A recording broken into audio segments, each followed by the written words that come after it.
Dusk Pages presents The Gilded Age by Mark Twain. Read by Martin Pritchard. Bring literature to life and subscribe for your daily classic. Chapter 1. June 18th.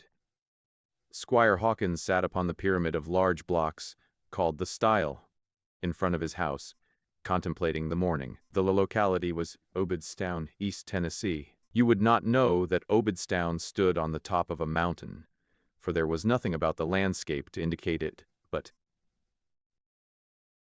a mountain that stretched abroad over whole counties, and rose very gradually.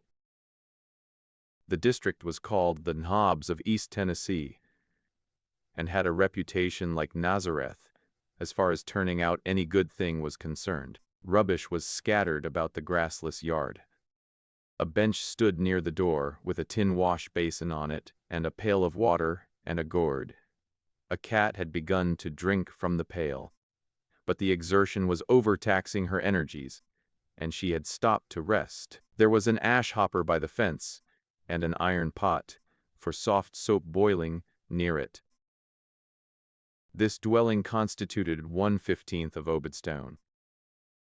The other 14 houses were scattered about among the tall pine trees, and among the cornfields, in such a way that a man might stand in the midst of the city, and not know but that he was in the country, if he only depended on his eyes for information. Squire Hawkins got his title from being postmaster of Obedstown, not that the title properly belonged to the office, but because in those regions the chief citizens always must have titles of some sort, and so the usual courtesy had been extended to Hawkins.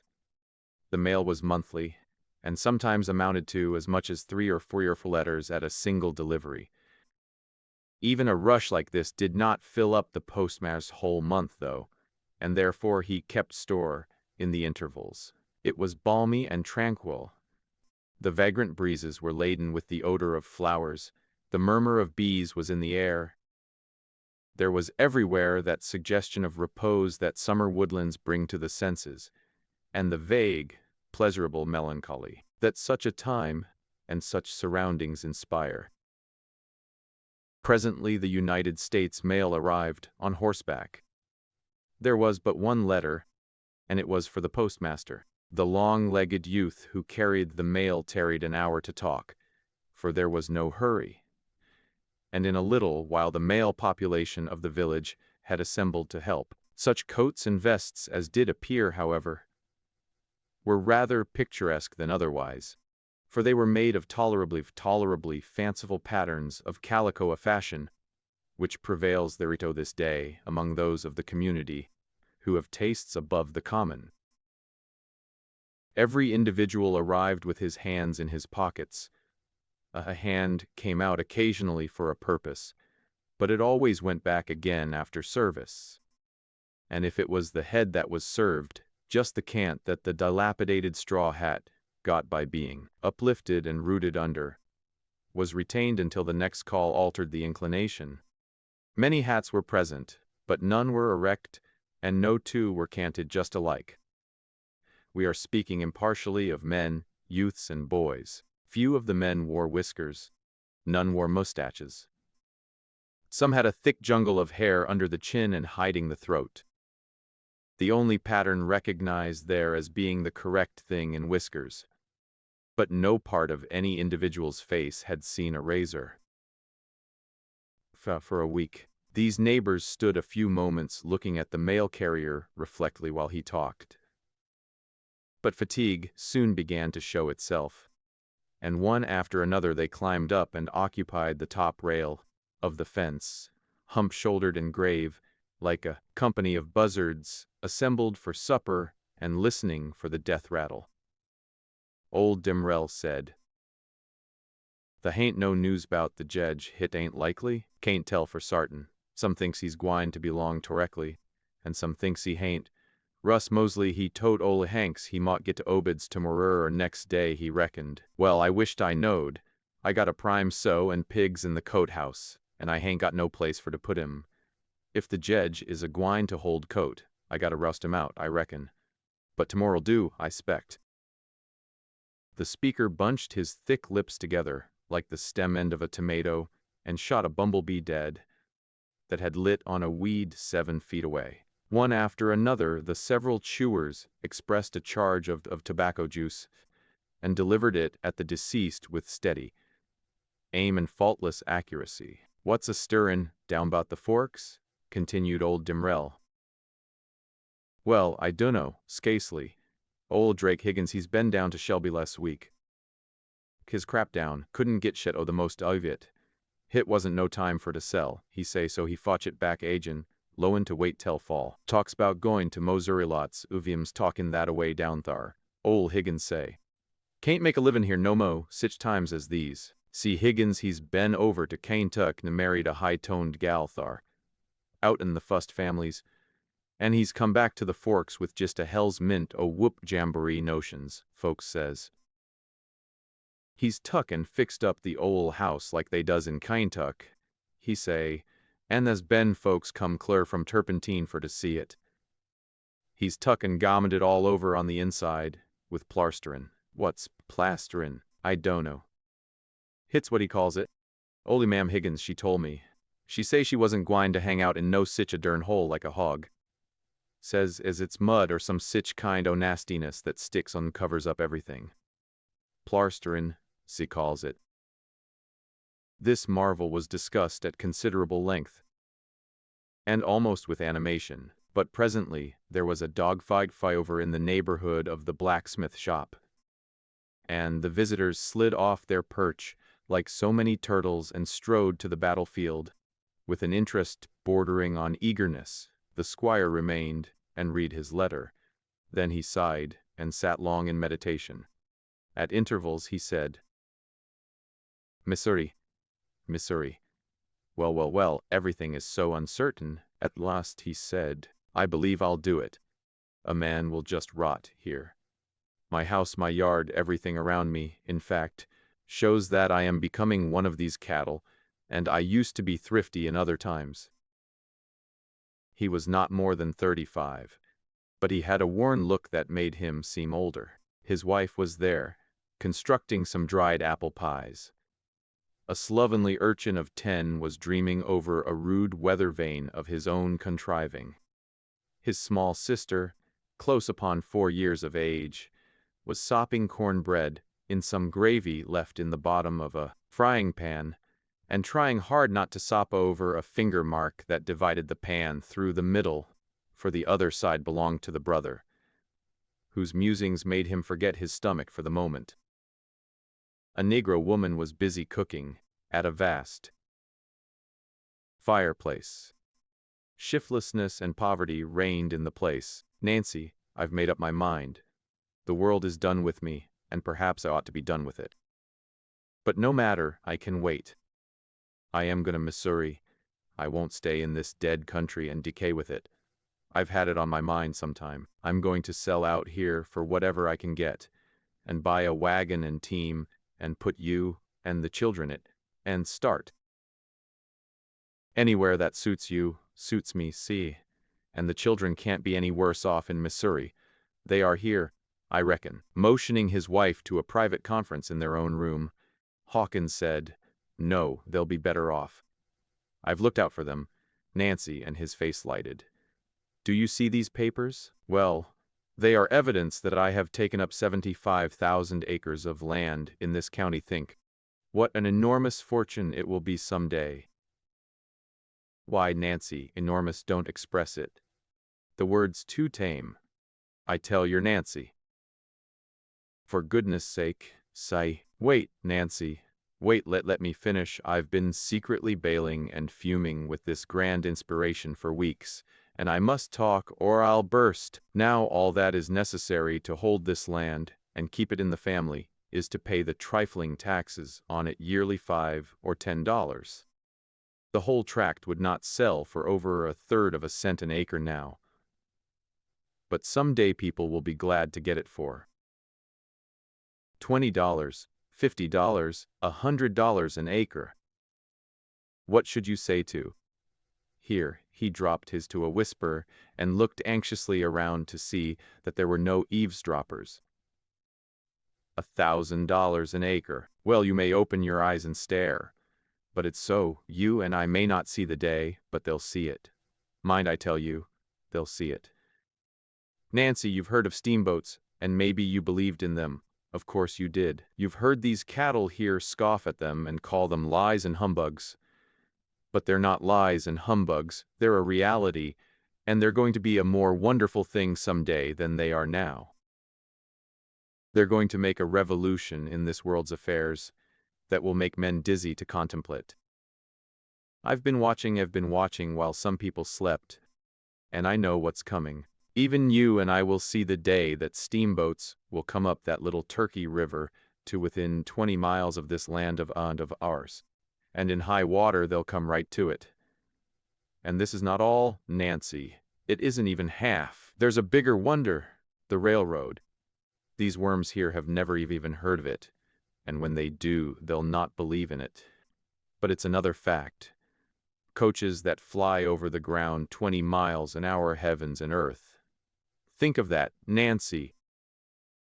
Someday, when you and I are in our graves, there'll be a railroad stretching hundreds of miles, all the way down from the cities of the northern states to New Orleans.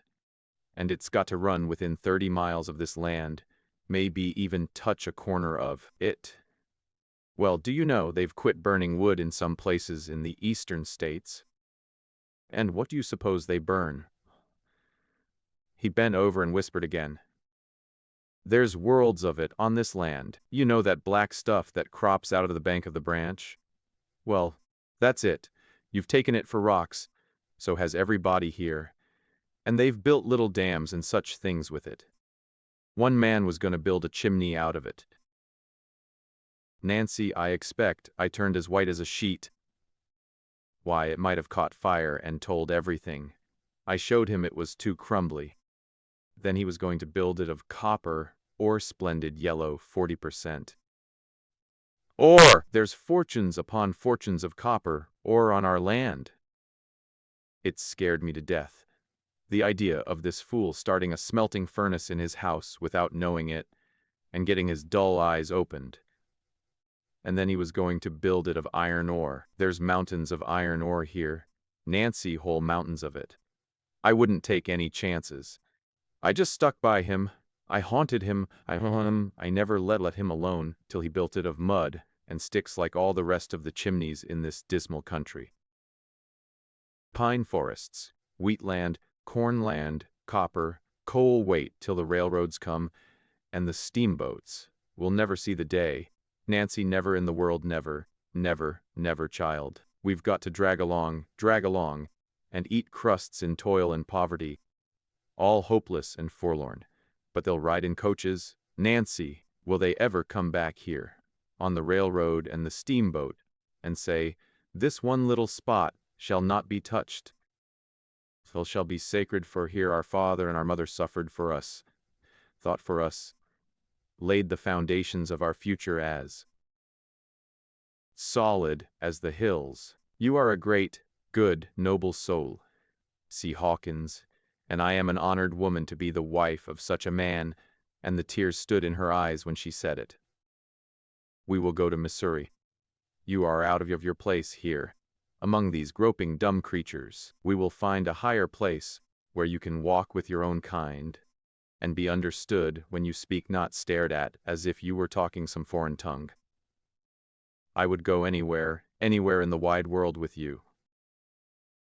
I would rather my body would starve and die than your mind should hunger and wither away in this lonely land. Spoken like yourself, my child, but will not starve, Nancy. Far from it. I have a letter from Beriah Seller, just came this day. A letter that I'll read you a line from it. He flew out of the room. A shadow blurred the sunlight in Nancy's face. There was uneasiness in it, and disappointment. A procession of disturbing thoughts began to troop through her mind. Saying nothing aloud, she sat with her hands in her lap. Now and then she clasped them, then unclasped them, then tapped the ends of the fingers together. sighed, nodded, smiled occasionally, paused, shook her head. This pantomime was the elocutionary expression of an unspoken soliloquy, which had something of this shape. I was afraid of it, was afraid of it. Trying to make our fortune in Virginia. Beriah Sellers nearly ruined us, and we had to settle in Kentucky and start over again. Trying to make our fortune in Kentucky, he crippled us again, and we had to move here. Trying to make our fortune here, he brought us clear down to the ground, nearly. He's an honest soul, and means the very best in the world, but I'm afraid he's too flighty. He has splendid ideas, and he'll divide his chances with his friends with a free hand, the good generous soul. Something does seem to always interfere and spoil everything. I never did think he was right well balanced, but I don't blame my husband, for I do think that when that man gets his head full of a new notion, he can out-talk a machine. He'll make anybody believe in that notion that'll listen to him 10 minutes. Why, I do believe he would make a deaf and dumb man believe in it, and get beside himself, if you only set him where he could see his eyes tally and watch his hands explain. When he got up that idea there in Virginia of buying up whole loads of Negroes in Delaware and Virginia and Tennessee, very quiet, having papers drawn to have them delivered at a place in Alabama and pay for them away yonder at a certain time, and then in the meantime get a law made stopping everybody from selling Negroes to the South after a certain day. It was somehow that way, mercy, how the man would have made money. Negroes would have gone up to 4 prices.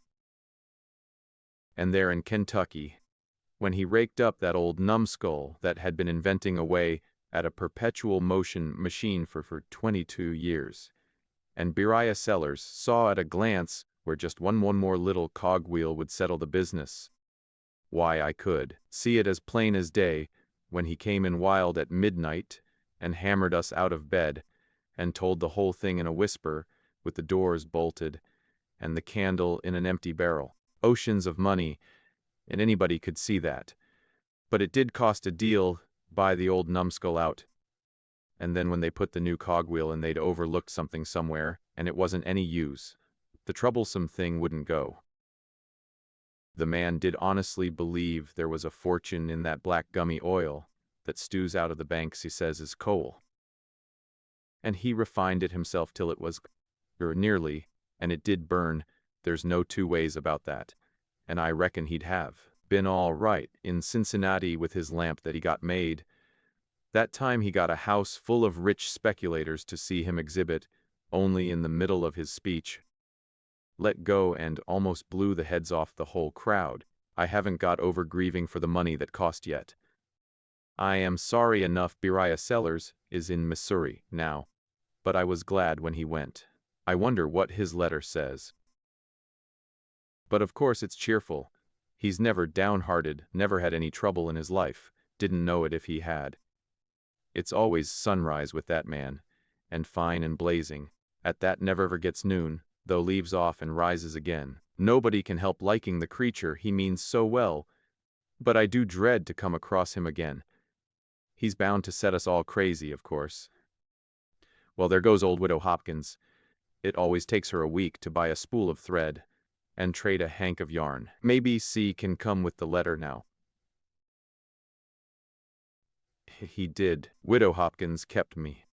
I haven't any patience with such tedious people. Now listen, Nancy, just listen at this. Come right along to Missouri. Don't wait and worry about a good price, but sell out for whatever you can get, and come along, or you might be too late. Throw away your traps, if necessary, and come empty-handed. You'll never regret it. It's the grandest country, the loveliest land, the purest atmosphere. I can't describe it. No pen can do it justice.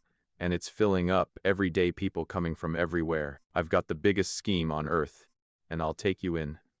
I'll take in every friend I've got that's ever stood by me. For there's enough for all and to spare.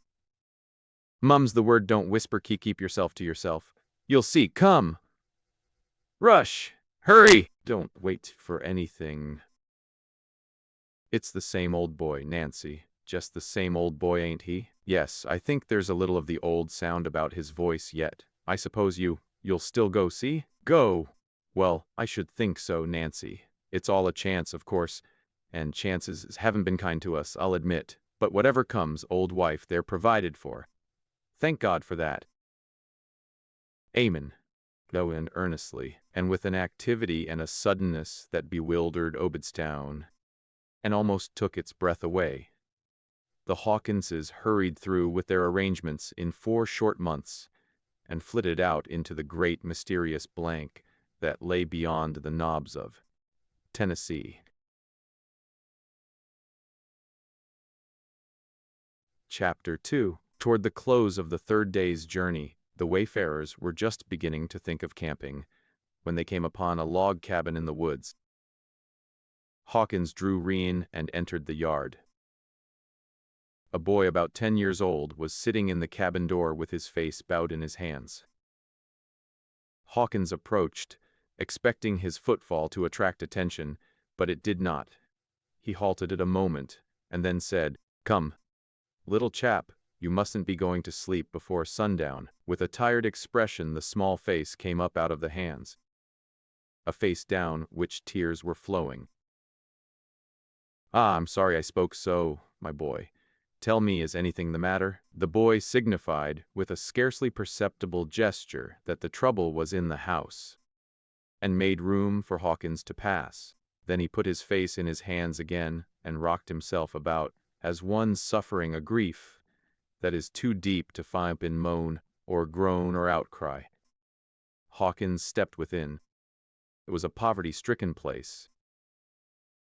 6 or 8 middle-aged country people of both sexes were grouped about an object in the middle of the room. They were noiselessly busy, and they talked in whispers when they spoke. Hawkins uncovered and approached. A coffin stood upon 2 backless chairs. These neighbors had just finished disposing the body of a woman in it, a woman with a careworn, gentle face that had more the look of sleep about it than of death. An old lady motioned toward the door and said to Hawkins in a whisper, "His mother, po' thing, died of the fever last night. There warn't no sich thing as saving of her, but it's better for her. Husband and the other 2 children died in the spring, and she hain't ever hilt up her head since. She jest went around broken-hearted like, and never no trust in anything but Clay, that's the boy thar. She jest worshipped Clay, and Clay he worshipped her. They didn't pair to live at all, only when they was together, looking at each other, loving one another.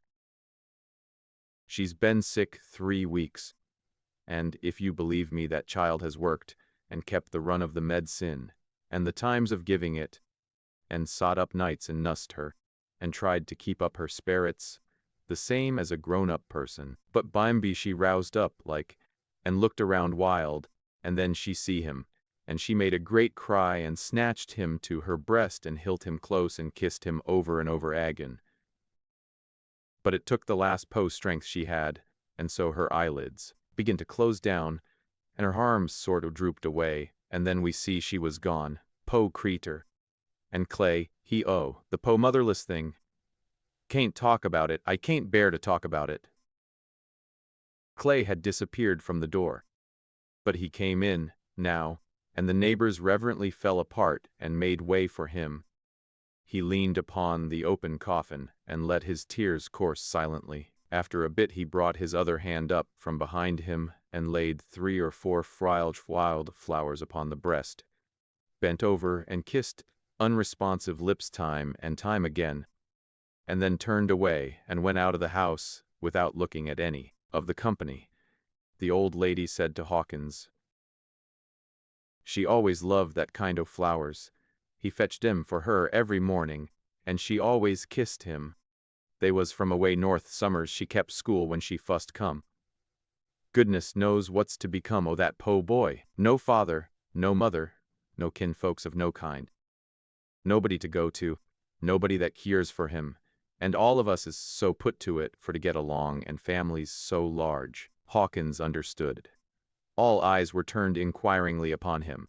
He said, Friends, I am not very well provided for myself, but still I would not turn my back on a homeless orphan. If he will go with me, I will give him a home, and loving regard I will do for him as I would have another do for a child of my own in misfortune." One after another, the people stepped forward and wrung the stranger's hand with cordial goodwill, and their eyes looked all that their hands could not express or their lips speak. "Said like a true man," said one. "You was a stranger to me a minute ago, but you ain't now," said another. "It's bread cast upon the waters. It'll return after many days," said the old lady whom we have heard speak before. "You got to camp in my house as long as you hang out here," said one. "If the hain't room for you and you're in my tribal turn out and camp in the hay loft." A few minutes afterward, while the preparations for the funeral were being concluded, Mr. Hawkins arrived at his wagon leading his little waif by the hand, and told his wife all that had happened, and asked her if he had done right in giving to her and to himself this new care. She said, "If you've done wrong, see Hawkins, it's a wrong that will shine brighter at the judgment day than the rights that many a man has done before you. And there isn't any compliment you can pay me equal to doing a thing like this and finishing it up, taking it granted that I'll be willing to it. Willing. Come to me, you poor motherless boy, and let me take your grief and help you carry it." But slowly the confusion in his mind took form, and he remembered his great loss. The beloved form in the coffin, his talk with a generous stranger who offered him a home, the funeral where the stranger's wife held him by the hand at the grave, cried with him and comforted him. And he remembered how this new mother tucked him in his bed in the neighboring farmhouse, and coaxed him to talk about his troubles, and then heard him say his prayers and kissed him good night, and left him with the soreness in his heart almost healed and his bruised spirit at rest. And now the new mother came again, and helped him to dress, and combed his hair, and drew his mind away by degrees from the dismal yesterday, by telling him about the wonderful journey he was going to take, and the strange things he was going to see. And after breakfast they two went alone to the grave, and his heart went out to his new friend, and his eloquence poured the praises of his buried idol into her ears without let or hindrance. Together they planted roses by the headboard and strewed wild flowers upon the grave. And then together they went away, hand in hand, and left the dead to the long sleep that heals all heart aches and ends all sorrows. Chapter 3. Whatever the lagging, dragging journey may have been to the rest of the emigrants, it was a wonder and delight to the children, a world of enchantment. And they believed it to be peopled with the mysterious dwarfs and giants and goblins that figured in the tales the Negro slaves were in the habit of telling them nightly by the shuddering light of the kitchen fire. At the end of nearly a week of travel, the party went into camp near a shabby village which was caving, house by house, into the hungry Mississippi. The river astonished the children beyond measure. Its mile breadth of water seemed an ocean to them in the shadowy twilight, and the vague reband of trees on the further shore, the verge of a continent which surely none but they had ever seen before.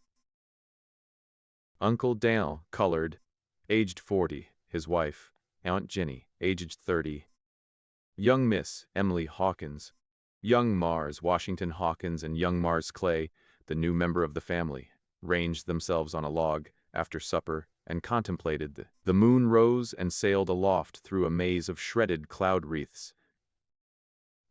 The somber river just perceptibly brightened under the veiled light.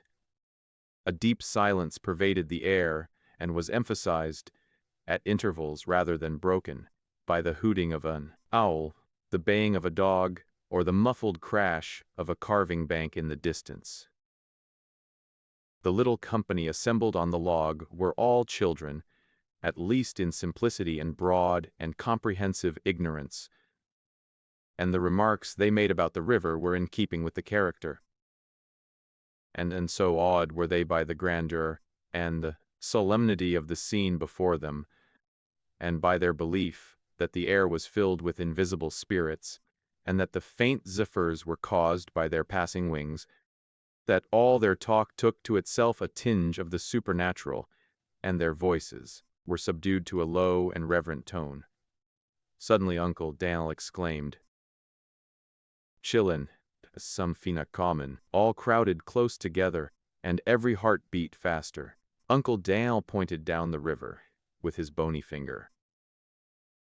A deep coughing sound troubled the stillness, way toward a wooded cape that jetted into the stream a mile distant. All in an instant a fierce eye of fire shot out from behind the cape and sent a long, brilliant pathway quivering athwart the dusky water.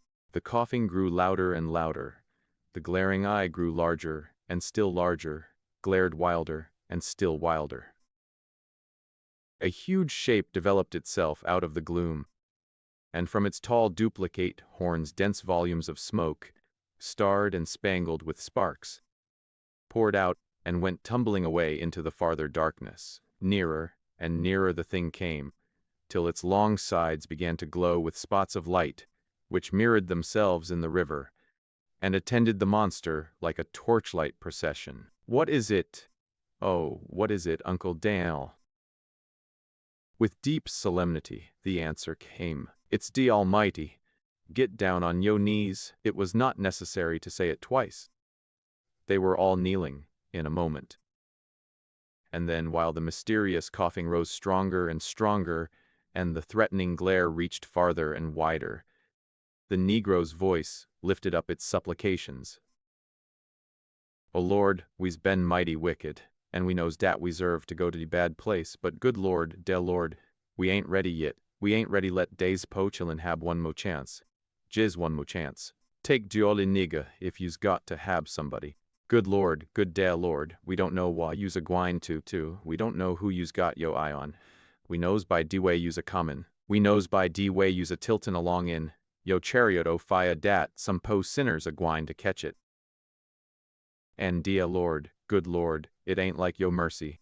It ain't like yo pity. It ain't like yo long-sufferin' lovin'-kindness, for to take dis kind o' vantage, o sick little chillin' as doses when days so many ornery grown folks chuck full o' cussedness dat wants roastin' down da. Oh Lord, spa de little chillin', don't tar de little chillin' away from de friends. Jes let him off jes dis once, and take it out in de ole nigga. Hey I is, Lord, hey I is, de ole niggas. Lord, de ole." The flaming and churning steamer, right abreast the party, and not 20 steps away, the awful thunder of a mud valve suddenly burst forth, drowning the prayer, and as suddenly Uncle Daniel snatched a child under each arm and scoured into the woods with the rest of the pack at his heels. And then, ashamed of himself, he halted in the deep darkness and shouted, but rather feebly, "Hey I is, hey I is." There was a moment of throbbing suspense, and then, to the surprise and the comfort of the party, it was plain that the august presence had gone by, for its dreadful noises were receding. Uncle Daniel headed a cautious reconnaissance in the direction of the log. Sure enough, the Lord was just turning a point a short distance up the river, and while they looked the lights winked out, and the coughing diminished by degrees, and presently ceased altogether. "Hosh, well nowadays some folks says dey ain't no efficiency in pra.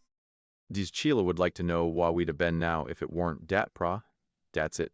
Dat's it. Uncle Daniel, do you reckon it was the prayer that saved us?" said Clay. "Does I reckon? Don't I know it while it was yo eyes?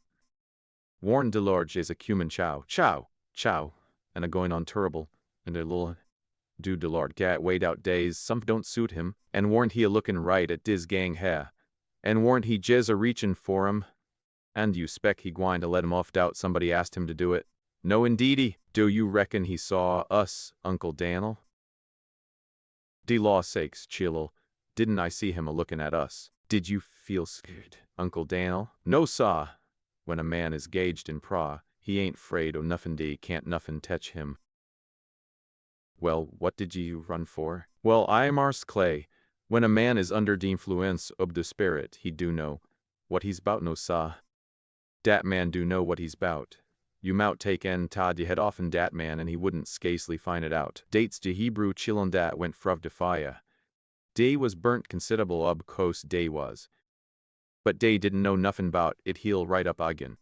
If dey'd been gals, dey'd missed dey long hair, maybe, but dey wouldn't felt to burn. I don't know, but what they were girls. I think they were. Now Mars Clay, you knows better'n dat. Sometimes a body can't tell whether you's a sayin' what you means, or whether you's a sayin' what you don't mean. Case you says 'em both the same way. But how should I know whether they were boys or girls? Goodness sakes, Mars Clay, don't de good book say, sides, don't it call in de Hebrew chillun. If dey was gals, wouldn't dey be de chillun? Some people dat kin read don't pair to take no notice when dey do read. Well, Uncle Daniel, I think that, my, here comes another one up the river.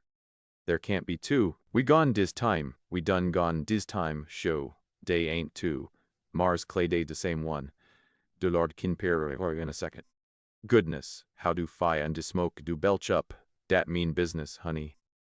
He comin' now like he forgot somethin'. Come long, Sheelin, time you's gwine to ruse. Go long wid you ol' Uncle Daniel gwine out in de woods to wrastle and pra de ole nigger gwine to do what he kin to save you agin. He did go to the woods and pray, but he went so far that he doubted, himself, if the Lord heard him when he went by. Chapter 4. Seventhly, before his voyage, he should make his peace with God, satisfy his creditors if he be in debt. Pray earnestly to God to prosper him in his voyage, and to keep him from danger, and if he be sejouriste, he should make his last will, and wisely order all his affairs, since many that go far abroad return not home. This good and Christian counsel is given by Martinus Zalarius in his epidemical canons before his itinerary of Spain and Portugal. Early in the morning, Squire Hawkins took passage in a small steamboat, with his family and his 2 slaves, and presently the bell rang. The stage plank was hauled in, and the vessel proceeded up the river. The children and the slaves were not much more at ease, after finding out that this monster was a creature of human contrivance, than they were the night before, when they thought it the Lord of heaven and earth. They started, in fright, every time the gauge-cocks sent out an angry hiss, and they quaked from head to foot when the mud valves thundered. The shivering of the boat under the beating of the wheels was sheer misery to them. But of course familiarity with these things soon took away their terrors, and then the voyage at once became a glorious adventure, a royal progress through the very heart and home of romance, a realization of their rosiest wonder dreams. Sometimes the boat fought the midstream current, with a verdant world on either hand, and remote from both.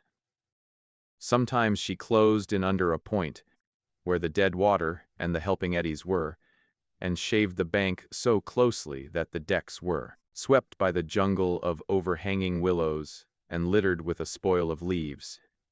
Departing from these points, she regularly crossed the river every 5 miles, avoiding the bite of the grapevines and thus escaping the strong current. Sometimes she went out and skirted a high bluff sandbar in the middle of the stream, and occasionally followed it up a little too far and touched upon the shoal water at its head. And then the intelligent craft refused to run her aground, but smelt bar, and straightway the foamy streak that streamed away from her bows vanished. A great foamless wave rolled forward and passed her underway, and in this instant she leaned far over on her side, shied from the bar, and fled square away from the danger like a frightened thing, and the pilot was lucky if he managed to straighten her up before she drove her nose into the opposite bank. Sometimes she approached a solid wall of tall trees, as if she meant to break through it, but all of a sudden, a little crack would open just enough to admit her, and away she would go plowing through the chute, with just barely room enough between the island on one side and the mainland on the other. In this sluggish water she seemed to go like a racehorse. Now and then small log cabins appeared in little clearings, with the never-failing frowsy women and girls in soiled and faded linsey-woolsey, leaning in the doors or against woodpiles and rail fences, gazing sleepily at the passing show. Sometimes she found shoal water, going out at the head of those chutes or crossing the river, and then a deckhand stood on the bow and hove the lead, while the boat slowed down and moved cautiously. Sometimes she stopped a moment at a landing, took on some freight or a passenger, while a crowd of slouchy white men and Negroes stood on the bank and looked sleepily on with their hands in their pantaloons' pockets. Of course, for they never took them out except to stretch, and when they did this, they squirmed about and reached their fists up into the air and lifted themselves on tiptoe in an ecstasy of enjoyment. When the sun went down, it turned all the broad river to a national banner, laid in gleaming bars of gold and purple and crimson. And in time these glories faded out in the twilight and left the fairy archipelagos reflecting their fringing foliage in the steely mirror of the stream. At night the boat forged on through the deep solitudes of the river, hardly ever discovering a light to testify to a human presence. Mile after mile and league after league the vast bends were guarded by unbroken walls of forest that had never been disturbed by the voice or the footfall of man, or felt the edge of his sacrilegious axe. An hour after supper the moon came up, and Clay and Washington ascended to the hurricane deck to revel again in their new realm of enchantment. They ran races up and down the deck, climbed about the bell, made friends with the passenger dogs chained under the lifeboat, tried to make friends with a passenger bear fastened to the verge staff, but were not encouraged, skinned the cat on the hog chains, in a word, exhausted the amusement possibilities of the deck.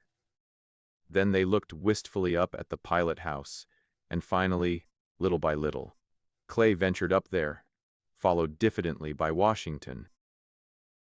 The pilot turned presently to get his stern marks, saw the lads, and invited them in. Now their happiness was complete. This cozy little house, built entirely of glass and commanding a marvelous prospect in every direction, was a magician's throne to them, and their enjoyment of the place was simply boundless. They sat them down on a high bench and looked miles ahead and saw the wooded capes fold back and reveal the bends beyond. And they looked miles to the rear and saw the silvery highway diminisheth by degrees and close itself together in the distance. Presently the pilot said, "By George, yonder comes the Amaranth." A spark appeared, close to the water, several miles down the river. The pilot took his glass and looked at it steadily for a moment, and, chiefly to himself, "It can't be the Blue Wing. She couldn't pick us up this way. It's the Amaranth, sure." He bent over a speaking tube and said, "Who's on watch down there?" A hollow, unhuman voice rumbled up through the tube in answer. "I am, second engineer." "Good. You want to stir your stumps, now, Harry. The Amaranth's just turned the point, and she's just a-humping herself, too." The pilot took hold of a rope that stretched out forward, jerked it twice, and 2 mellow strokes of the big bell responded. A voice out on the deck shouted, "Stand by, with that larboard lead." "No, I don't want the lead," said the pilot. "I want you. Roast out the old man, tell him the Amaranth's coming, and go and call Jim, tell him." "Aye, sir." The old man was the captain. He is always called so on steamboats and ships. Jim, the other pilot. Within 2 minutes both of these men were flying up the pilot-house stairway, 3 steps at a jump. Jim was in his shirt sleeves, with his coat and vest on his arm. He said, "I was just turning in. Where's the glass?" He took it and looked. "Don't appear to be any night hawk on the jackstaff. It's the Amaranth. Dead sure." The captain took a good long look, and only said, "Damnation." George Davis, the pilot on watch, shouted to the night watchman on deck, "How's she loaded?" "2 inches by the head, sir. It ain't enough." The captain shouted, "Now, call the mate. Tell him to call all hands and get a lot of that sugar for'ard. Put her 10 inches by the head." "Lively now." "Aye, sir." A riot of shouting and trampling floated up from below, presently, and the uneasy steering of the boat soon showed that she was getting down by the head. The 3 men in the pilot-house began to talk in short, sharp sentences, low and earnestly. As their excitement rose, their voices went down. As fast as one of them put down the spy-glass, another took it up, but always with a studied air of calmness. Each time, the verdict was, "She's a-gaining." The captain spoke through the tube. "What steam are you carrying?" 142, sir. But she's getting hotter and hotter all the time." The boat was straining and groaning and quivering like a monster in pain. Both pilots were at work now, one on each side of the wheel, with their coats and vests off, their bosoms and collars wide open, and the perspiration flowing down their faces. They were holding the boat so close to the shore that the willows swept the guards, almost from stem to stern. "Stand by," whispered George. "All ready," said Jim under his breath. "Let her come." The boat sprang away from the bank like a deer, and darted in a long diagonal for the other shore. She closed in again and thrashed her fierce way along the willows as before.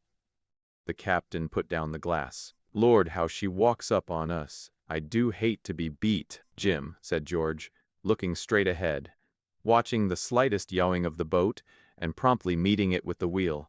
"How'll it do to try murderers shoot?" "Well, it's taking chances.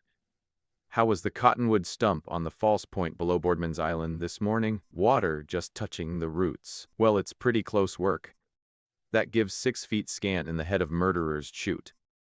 We can just barely rub through if we hit it exactly right. But it's worth trying. She don't dare tackle it," meaning the Amaranth. In another instant, the Boreas plunged into what seemed a crooked creek, and the Amaranth's approaching lights were shut out in a moment. Not a whisper was uttered now, but the 3 men stared ahead into the shadows, and 2 of them the wheel back and forth with anxious watchfulness, while the steamer tore along. The chute seemed to come to an end every 50 yards, but always opened out in time. Now the head of it was at hand. George tapped the big bell 3 times. 2 leadsmen sprang to their posts, and in a moment their weird cries rose on the night air, and were caught up and repeated by 2 men on the upper deck. "No, bottom, DEP 4. Half 3, quarter 3, mark under water 3. Half Twain, quarter Twain." Davis pulled a couple of ropes. There was a jingling of small bells far below. The boat's speed slackened, and the pent steam began to whistle, and the gauge cocks to scream. "By the mark, Twain, quarter, hairless Twain, 8.5. 8 feet, 7.5. Another jingling of little bells, and the wheels ceased turning altogether. The whistling of the steam was something frightful now, almost drowned all other noises. "Stand by to meet her." George had the wheel hard down, and was standing on a spoke. "All ready?" The boat hesitated, seemed to hold her breath, as did the captain and pilots, and then she began to fall away to starboard, and every eye lighted. "Now then, meet her, snatch her." The wheel flew to port so fast that the spokes blended, into a spider web. The swing of the boat subsided. She steadied herself. 7 feet, 6.5, 6 feet, 6 F. Bang! She hit the bottom. George shouted through the tube, spread her wide open. Well it at her. Pow wow chow. The escape pipes belched snowy pillars of steam aloft. The boat ground and surged and trembled, and slid over into Mem K. Twain, quarter to her. Tap, tap, tap, to signify lay in the leads. And away she went, flying up the willow shore, with the whole silver sea of the Mississippi stretching abroad on every hand. No amaranth in sight. Ha ha, boys. We took a couple of tricks that time, said the captain. And just at that moment a red glare appeared in the head of the chute, and the amaranth came springing after them. Well, I swear, Jim, what is the meaning of that? I'll tell you what's the meaning of it. That hail we had at Napoleon was Wash Hastings, wanting to come to Cairo, and we didn't stop. He's in that pilot house, showing those mud turtles how to hunt for easy water. That's it. I thought it wasn't any slouch that was running that middle bar in Hog-Eye Bend. If it's Wash Hastings, well, what he don't know about the river ain't worth knowing. A regular gold leaf kid glove. Diamond breastpin pilot Wash Hastings is. We won't take any tricks off of him, old man. I wish I'd 'a stopped for him, that's all. The amaranth was within 300 yards of the Boreas, and still gaining. The old man spoke through the tube. What is she carrying now? 165, sir. How's your wood? Pine all out cypress, half gone eating up cottonwood like pie.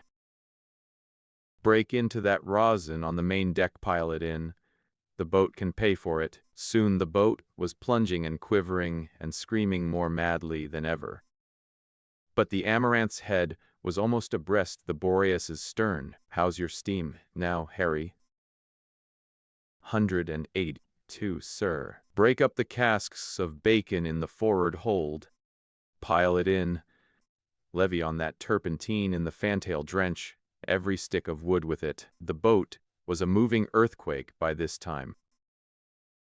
How is she now? 196 and still a swelling. Water below the middle gauge-cocks, carrying every pound she can stand. Nigger roosting on the safety valve. Good. How's your draft? Bully. Every time a nigger heaves a stick of wood into the furnace, he goes out the chimney with it. The amaranth drew steadily up till her jackstaff breasted the Boreas's wheelhouse, climbed along inch by inch till her chimneys breasted it, crept along, further and further, till the boats were wheel to wheel, and then they closed up with a roar and a hurrah from the crowded decks of both steamers. All hands rushed to the guards to look and shout and gesticulate. The weight careened the vessels over toward each other. Officers flew hither and thither, cursing and storming, trying to drive the people amidships. Both captains were leaning over their railings, shaking their fists, swearing and threatening. Black volumes of smoke rolled up and canopied the scene, delivering a rain of sparks upon the vessels. 2 pistol shots rang out, and both captains dodged unhurt, and the packed masses of passengers surged back and fell apart, while the shrieks of women and children soared above the intolerable din. And then there was a booming roar, a thundering crash, and the riddled amaranth dropped loose from her hold and drifted helplessly away. Instantly the fire doors of the Boreas were thrown open, and the men began dashing buckets of water into the furnaces, for it would have been death and destruction to stop the engines with such a head of steam on.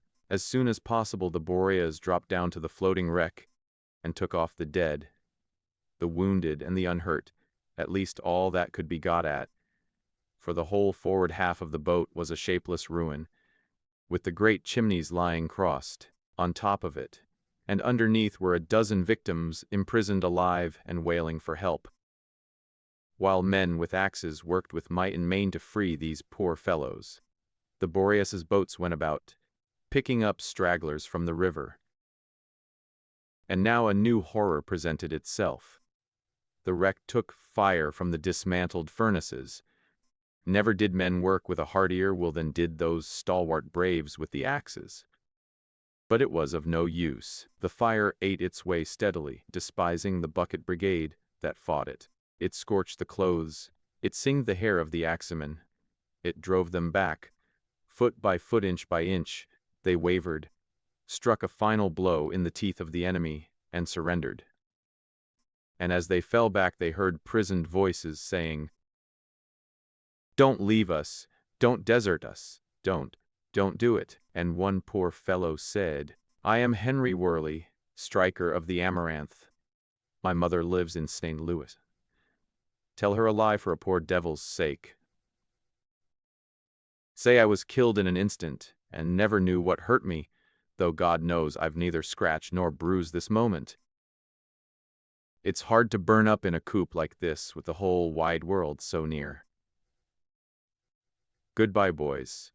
We've all got to come to it at last. Anyway, the Boreas stood away out of danger, and the ruined steamer went drifting down the stream, an island of wreathing and climbing flame that vomited clouds of smoke from time to time, and glared more fiercely, and sent its luminous tongues higher, higher after each emission. A shriek at intervals told of a captive that had met his doom.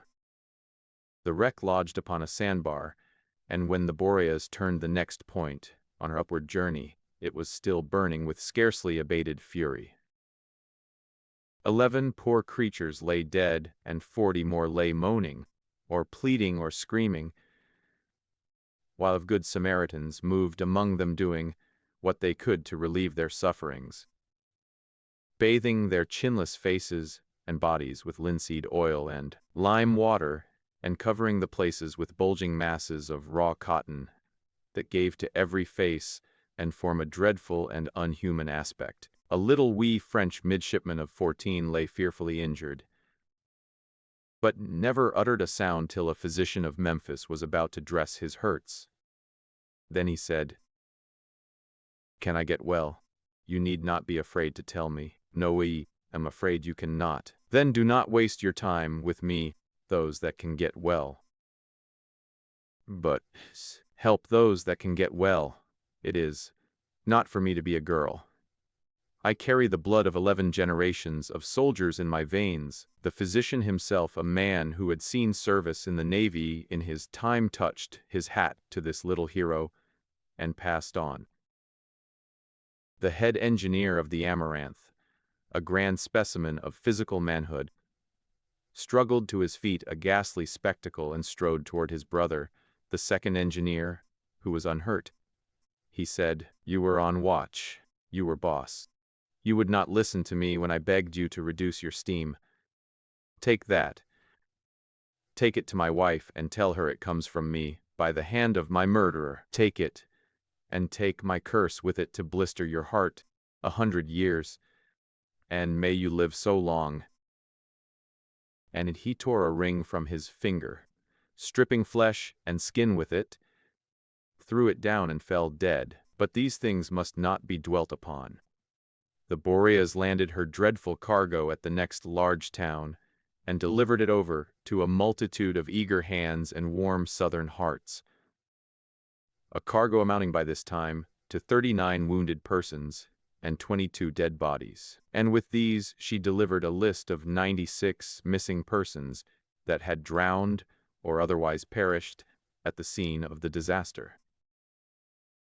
A jury of inquest was impaneled, and after due deliberation and inquiry, they returned the inevitable American verdict, which has been so familiar to our ears all the days of our lives: nobody to blame. The incidents of the explosion are not invented. They happen just as they are told. The authors. Chapter 5. Il veut faire sécher de la neige au four et la vendre pour du sel blanc. When the Boreas backed away from the land to continue her voyage up the river, the Hawkinses were richer by 24 hours of experience in the contemplation of human suffering, and in learning through honest hard work how to relieve it. And they were richer in another way also. In the early turmoil an hour after the explosion, a little black-eyed girl of 5 years, frightened and crying bitterly, was struggling through the throng in the Boreas saloon calling her mother and father, but no one answered. Something in the face of Mr. Hawkins attracted her, and she came and looked up at him, was satisfied, and took refuge with him. He petted her, listened to her troubles, and said he would find her friends for her. Then he put her in a stateroom with his children, and told them to be kind to her. The adults of his party were all busy with the wounded, and straightway began his search. All that they could learn was the child and her parents came on board at New Orleans, where they had just arrived in a vessel from Cuba, that they looked like people from the Atlantic states, that the family name was Van Brunt, and the child's name Laura. This was all. The parents had not been seen since the explosion. The child's manners were those of a little lady, and her clothes were daintier and finer than any Mrs. Hawkins had ever seen before. As the hours dragged on, the child lost heart, and cried so piteously for her mother that it seemed to the Hawkinses that the moanings and the wailings of the mutilated and women in the saloon did not so strain at their heartstrings as they tried hard to comfort her, and in trying, learned to love her. They could not help it, seeing how she clung to them and put her arms about their necks, and found no solace but in their kind eyes and comforting words. There was a question in both their hearts, question that rose up and asserted itself with more and more pertinacity as the hours wore on. But both hesitated to give it voice, both kept silence and waited. But a time came at last when the matter would bear delay no longer. His eyes met his wife's. Then both looked at the child, and as they looked it stirred in its sleep and nestled closer. An expression of contentment and peace settled upon its face that touched the mother heart, and when the eyes of husband and wife met again, the question was asked and answered. When the Boreas had journeyed some 400 miles from the time the Hawkinses joined her, a long rank of steamboats was sighted, packed side by side at a wharf like sardines, in a box, and above and beyond them rose the domes and steeples. General architectural confusion of a city with an imposing umbrella of black smoke spread over it. This was a St. Louis. The children of the Hawkins family were playing about the hurricane deck, and the father and mother were sitting in the lee of the pilot house, essaying to keep order, and not greatly grieved that they were not succeeding. They're worth all the trouble they are, Nancy. Yes. See, I believe you. You wouldn't sell one of them at a good round figure, not for all the money in the bank. See. My own sentiments every time. It is true we are not rich, but still you are not sorry. You haven't any misgivings about the additions? No, God will provide. Amen. And so you wouldn't even part with Clay or Laura? Not for anything in the world. I love them just the same as I love my own. They pet me and spoil me even more than the other, I think. I reckon we'll get along. Oh yes, it will all come out right, old mother. I wouldn't be afraid to adopt 1,000 children if I wanted to. For there's that Tennessee land. You know enough to make an army of them rich. A whole army. Nancy, you and I will never see the day, but these little chaps will. Indeed they will. One of these days it will be the rich Miss Emily Hawkins, and the wealthy Miss Laura Van Brunt Hawkins, and the Hun. George Washington Hawkins, millionaire and Gov. Henry Clay Hawkins, millionaire. That is the way the world will word it. Don't let's ever fret about the children, never in the world. They're all right. There's oceans and oceans of money in that land, mark my words. The children had stopped playing, for the moment, and drawn near to listen. Hawkins said, "Washington, my boy, what will you do when you get to be one of the richest men in the world?" "Sometimes I think I'll have a balloon and go up in the air, and sometimes I think I'll have ever so many books, and sometimes I think I'll have ever so many weathercocks and water wheels, or have a machine like that one you and Colonel Sellers bought, and sometimes I think I'll have, well, somehow, I don't know, somehow I ain't certain, maybe I'll get a steamboat first." The same old chap, always just a little bit divided about things. "And what will you do when you get to be one of the richest men in the world, Clay?" "I don't know, sir. My other mother that's gone away, she always told me to work along and not be much expecting to get rich, and then I wouldn't be disappointed if I didn't get rich, and so I reckon it's better for me to wait till I get rich, and then by that time, maybe I'll know what I'll want. But I don't now, sir. Careful, old head. Governor Henry Clay Hawkins, that's what you'll be, Clay, one of these days. Wise old head, weighty old head. Go on now and play, all of you. It's a prime lot, Nancy, as the Obedstown folk say about their hogs." A smaller steamboat received the Hawkinses and their fortunes, and bore them 130 miles, still higher up the Mississippi, and landed them at a little tumble-down village on the Missouri shore in the twilight of a mellow October day. The next morning they harnessed up their team, and for 2 days they wended slowly into the interior, through almost roadless and uninhabited forest solitudes. And when for the last time they pitched their tents, metaphorically speaking, it was at the goal of their hopes, their new home. By the muddy roadside stood a new log cabin, 1-story higher.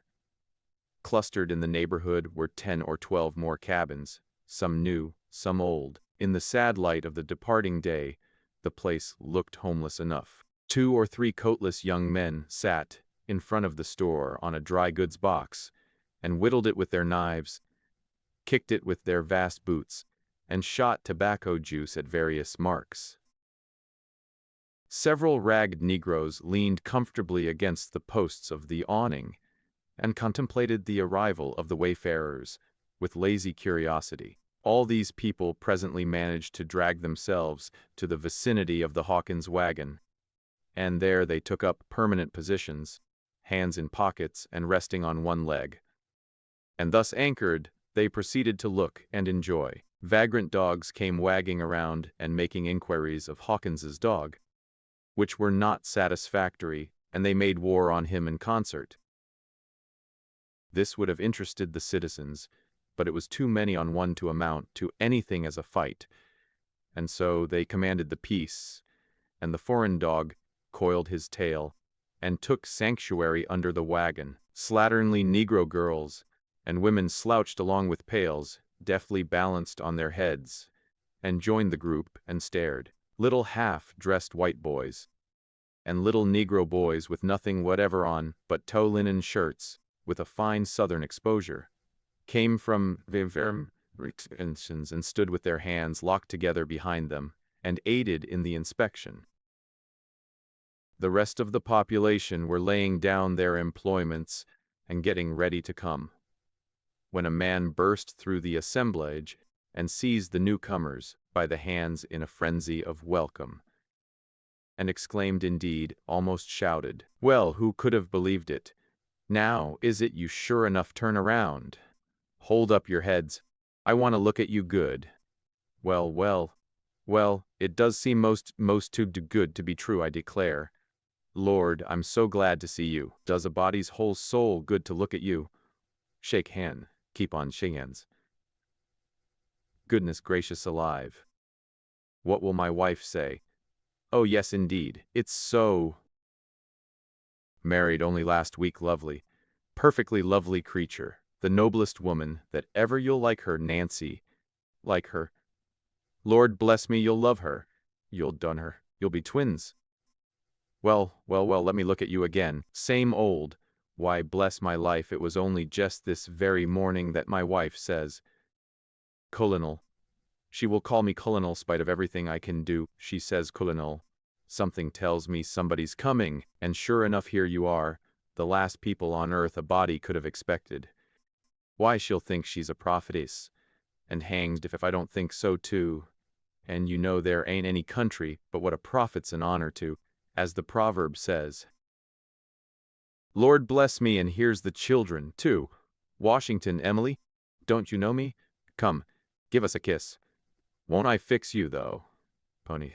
Cows, dogs, everything if that'll delight a child's heart and... Why, how's this? Little strangers? Well, you won't be any strangers here, I can tell you. Bless your souls, we'll make you think you never was at whore. Deed indeed we will, I can tell you. Come, now, bundle right along with me. You can't glorify any hearthstone but mine in this camp. You know can't eat anybody's. But mine can't do anything, but just make yourselves perfectly at home and comfortable, and spread yourselves out and rest. You hear me? Here, Jim, Tom, Pake, Jake. Fly around. Take that place, put the wagon in my lot. Put the horses under the shed, and get out hay and oats and fill them up. Ain't any hay and oats? Well, get some. Have it charged to me, come. Spin around now. Now, Hawkins, the procession's ready. Mark time, by the left flank, forward march, and the colonel took the lead, with Laura astride his neck, and the newly inspired and very grateful immigrants picked up their tired limbs with quite a spring in them and dropped into his wake. Presently they were ranged about an old-time fireplace whose blazing logs sent out rather an unnecessary amount of heat. But that was no matter, supper was needed, and to have it, it had to be cooked. This apartment was the family bedroom, parlor, library, and kitchen, all in one. The matronly little wife of the colonel moved hither and thither, and in and out with her pots and pans in her hands, happiness in her heart, and a world of admiration of her husband in her eyes. Sellers modified his harangue, and for a moment throttled it down to the orthodox pitch for a blessing, and then instantly burst forth again, as from a parenthesis, and clattered on with might and main every stomach in the party, and the party was laden with all it could carry. And when the newcomers ascended the ladder to their comfortable feather beds on the second floor, to wit the garret, Mrs. Hawkins was obliged to say, "Hang the fellow, I do believe he has gone wilder than ever, but still a body can't help liking him if they would, and what is more, they don't ever want to try when they see his eyes and hear him talk." The children were put to school. At least it was what passed for a school in those days. A place where tender young humanity devoted itself, for 8 or 10 hours a day, to learning incomprehensible rubbish by heart out of books and reciting it by rote, like parrots. So that a finished education consisted simply of a permanent headache and the ability to read without stopping to spell the words or take breath. Hawkins bought out the village store for a song and proceeded to reap the profits, which amounted to but little more than another song. The wonderful speculation hinted at by Cole Sellers in his letter turned out to be the raising of mules for the southern market, and really it promised very well. The young stock cost but a trifle, the rearing but another trifle.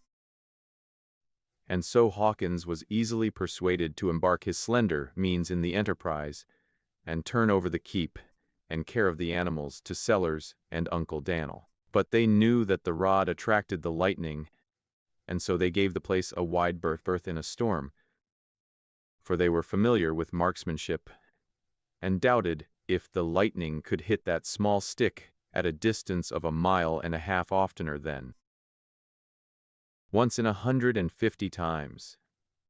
Hawkins fitted out his house with store furniture from St. Louis, and the fame of its magnificence went abroad in the land.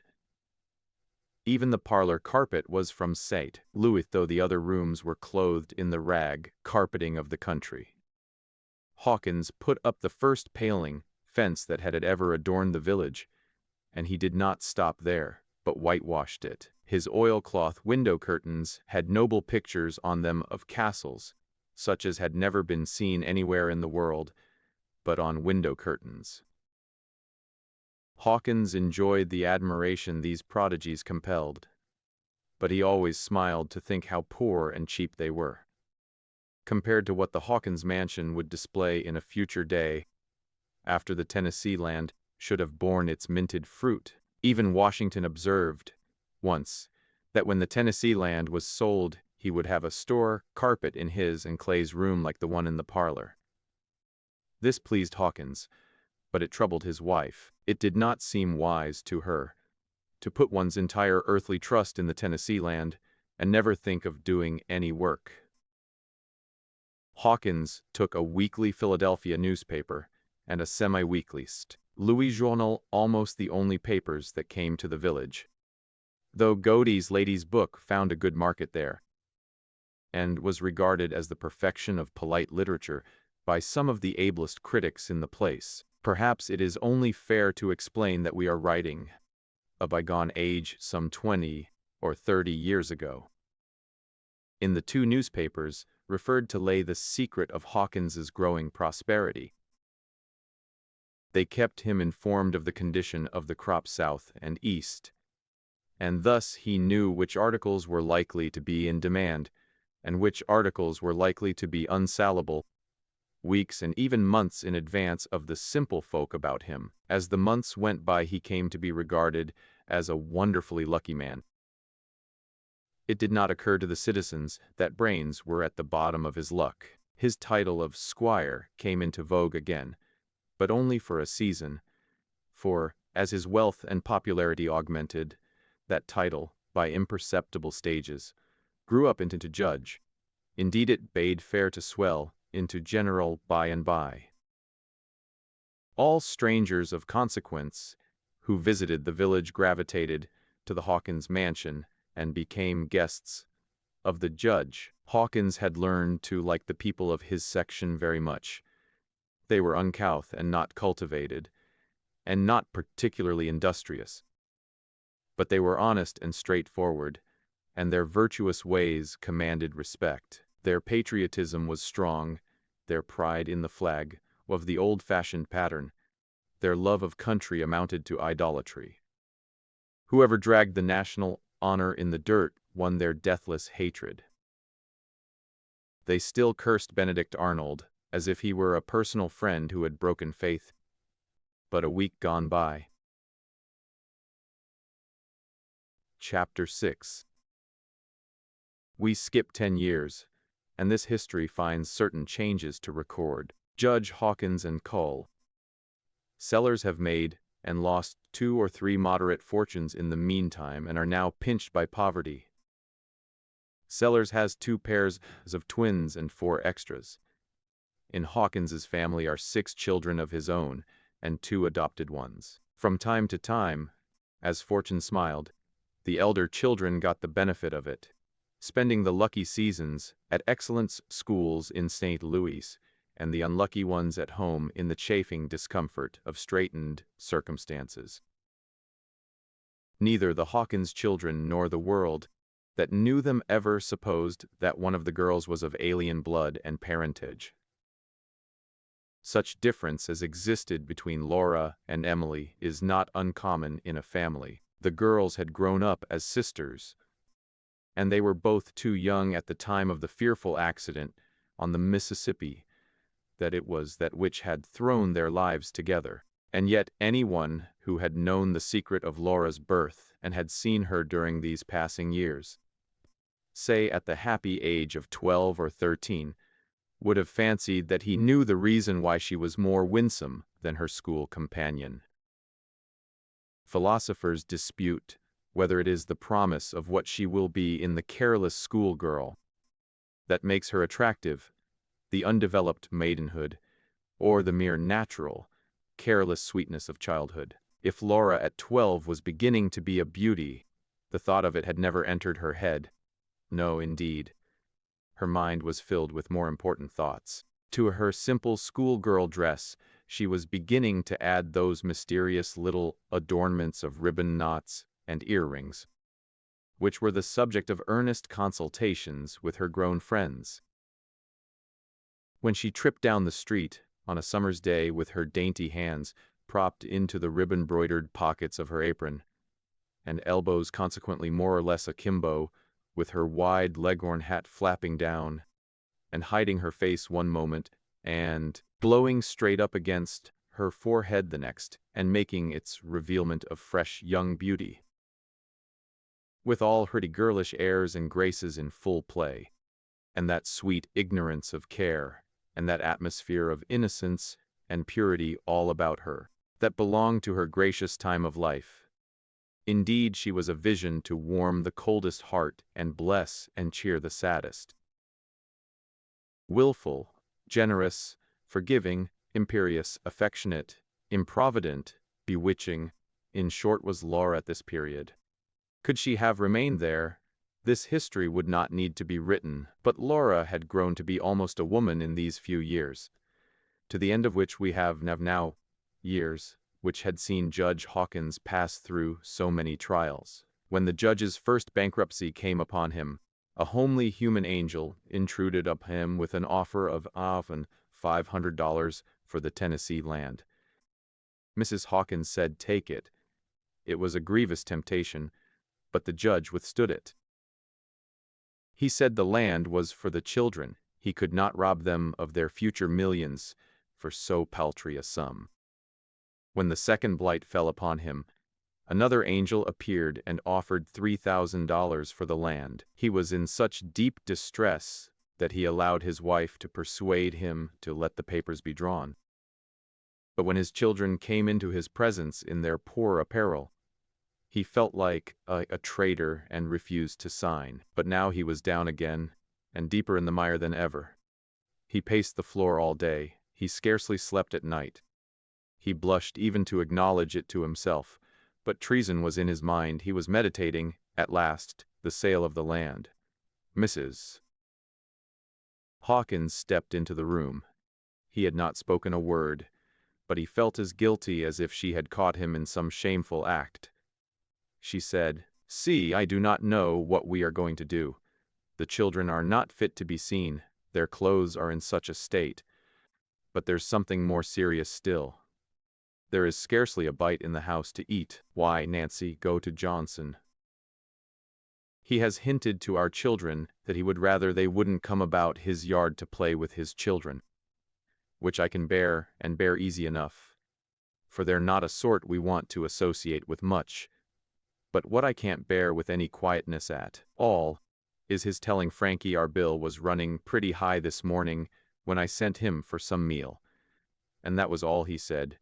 Didn't give him the meal, turned off, and went to talking with the Hargrave girls about some stuff they wanted to cheapen. Nancy, this is astounding. Things have been getting worse and worse and worse and worse every single day. I don't go out of the house. I feel so down. But you had trouble enough, and I wouldn't say a word, and I would a word now, only things have got so bad that I don't know what to do, nor where to turn. And she gave way, and put her face in her hands and cried. Poor child, don't grieve so. I never thought that of Johnson. I am clear at my wit's end.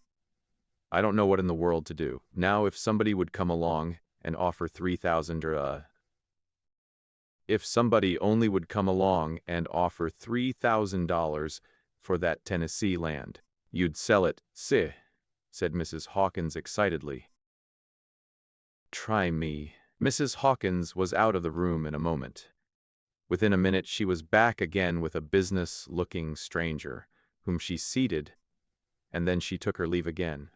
Hawkins said to himself, "How can a man ever lose faith? When the blackest hour comes, Providence always comes with it.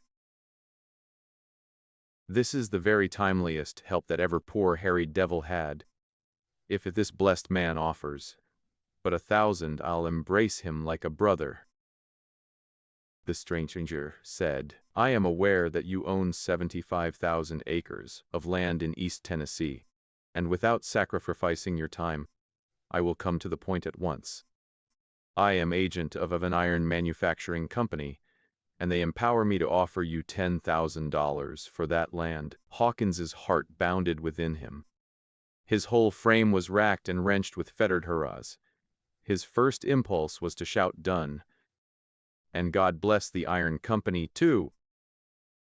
But a something flitted through his mind, and his open lips uttered nothing.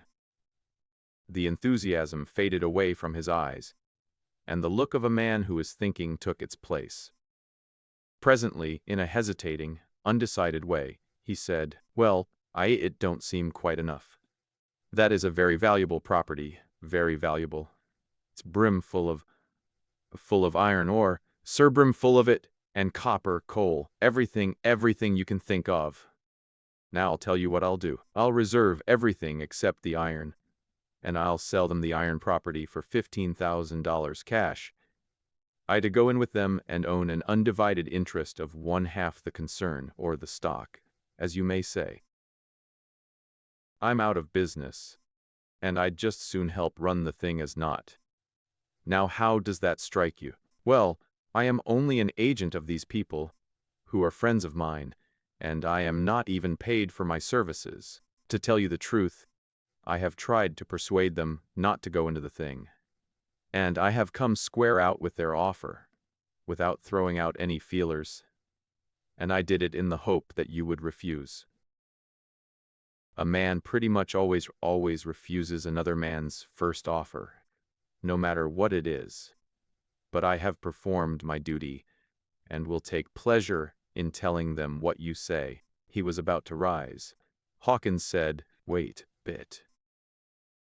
And the substance of his thought was, "This is a deep man. This is a very deep man. I don't like his candor. Your ostentatiously candid businessman's a deep fox, always a deep fox. This man's that iron company himself, that's what he is. He wants that property, too. I am not so blind but I can see that. He don't want the company to go into this thing. Oh, that's very good. Yes, that's very good indeed stuff. Be back here tomorrow, sure, and take my offer. Take it, just as sure as I'm alive this moment. There's something tremendous stirring in iron speculation." Here Hawkins got up and began to pace the floor with excited eyes and with gesturing hands. "Something enormous going on in iron, without the shadow of a doubt. And here I sit mousing in the dark and never knowing anything about it. Great heaven, what an escape I've made! This underhanded mercenary creature might have taken me up and ruined me, but I have escaped, and I warrant me, I'll not put my foot into—" He stopped and turned toward the stranger, saying, "I have made you a proposition, you have not accepted it, and I desire that you will consider that I have made none. At the same time, my conscience will not allow me to. Please alter the figures I named to $30,000. If you will, and let the proposition go to the company, I will stick to it if it breaks my heart." The stranger looked amused, and there was a pretty well-defined touch of surprise in his expression too, but Hawkins never noticed it.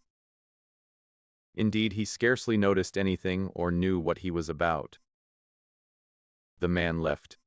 Hawkins flung himself into a chair, thought a few moments, then glanced around, looked frightened, sprang to the door. Too late, too late! Fool that I am. Always a fool. 30,000 ass that I am.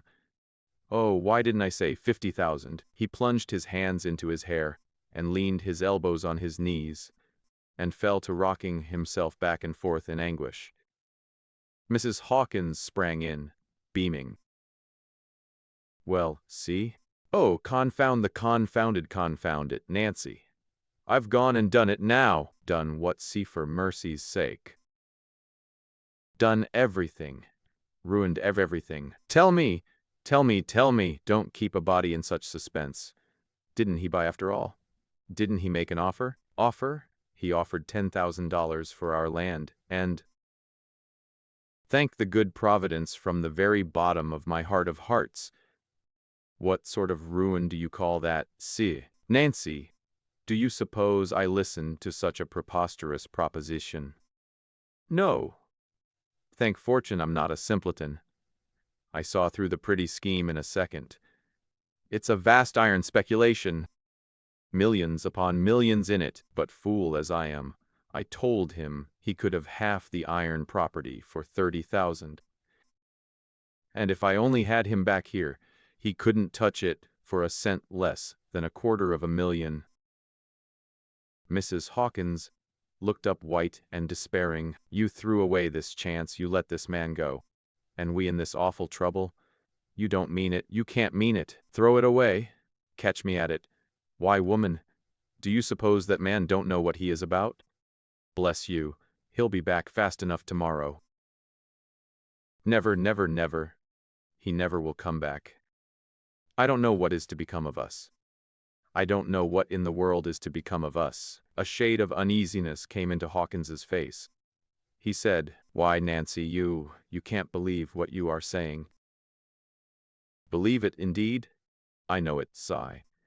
And I know that we haven't a cent in the world, and we've sent $10,000 a-begging. Nancy, you frighten me. Now could that man, is it possible that I hanged if I don't believe I have missed a chance? Don't grieve, Nancy, don't grieve. I'll go right after him. I'll take, what a fool I am. I'll take anything he'll give. The next instant he left the house on a run. But the man was no longer in the town. Nobody knew where he belonged or whither he had gone. Hawkins came slowly back, watching wistfully but hopelessly for the stranger, and lowering his price steadily with his sinking heart. And when his foot finally pressed his own threshold, the value he held the entire Tennessee property at was $500, $200 down, and the rest in 3 equal annual payments, without interest. There was a sad gathering at the Hawkins fireside the next night. All the children were present but Clay. Mr. Hawkins said, Washington, we seem to be hopelessly fallen, hopelessly involved. I am ready to give up. I do not know where to turn. I never have been down so low before. I never have seen things so dismal. There are many mouths to feed. Clay is at work. We must lose you also for a little while, my boy. But it will not be long, the Tennessee land. He stopped and was conscious of a blush. There was silence for a moment, and then Washington, now a lank, dreamy young between 22 and 23 years of age, said, If Sellers would come for me, I would go and stay with him a while till the Tennessee land is sold. He has often wanted me to come, ever since he moved to Hawkeye. I'm afraid he can't well come for you, Washington. From what I can hear, not from him, of course, but from others, he is not far from as bad off. And his family is as large, too. He might find something for you to do, maybe.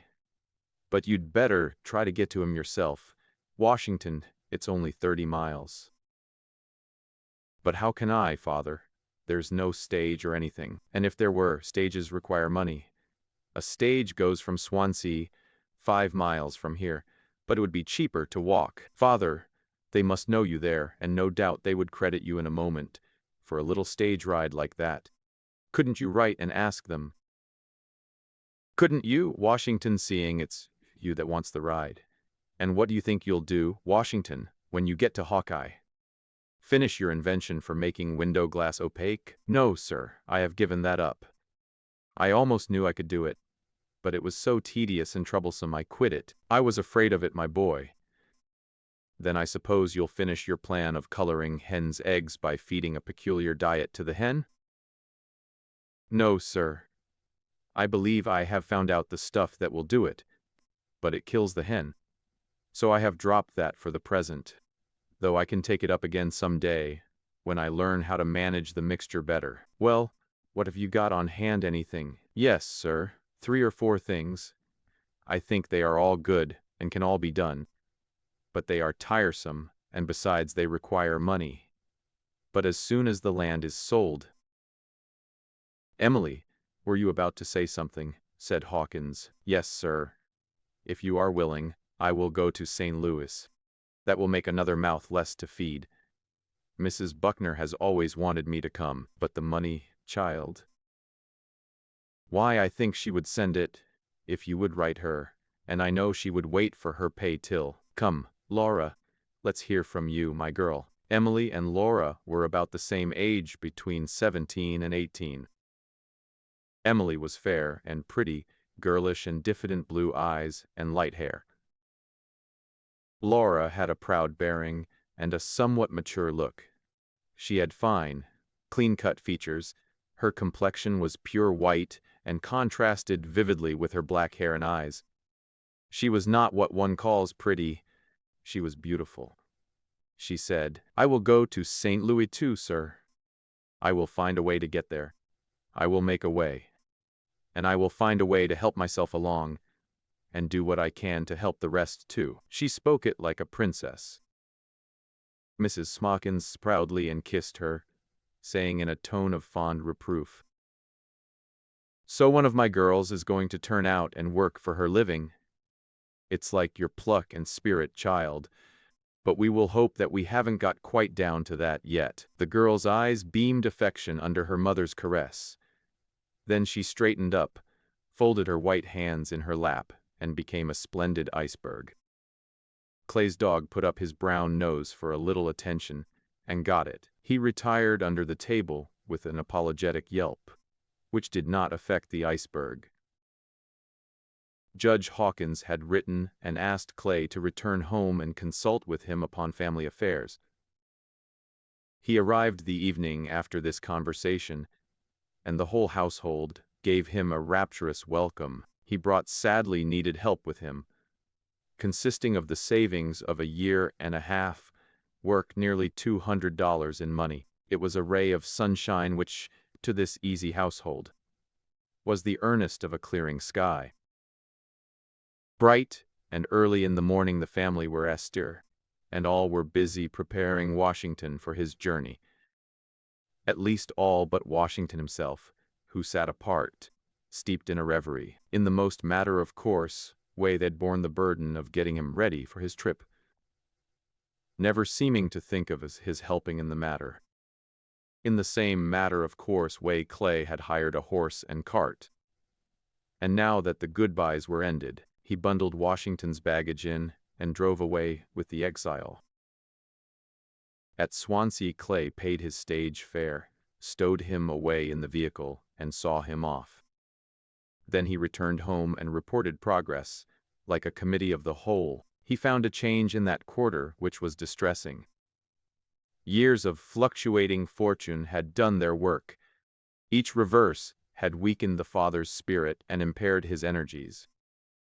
His last misfortune seemed to have left hope and ambition dead within. He inquired into Clay's affairs and prospects, and when he found that Clay was doing pretty well, and was likely to do still better, it was plain that he resigned himself with easy facility to look to the son for support.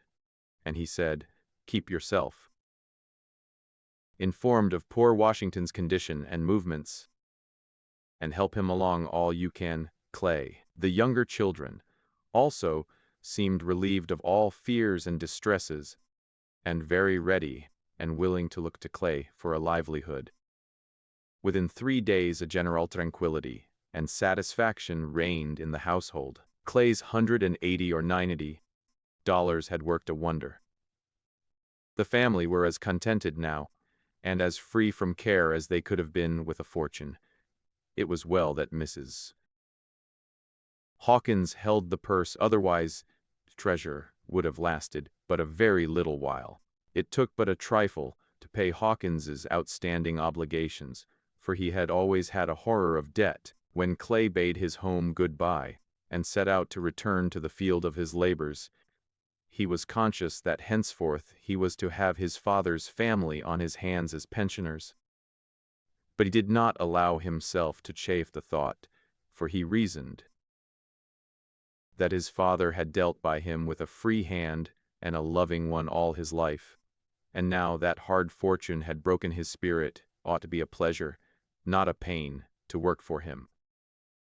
The younger children were born and educated dependents. They had never been taught to do anything for themselves, and it did not seem to occur to them to make an attempt now. The girls would not have been permitted to work for a living under any circumstances whatever. It was a Southern family, and of good blood. And for any person except Laura, either within or without the household, to have suggest such an idea would have brought upon the suggester the suspicion of being a lunatic. Chapter 7. Via, when she's and gone, and fled and dead, then will I fetch her again, with aqua vita, out of an old hogshed. While there are lees of wine, or dregs of beer, I'll never want her. Coin her out of cobwebs, dust, but I'll have her. Raise wool upon eggshells, sir, and make grass grow out of marrow bones, to make her come. Johnson. Bearing Washington Hawkins and his fortunes, the stagecoach tore out of Swansea at a fearful gait, with horn tooting gaily and half the town admiring from doors and windows. This sort of conduct marked every entry to a station and every exit from it. And so in those days children grew up with the idea that stagecoaches always tore and always tooted. But they also grew up with the idea that pirates went into action in their Sunday clothes, carrying the black flag in one hand and pistoling people with the other, merely because they were so represented in the pictures. But these illusions vanished when later years brought their disenchanting wisdom. They learned then that the stagecoach is but a poor, plodding, vulgar thing in the solitudes of the highway, and that the pirate is only a seedy, unfantastic rough when he is out of the pictures. Toward evening, the stagecoach came thundering into Hawkeye with a perfectly triumphant ostentation, which was natural and proper. For Hawkeye was a pretty large town for interior Missouri. Washington, very stiff and tired and hungry, climbed out and wondered how he was to proceed now. But his difficulty was quickly solved. Cole Sellers came down the street on a run and arrived panting for breath. He said, "Lord bless you. I'm glad to see you, Washington, perfectly delighted to see you, my boy. I got your message. Been on the lookout for you. Heard the stage horn, but had a party I couldn't shake off, man, that's got an enormous thing on hand, wants me to put some capital into it. And I tell you, my boy, I could do worse. I could do a deal worse. No, now, that luggage alone. I'll fix that. Here, got anything to do? All right, shoulder this plunder and follow me. Come along, Washington. Lord, I'm glad to see you. Wife and the children are just perishing to look at you. Bless you, they won't know you, you've grown so. Folks all well, I suppose? That's good, glad to hear that. We're always going to run down and see them. But I'm into so many operations, and they're not things a man feels like trusting to other people, and so somehow we keep putting it off. Fortune's in them, good gracious, it's the country to pile up wealth in. Here we are, here's where the Sellers hangs out. Hump it on the doorstep.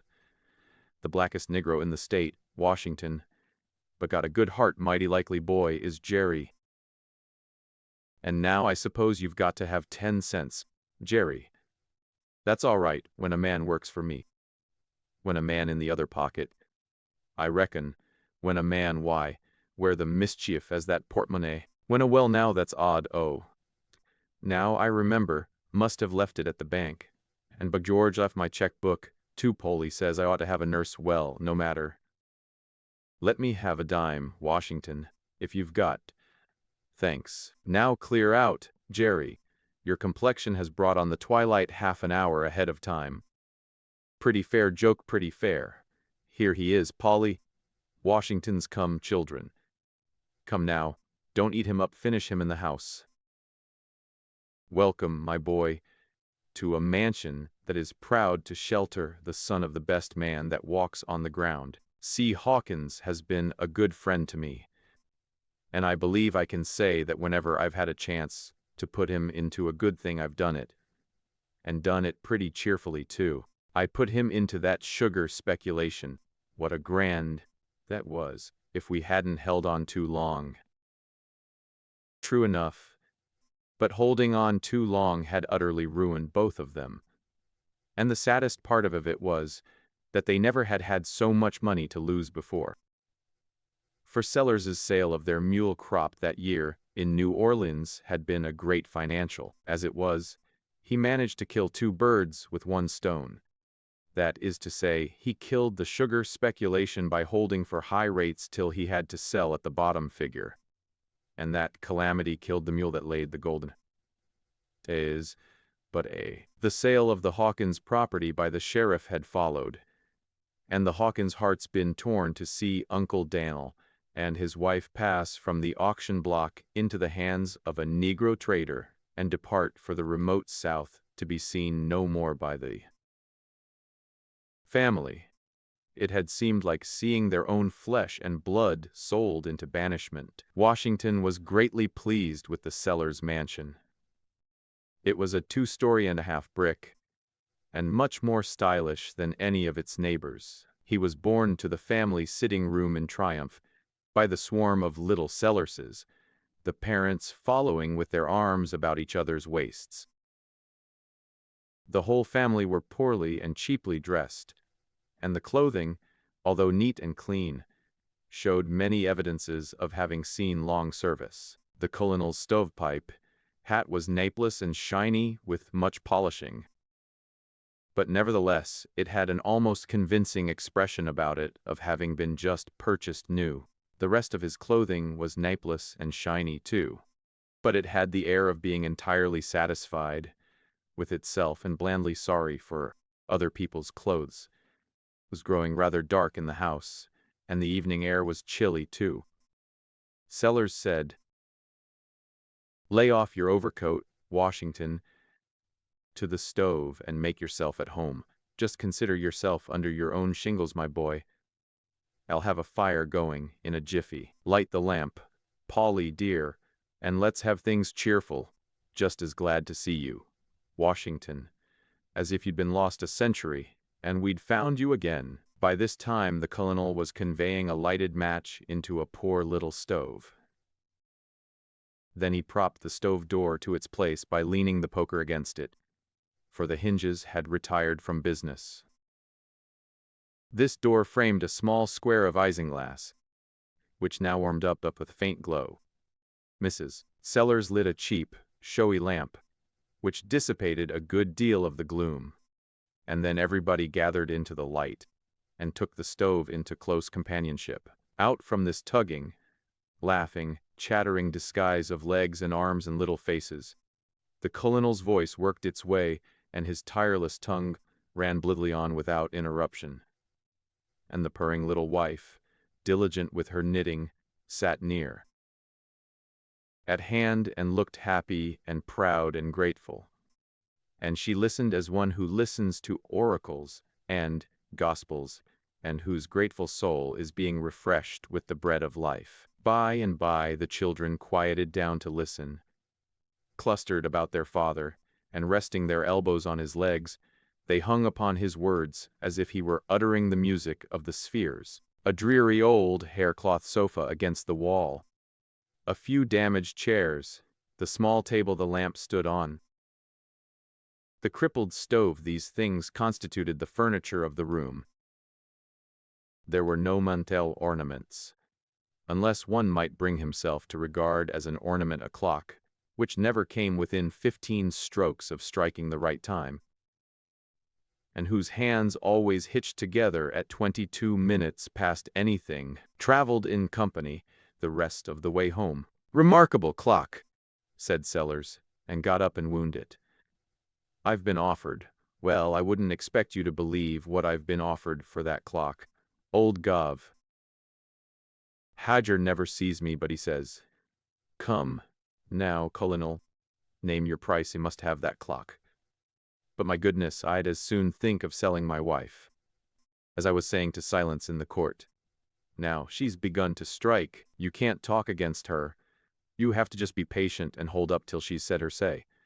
Ah, well, As I was saying, when she's beginning again, 19, 19, 21, 22, twin.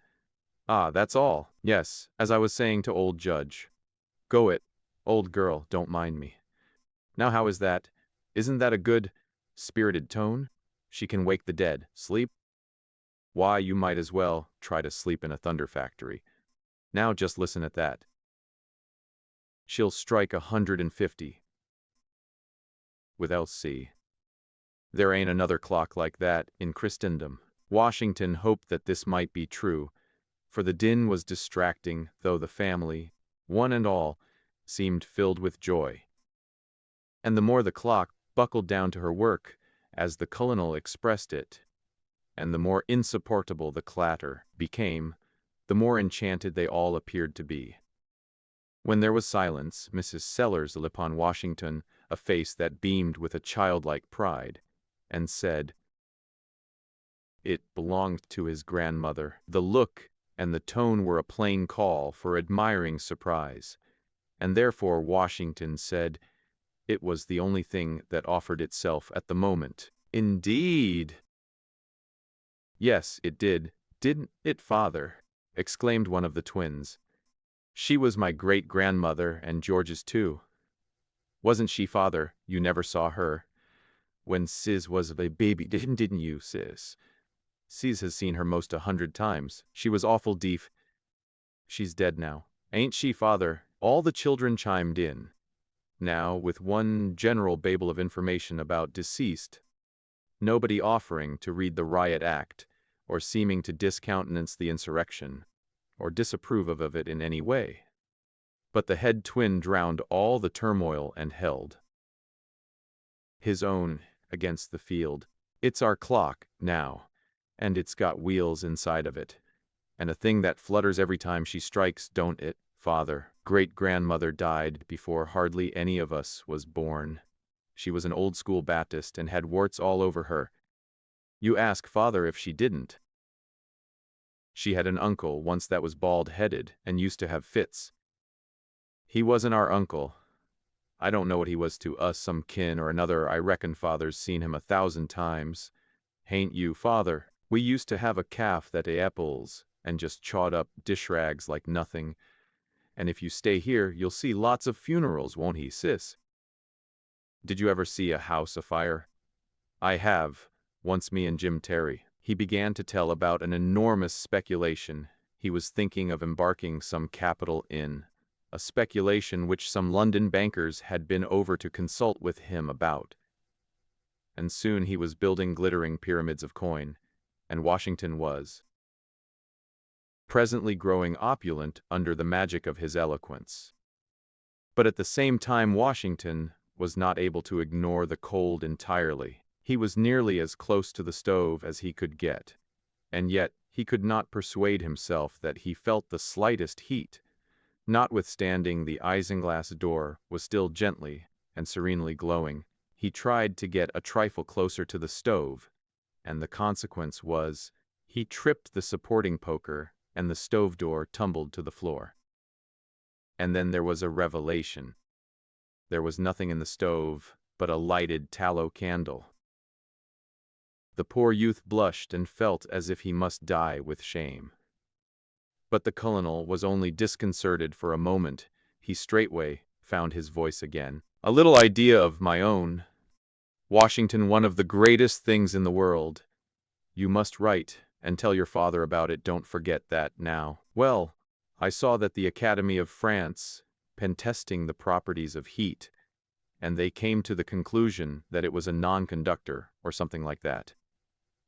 And of course its influence must necessarily be deadly in nervous organizations with excitable temperaments, especially where there is any tendency toward rheumatic affections. Bless you, I saw in a moment what was the matter with us, and says, out goes your fires. No more slow torture and certain death for me, sir. What you want is the appearance of heat, not the heat itself. That's the idea.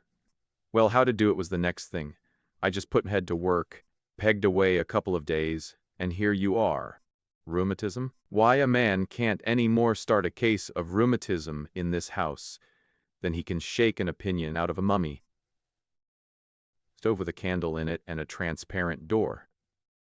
That's it. It has been the salvation of this family. Don't you fail to write your father about it, Washington, and tell him the idea is mine. I'm no more conceited than most people, I reckon. But you know it is human nature for a man to want credit for a thing like that. Washington said with his blue lips that he would, but he said in his secret heart that he would promote no such iniquity. He tried to believe in the healthfulness of the invention, and succeeded tolerably well. But after all, he could not feel that good health in a frozen body was any real improvement on the rheumatism. Chapter 8. One piard is thin, as of cerise, not replenished with great diversity of meat in drinky. Good share may then suffice, with honest talking, the book of courtesy. Mammon. Come on, sir, now you set your foot on shore, in Novo Orbe. Here's the rich Peru, and there within, sir, are the golden mines. Great, offer. B. Hansen, that is to say, that what Washington regarded at first sight as mere lowly potatoes, presently became awe-inspiring agricultural productions that had been reared in some ducal garden beyond the sea, under the sacred eye of the Duke himself, who had sent them to cellars. The bread was from corn which could be grown in only one favored locality in the earth, and only a favored few could get it. The Rio coffee, which at first seemed execrable to the taste, took to itself an improved flavor when Washington was told to drink it slowly and not hurry what should be a lingering luxury in order to be fully appreciated. It was from the private stores of a Brazilian nobleman with an unrememberable name. The colonel's tongue was a magician's wand that turned dried apples into figs and water into wine, as easily as it could change a hovel into a palace, and present poverty into imminent future riches.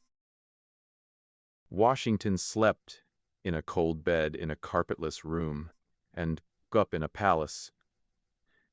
At least the palace lingered during the moment that he was rubbing his eyes and getting his bearings, and then it disappeared, and he recognized that the fatigue had made him sleep late. When he entered the sitting room, he noticed that the old haircloth sofa was absent.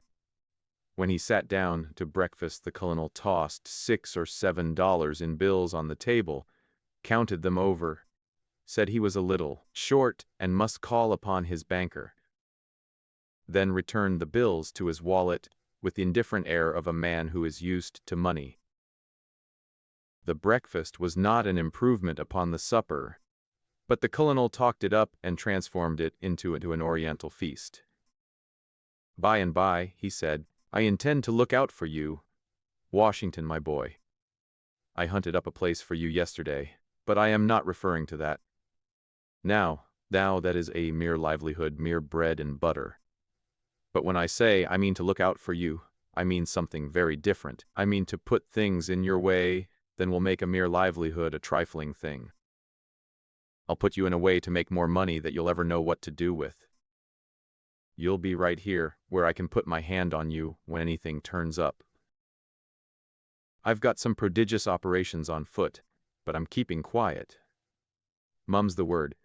Your old hand don't go around powwowing and letting everybody see his yards and find out his little game. But all in good time, Washington, all in good time, you'll see. Now there's an operation in corn that looks well. Some New York men are trying to get me to buy up all the growing crops and just boss the market when they mature. I tell you it's a great thing, and it only costs a trifle. 2 millions or 2.5 will do it. I haven't exactly promised yet. There's no hurry. The more indifferent I seem, the more anxious those fellows will get. We've got quiet men at work. He was very impressive here.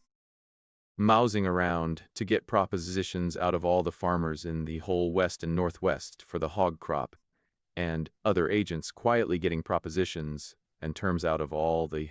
I've looked into the thing, calculated all the chances for and all the chances against, and though I shake my head and hesitate and keep on thinking, apparently, I've got my mind made up that if the thing can be done on a capital of 6 millions, that's the horse to put up money on.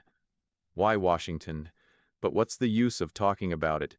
Any man can see that there's whole Atlantic oceans of cash in it, gulfs and bays thrown in. But there's a bigger thing than that. Yes, bigger. Why, Colonel, you can't want anything bigger, said Washington, his eyes blazing. Oh, I wish I could go into either of those speculations. I only wish I had money. I wish I wasn't cramped and kept down with poverty, and such prodigious chances lying right here in sight.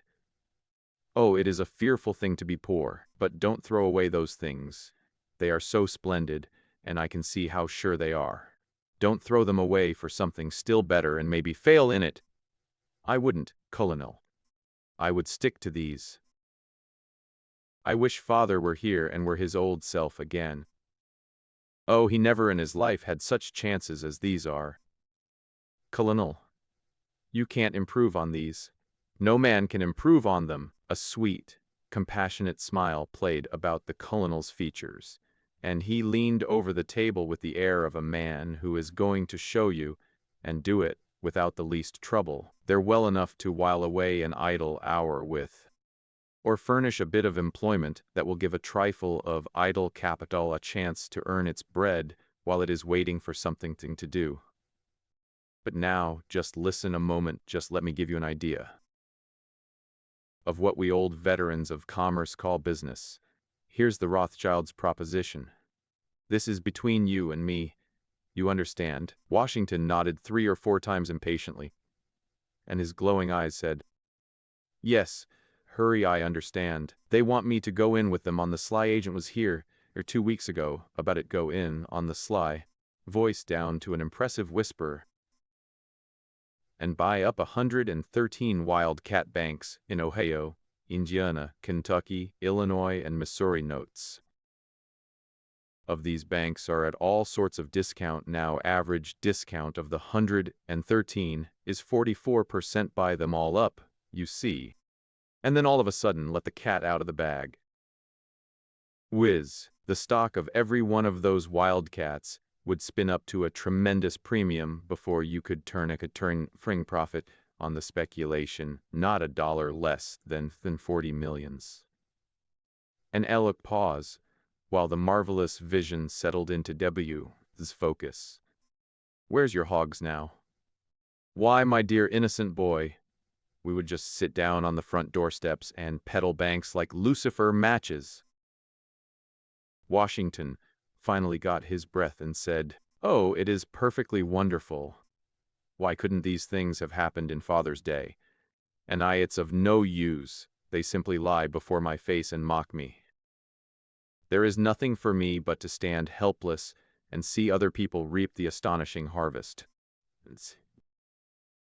Never mind, Washington, don't you worry. I'll fix you. There's plenty of chances. How much money have you got? In the presence of so many millions, Washington could not keep from blushing when he had to confess that he had $18 in the world. I've been experimenting to pass away the time on a little preparation for curing sore eyes. A kind of decoction 9/10 water and the other 10th drugs that don't cost more than $1 a barrel. I'm still experimenting. There's one ingredient wanted yet to perfect the thing.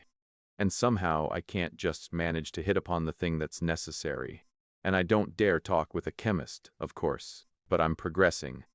And before many weeks I wager the country will ring with the fame of Beria Sellers' infallible Imperial Oriental optic liniment and salation for sore eyes. The medical wonder of the age, small bottles 50 cents, large ones $1. Average cost 5 and 7 cents for the 2 sizes. The first year sell say 10,000 bottles in Missouri, 7,000 in Iowa, 3,000 in Arkansas, 4,000 in Kentucky, 6,000 in Illinois, and say 25,000 in the rest of the country. Total, 55,000 bottles. Profit clear of all expenses, $20,000 at the very lowest calculation. All the capital needed is to manufacture the first 2,000 bottles, say $150.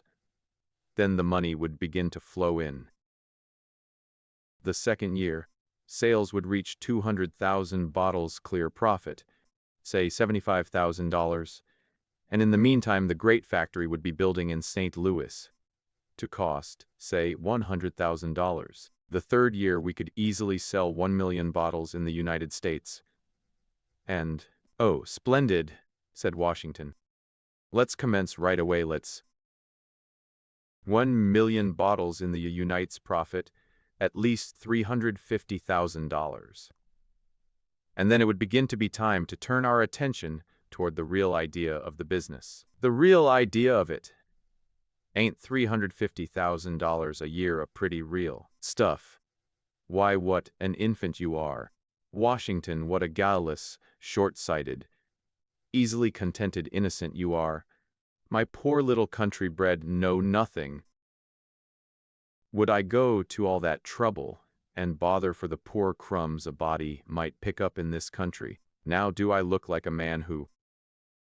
Does my history suggest that I am a man who deals in trifles, contents himself with the narrow horizon that hems in the common herd, sees no further than the end of his nose?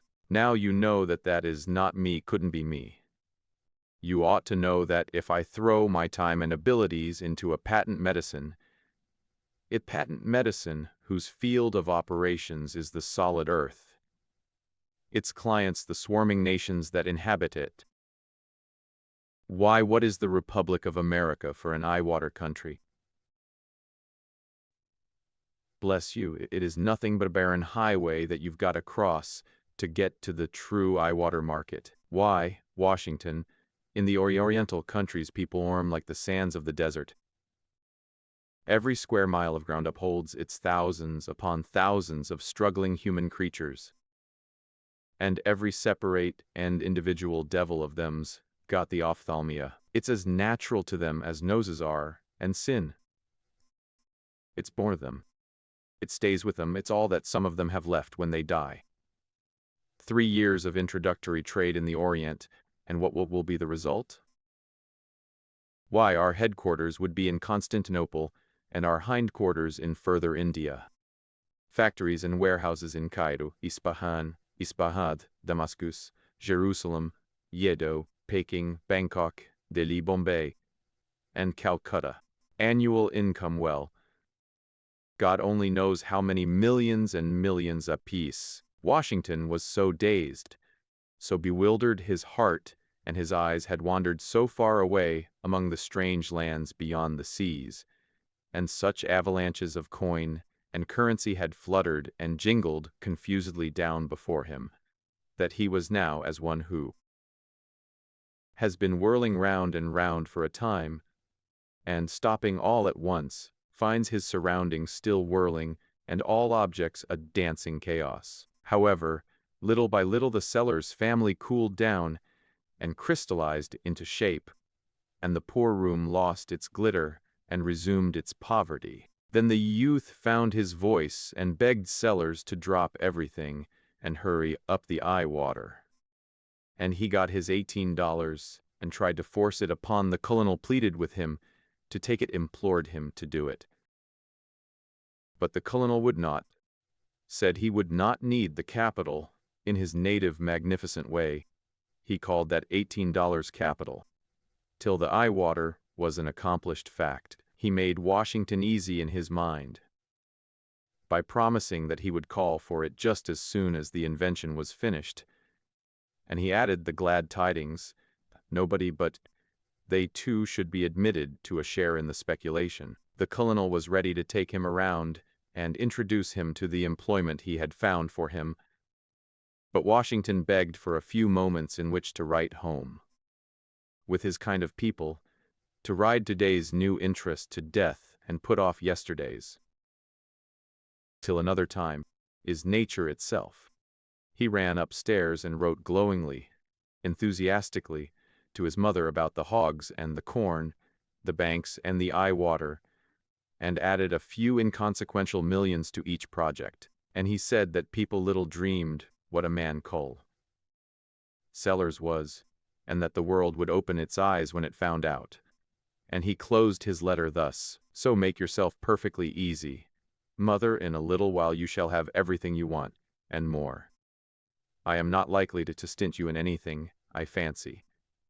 This money will not be for me alone, but for all of us.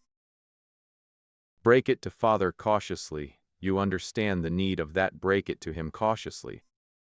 For he has had such cruel hard fortune, and is so stricken by it, that great good news might prostrate him, more surely than even bad, for he is used to the bad, but is grown sadly unaccustomed to the other. Tell Laura, tell all the children, and write to Clay about it if he is not with you yet. You may tell Clay that whatever I get he can freely share in freely. He knows that that is true. There will be no need that I should swear to that to make him believe it. Goodbye, and mind what I say. Rest perfectly easy, one and all of you, for our troubles are nearly at an end." Poor lad! He could not know that his mother would cry some loving, compassionate tears over his letter, and put off the family with a synopsis of its contents, which conveyed a deal of love to them, but not much idea of his prospects or projects. And he never dreamed that such a joyful letter could sadden her and fill her night with sighs and troubled thoughts and bodings of the future, instead of filling it with peace and blessing it with restful sleep. When the letter was done, Washington and the colonel sallied forth, and as they walked along, Washington learned what he was to be. He was to be a clerk in a real estate office. And the gorgeous possibilities of that domain straightway began to occupy his imagination to such a degree that he could scarcely manage to keep even enough of his attention upon the colonel's talk to retain the general run of what he was saying. He was glad it was a real estate office.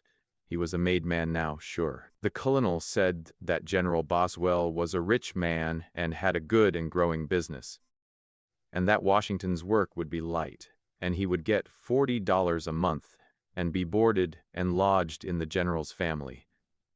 Was as good as $10 more, and even better, for he could not live as well even at the city hotel as he would there.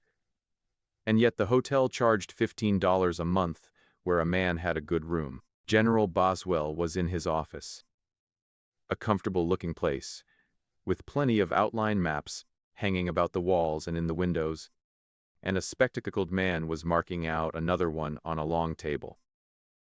The office was in the principal street. The general received Washington with a kindly but reserved politeness. Washington rather liked his looks. He was about 50 years old, dignified, well-preserved, and well-dressed.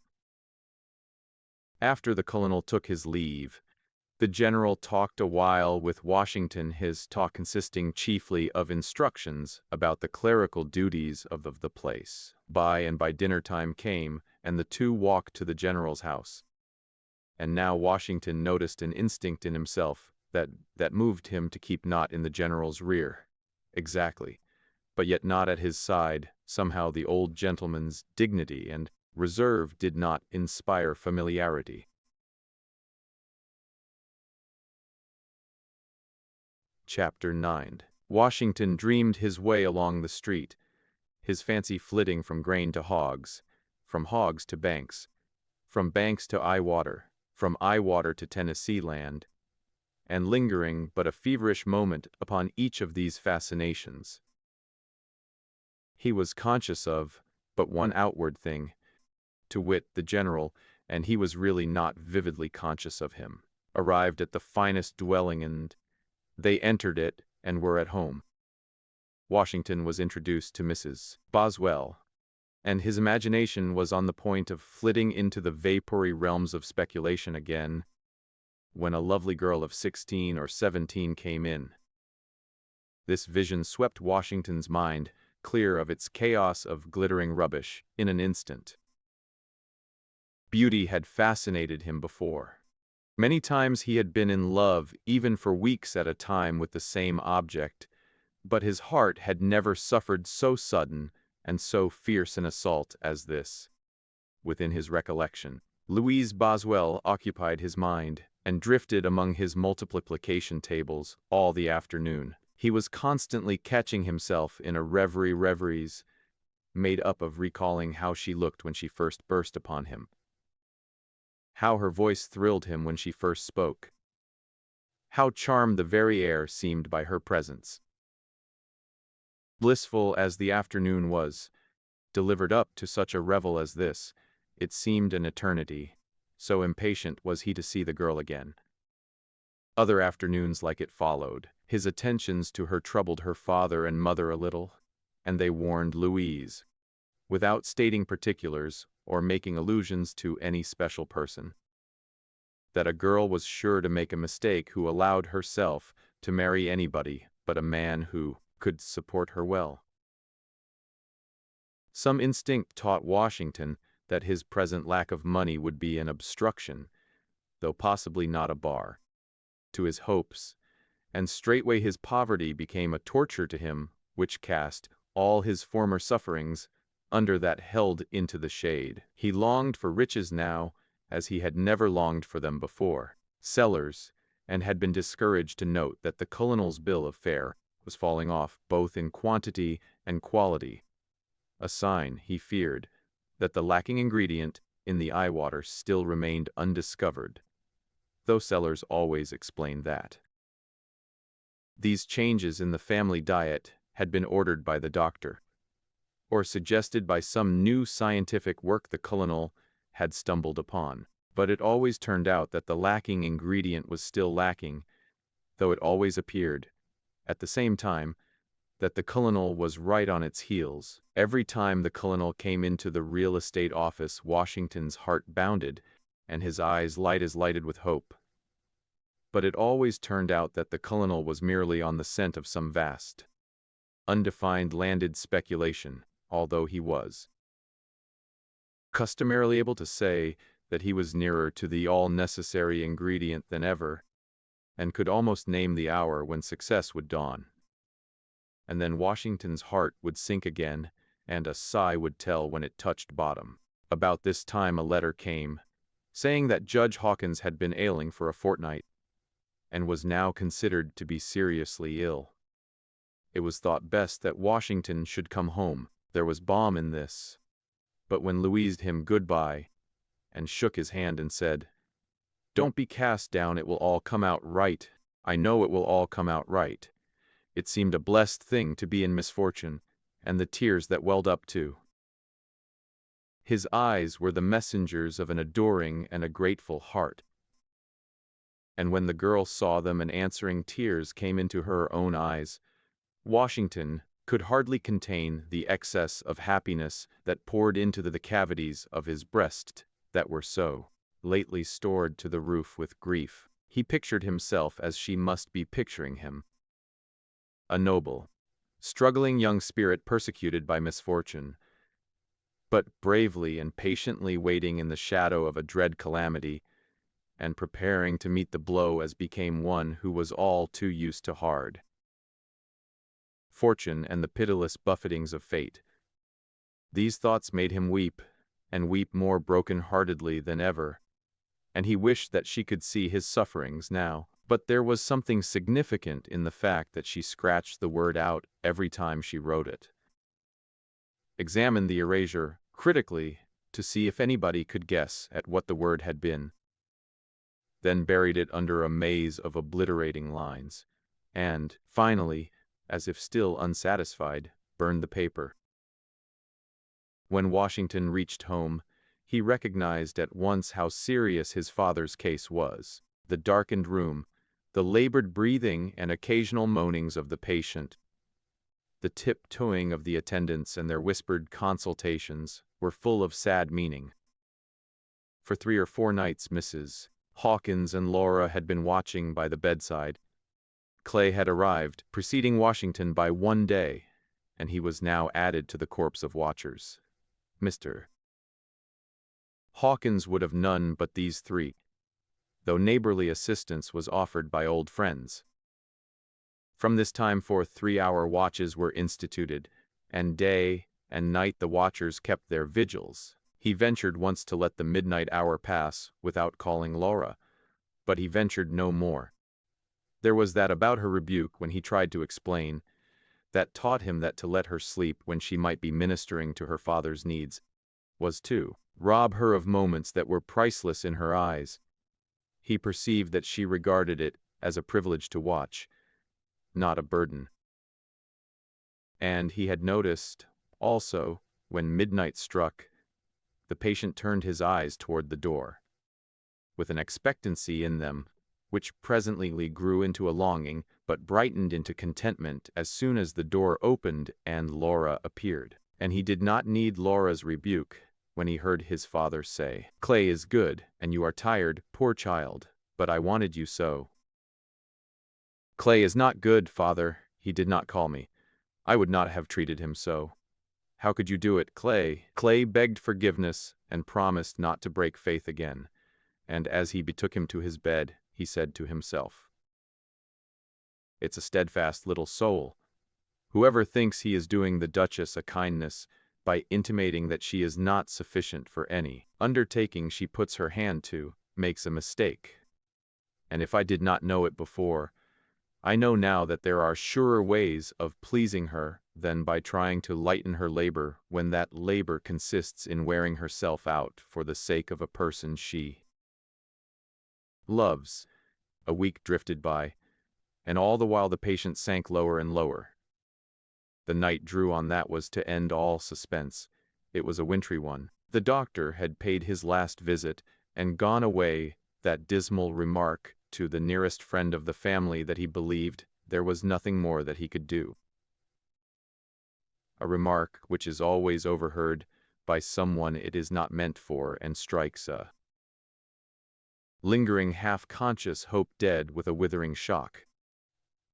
The medicine phials had been removed from the bedside and put out of sight, and all things made orderly and meet for the solemn event that was impending.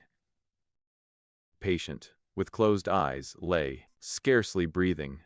The watchers sat by and wiped the gathering damps from his forehead while the silent tears flowed down their faces. The deep hush was only interrupted by sobs from the children, grouped about the bed. After a time, it was toward midnight now. Mr. Hawkins roused out of a doze, looked about him, and was evidently trying to speak. Instantly Laura lifted his head, and in a failing voice he said, while something of the old light shone in his eyes, "Wife, children, come nearer, nearer. The darkness, let me see you all once more." The group closed together at the bedside, and their tears and sobs came now without restraint. "I am leaving you in cruel poverty. I have been so foolish, so short-sighted. But courage! A better day is coming. Never lose sight of the Tennessee land. Be wary. There is wealth stored up for you, their wealth that is boundless. The children shall hold up their heads with the best in the land. Where are the papers? Have you got the papers safe? Show them to me." Under his strong excitement his voice had gathered power, and his last sentences were spoken with scarcely a perceptible halt or hindrance. With an effort he had raised himself, almost without assistance, to a sitting posture, but now the fire faded out of his eyes and he fell back exhausted. The papers were brought and held before him, and the answering smile that flitted across his face showed that he was satisfied. He closed his eyes, and the signs of approaching dissolution multiplied rapidly. He lay almost motionless for a little while, then suddenly partly raised his head and looked about him as one who peers in uncertain light. He muttered, "Gone. No, I see you still. It is over, but you are safe." Safe, the voice died out in a whisper. The sentence was never finished. The emaciated fingers began to pick at the coverlet, a fatal sign. After a time there were no sounds, but the cries of the mourners within, and the gusty turmoil of the wind without. Then she closed the dead eyes, and crossed the hands upon the breast. After a season, she kissed the forehead reverently, drew the sheet up over the face, and then walked apart, and sat down with the look of one who is done with life, and has no further interest in its joys and sorrows, its hopes or its ambitions. Clay buried his face in the coverlet of the bed. When the other children and the mother realized that death was indeed come at last, they threw themselves into each other's arms and gave way to a frenzy of grief. Chapter 10. Only 2 or 3 days had elapsed since the funeral, when something happened which was to change the drift of Laura's life somewhat, and influence in a greater or lesser degree the formation of her character. He had been universally trusted and honored in his day, but had finally fallen into misfortune. While serving his 3rd term in Congress, and while upon the point of being elevated to the Senate, which was considered the summit of earthly aggrandizement in those days, he had yielded to temptation, when in distress for money wherewith to save his estate, and sold his vote. His crime was discovered, and his fall followed instantly. Nothing could reinstate him in the confidence of the people. His ruin was irretrievable, his disgrace complete. All doors were closed against him, all men avoided him. After years of skulking retirement and dissipation, death had relieved him of his troubles at last, and his funeral followed close upon that of Mr. Hawkins. He died as he had latterly lived, wholly alone and friendless. He had no relatives, or if he had they did not acknowledge him. The coroner's jury found certain memoranda upon his body and about the premises, which revealed a fact not suspected by the villagers before, viz., that Laura was not the child of Mr. and Mrs. Hawkins. The gossips were soon at work. They were but little hampered by the fact that the memoranda referred to betrayed nothing but the bare circumstance that Laura's real parents were unknown, and stopped there. The town soon teemed with histories of Laura's origin and secret history. No 2 versions precisely alike, but all elaborate, exhaustive, mysterious, and interesting, and all agreeing in one vital particular, to wit, that there was a suspicious cloud about her birth, not to say a disreputable one. Laura began to encounter cold looks, averted eyes, and peculiar nods and gestures, which perplexed her beyond measure. But presently the pervading gossip found its way to her, and she understood then. Her pride was stung. She was astonished, and at first incredulous. She was about to ask her mother if there was any truth in these reports, but upon second thought held her peace. She soon gathered that Major Lackland's memoranda seemed to refer to letters which had passed between himself and Judge Hawkins. She shaped her course without difficulty the day that hint reached her. That night she sat in her room till all was still, and then she stole into the garret and began a search. She rummaged long among boxes of musty papers relating to business matters of no interest to her, but at last she found several bundles of letters. One bundle was marked private, and in that she found what she wanted. She selected 6 or 8 letters from the package and began to devour their contents, heedless of the cold. By the dates, these letters were from 5 to 7 years old. They were all from Major Lackland to Mr. Hawkins. The substance of them was that someone in the East had been inquiring of Major Lackland about a lost child and its parents, and that it was conjectured that the child might be Laura. Evidently some of the letters were missing, for the name of the inquirer was not mentioned. There was a casual reference to this handsome featured aristocratic gentleman, as if the reader and the writer were accustomed to speak of him and knew who was meant. In one letter the Major said he agreed with Mr. Hawkins that the inquirer seemed not altogether on the wrong track. But he also agreed that it would be best to keep quiet until more convincing developments were forthcoming. Another letter said that the poor soul broke completely down when he saw Laura's picture, and declared it must be she. Still another said, he seems entirely alone in the world, and his heart is so wrapped up in this thing that I believe that if it proved a false hope, it would kill him. I have persuaded him to wait a little while and go west when I go. Another letter had this paragraph in it: he is better one day and worse the next, and is out of his mind a good deal of the time. It is this: his lost memory returns to him when he is delirious, and goes away again when he is himself, just as old Canada Joe used to talk the French patois of his boyhood in the delirium of typhus fever, though he could not do it when his mind was. Now this poor gentleman's memory has always broken down before he reached the explosion of the steamer. He could only remember starting up the river with his wife and child, and he had an idea that there was a race, but he was not certain he could. But now in his delirium it all comes out. The names of the boats, every incident of the explosion, and likewise the details of his astonishing escape. That is, to where, just as a yawl boat was approaching him, he was clinging to the starboard wheel of the burning wreck at the time. A falling timber struck him on the head. But I will write out his wonderful escape in full tomorrow or next day. Of course the physicians will not let me tell him now that our Laura is indeed his child. That must come later, when his health is thoroughly restored.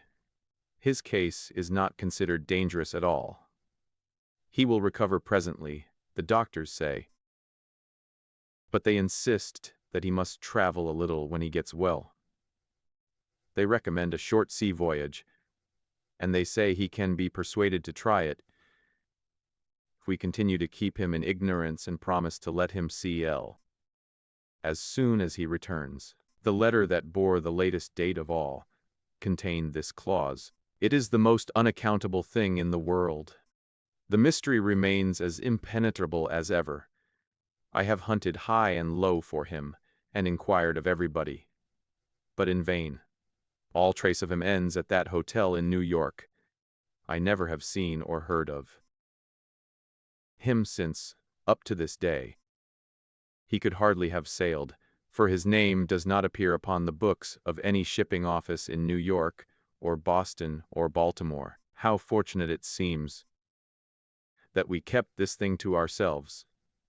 Laura still has a father in you, and it is better for her that this subject here forever. Random remarks here and there, being pieced together, gave Laura a vague impression of a man of fine presence, about 43 or 45 years of age, with dark hair and eyes, and a slight limp in his walk.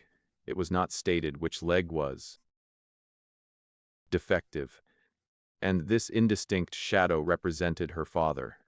She made an exhaustive search for the missing letters, but found none. They had probably been burned, and she doubted not that the ones she had ferreted out would have shared the same fate if Mr. Hawkins had not been a dreamer, void of method, whose mind was perhaps in a state of conflagration over some bright new speculation when he received them. She sat long, with the letters in her lap, thinking and unconsciously freezing. She felt like a lost person who has traveled down a long lane in good hope of escape, and just as the night descends finds his progress barred by a bridgeless river whose further shore, if it has one, is lost in the darkness. If she could only have found these letters a month sooner! That was her thought. But now the dead had carried their secrets with them. A dreary melancholy settled down upon her. An undefined sense of injury crept into her heart. She grew very miserable. She had just reached the romantic age, the age when there is a sad sweetness, a dismal comfort to a girl to find out that there is a mystery connected with her birth, which no other piece of good luck can afford. She had more than her rightful share of practical good sense, but still she was human. And to be human is to have one's little modicum of romance secreted away in one's composition. One never ceases to make a hero of oneself, in private, during life, but only alters the style of his heroism from time to time as the drifting years belurten gods of admiration and raise up others in their stead that seem greater. The recent wearing days and nights of watching, and the wasting grief that had possessed her, combined with the profound depression that naturally came with the reaction of idleness, made Laura peculiarly susceptible at this time to romantic. She could not really tell whether she wanted to find him and spoil it all or not. But still all the traditions of romance pointed to the making the attempt as the usual and necessary course to follow. Therefore, she would some day begin the search, when opportunity should offer. Now a former thought struck her. She would speak to Mrs. Hawkins. And naturally enough, Mrs. Hawkins appeared on the stage at that moment. She said she knew all, that Laura had discovered the secret that Mr. Hawkins, the elder children, call Sellers, and herself had kept so long and so faithfully. And she cried and said that now that troubles had begun they would never end. Her daughter's love would wean itself away from her, and her heart would break. Her grief so wrought upon Laura that the girl almost forgot her own troubles for the moment in her compassion for her mother's distress. Finally Mrs. Hawkins said, "Speak to me, child, do not forsake me. Forget all this miserable talk.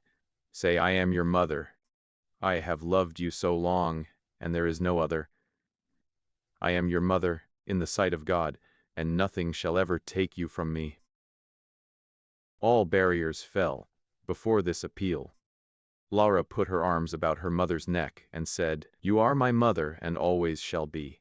We will be as we have always been. And neither this foolish talk nor any other thing or make us less to each other than we are this hour." There was no longer any sense of separation or estrangement between them. Indeed, their love seemed more perfect now than it had ever been before. By and by they went downstairs and sat by the fire and talked long and earnestly about Laura's history and the letters. But it transpired Mrs. Hawkins had never known of this correspondence between her husband and Major Lackland, with his usual consideration for his wife. Mr. Hawkins had shielded her from the worry the matter would have caused her.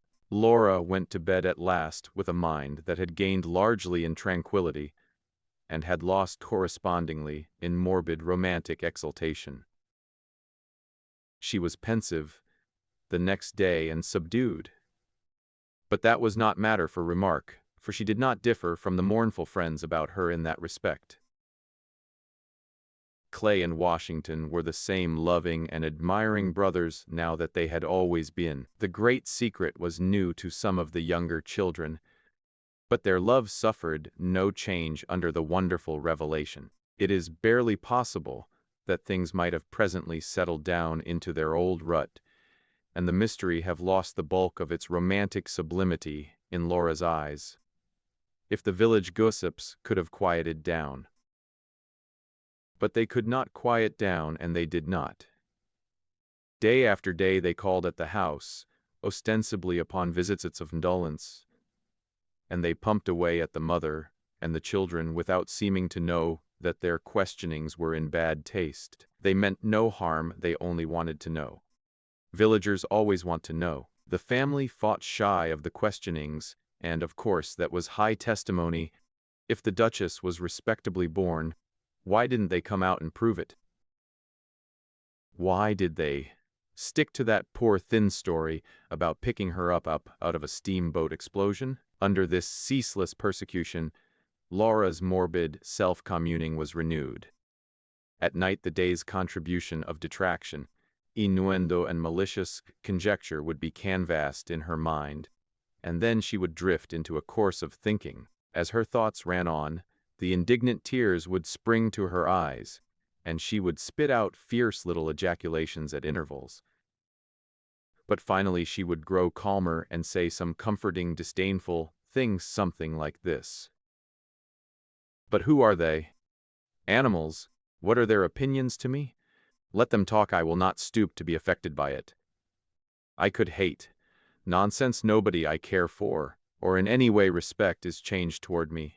I fancy she may have supposed she was thinking of many individuals, but it was not so, she was thinking of only one. And her heart warmed somewhat too, the while. One day a friend overheard a conversation like this, and naturally came and told her all about it. Ned, they say you don't go there anymore. How is that? Well, I don't. But I tell you it's not because I don't want to, and it's not because I think it is any matter who her father was or who he wasn't either. It's only on account of this talk. I think she is a fine girl every way, and so would you if you knew her as well as I do. But you know how it is when a girl once gets talked about, it's all up with her. The world won't ever let her alone after that. The only comment Laura made upon this revelation was, "Then it appears that if this trouble had not occurred, I could have had the happiness of Mr. Ned Thurston's serious attentions. He is well favored in person, and well liked too, I believe, and comes of one of the first families of the village. He is prosperous too, I hear. Has been a doctor a year now, and has had 2 patients, no 3, I think. Yes, it was 3. I attended their funerals. Well, other people have hoped and been disappointed. I am not alone in that. I wish you could stay to dinner. Maria, we are going to have sausages. And besides, I wanted to talk to you about Hawkeye and make you promise to come and see us when we are settled there." But Maria could not stay. She had come to mingle romantic tears with Laura's over the lover's defection, and had found herself dealing with a heart that could not rise to an appreciation of affliction, because its interest was all centered in sausages. But as soon as Maria was gone, Laura stamped her expressive foot and said, "The coward are all books lies. I thought he would fly to the front, and be brave and noble, and stand up for me against all the world, and defy my enemies, and wither these gossips with his scorn. Poor crawling thing, let him go. I do begin to despise this world." She lapsed into thought. Presently she said, "If the time ever comes, and I get a chance, She could not find a word was strong enough, perhaps. By and by she said, "Well, I am glad of it, I'm glad of it. I never cared anything for him anyway." And then, with small consistency, she cried a little, and patted her foot more indignantly than ever. Chapter 11. Washington was at work in the real estate office again, and was alternately in paradise or the other place, just as it happened that Louise was gracious to him, or seemingly indifferent, because indifference or preoccupation could mean nothing else than that she was thinking of some other young person. Call Sellers several times to dine with him when he first returned to Hawkeye, but Washington, for no particular reason, had not accepted. No particular reason except one which he preferred to keep to himself, viz., that he could not bear to be away from Louise. It occurred to him, now that the colonel had not invited him lately, could he be offended?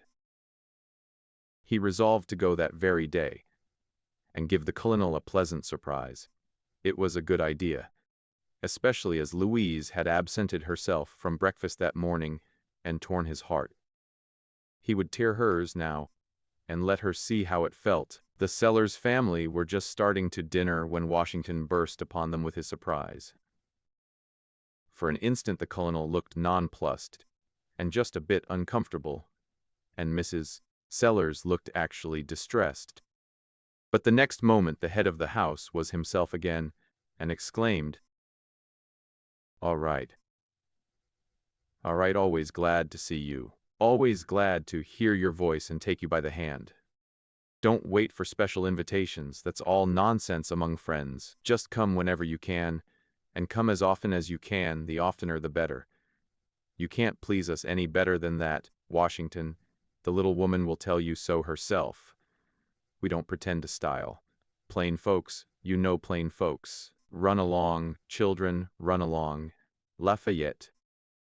In those old days the average man called his children after his most revered literary and historical idols. Consequently, there was hardly a family, at least in the West, but had a Washington in it. Also a Lafayette, a Franklin, and 6 or 8 sounding names from Byron Scott and the Bible. If the offspring held out to visit such a family, was to find oneself by a Congress made up of representatives of the imperial myths and the majestic dead of all the ages.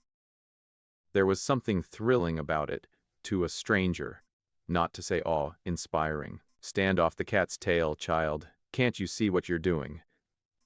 Come, come, come, do. It isn't nice for little boys to hang on to young gentlemen's coat-tails. But never mind him, Washington. He's full of spirits and don't mean any harm. Children will be children. Take the chair next to Mrs. Sellers, Washington. Tut, Marie Antoinette. Let your brother have the fork if he wants it. You are bigger than he is. Washington contemplated the banquet and wondered if he were in his right mind. Was this the plain family dinner? And was it all present? It was soon apparent that this was indeed the dinner. It was all on the table. It consisted of abundance of clear, fresh water, and a basin of raw turnips, nothing more. Washington stole a glance at Mrs. Sellers's face, and would have given the world, the next moment, if he could have spared her that. The poor woman's face was crimson, and the tears stood in her eyes. Washington did not know what to do. He wished he had never come there and spied out this cruel poverty, and brought pain to that poor little lady's heart and shamed her cheek. But he was there, and there was no escape. Call. Sellers hitched back his coat sleeves airily from his wrists, as who should say, now for solid enjoyment. Seized a fork, flourished it, and began to harpoon turnips and to deposit them in the plates before him. Let me help you. Washington Lafayette, pass this plate to Washington. Well, my boy, things are looking pretty bright. Now, I tell you, speculation, the whole atmosphere's full of money. I wouldn't take 3 fortunes for one little operation I've got on hand now, have anything from the casters. Well, you're right. The Baron used to say, take mustard, Sellers, try the mustard. A man can't know what turnips are in perfection without mustard. But I always said, no, Baron, I'm a plain man and I want my food plain, none of your embellishments for Beriah. Sellers made dishes for me. And it's the best way. High living kills more than it cures in this world. You can rest assured of that. Yes, indeed, Washington. I've got one little operation on hand that takes some more water. Help yourself. Won't you? Help yourself. It's plenty of it. You'll find it pretty good, I guess. How does that fruit strike you? Washington said he did not know that he had ever tasted better. He did not add that he detested turnips even when they were cooked, loathed them in their natural state. No, kept this to himself, and praised the turnips to the peril of his soul. I thought you'd like them. Examine them, they'll bear it. See how perfectly firm and juicy they are. They can't start any like them in this part of the country, I can tell you. These are from New Jersey, imported them myself. They cost like sin too. But Lord bless me, I go in for having the best of a thing. Even if it does cost a little more, it's the best economy in the long run. These are the early Malcolm. It's a turnip that can't be produced except in just one orchard, and the supply never is up to the demand. Take some more water. Washington, you can't drink too much water with fruit. All the doctors say that. The plague can't come where this article is, my boy. Plague? What plague? What plague, indeed? Why, the Asiatic plague that nearly depopulated London a couple of centuries ago. But how does that concern us? There is no plague here, I reckon. Shh, I've let it out. Well, never mind, just keep it to yourself. Perhaps I oughtn't said anything, but it's bound to come out sooner or later. So what is the odds? He's a man that keeps himself to himself, and well he may, for he knows that he's got a reputation that covers the whole earth. He won't condescend to open himself out to many people. But Lord bless you, he and I are just like brothers. He won't let me go to a hotel when I'm in the city, says I'm the only man that's company to him. And I don't know, but there's some truth in it, too. Because although I never like to glorify myself and make a great to-do over what I am or what I can do or what I know, I don't mind saying here among friends that I am better read up in most sciences than the general run of professional men in these days. Well, the other day he let me into a little secret, strictly on the quiet, about this matter of the plague. You see, it's booming right along in our direction, follows the Gulf Stream, just as all those epidemics do. And within 3 months, it will be just waltzing through this land like a whirlwind, and whoever it touches can make his will and contract for the funeral. Well, you can't cure it, you can prevent it. Turnips! That's it! Turnips and water! Nothing like it in the world. Old McDowell says, just fill yourself up 2 or 3 times a day, and you can snap your fingers at the place. Keep mum, but just you confine yourself to that diet, and you're all right. I wouldn't have old McDowell's know that I told about it for anything. He never would speak to me again. Take some more water. Washington, the more water you drink. Here, let me give you some more of the turnips. No, now I insist. There, now. Absorb those. They're mighty sustaining, brim full of nutriment. All the medical books say so. Just eat from 4 to 7 good-sized turnips at a meal, and drink from 1.5 pints to a quart of water, and then just sit around a couple of hours and let them ferment. You'll feel like a fighting cock next day. 15 or 20 minutes later, the colonel's tongue was still chattering away. He had piled up several future fortunes out of several incipient operations, which he had blundered into within the past week, and was now soaring along through some brilliant expectations born of late promising experiments upon the lacking ingredient of the eye water. And at such a time Washington ought to have been a rapt and an enthusiastic listener. He was not, for 2 matters disturbed his mind and distracted his attention. He had not needed the dreadful fruit, and had not wanted it. And when he saw the pathetic sorrow in their faces, when they asked for more and there was no more to give them, he hated himself for his stupidity and pitied the famishing things with all his heart. The other matter that disturbed him was the dire inflation that had begun in his stomach. It grew and grew, became more and more insupportable.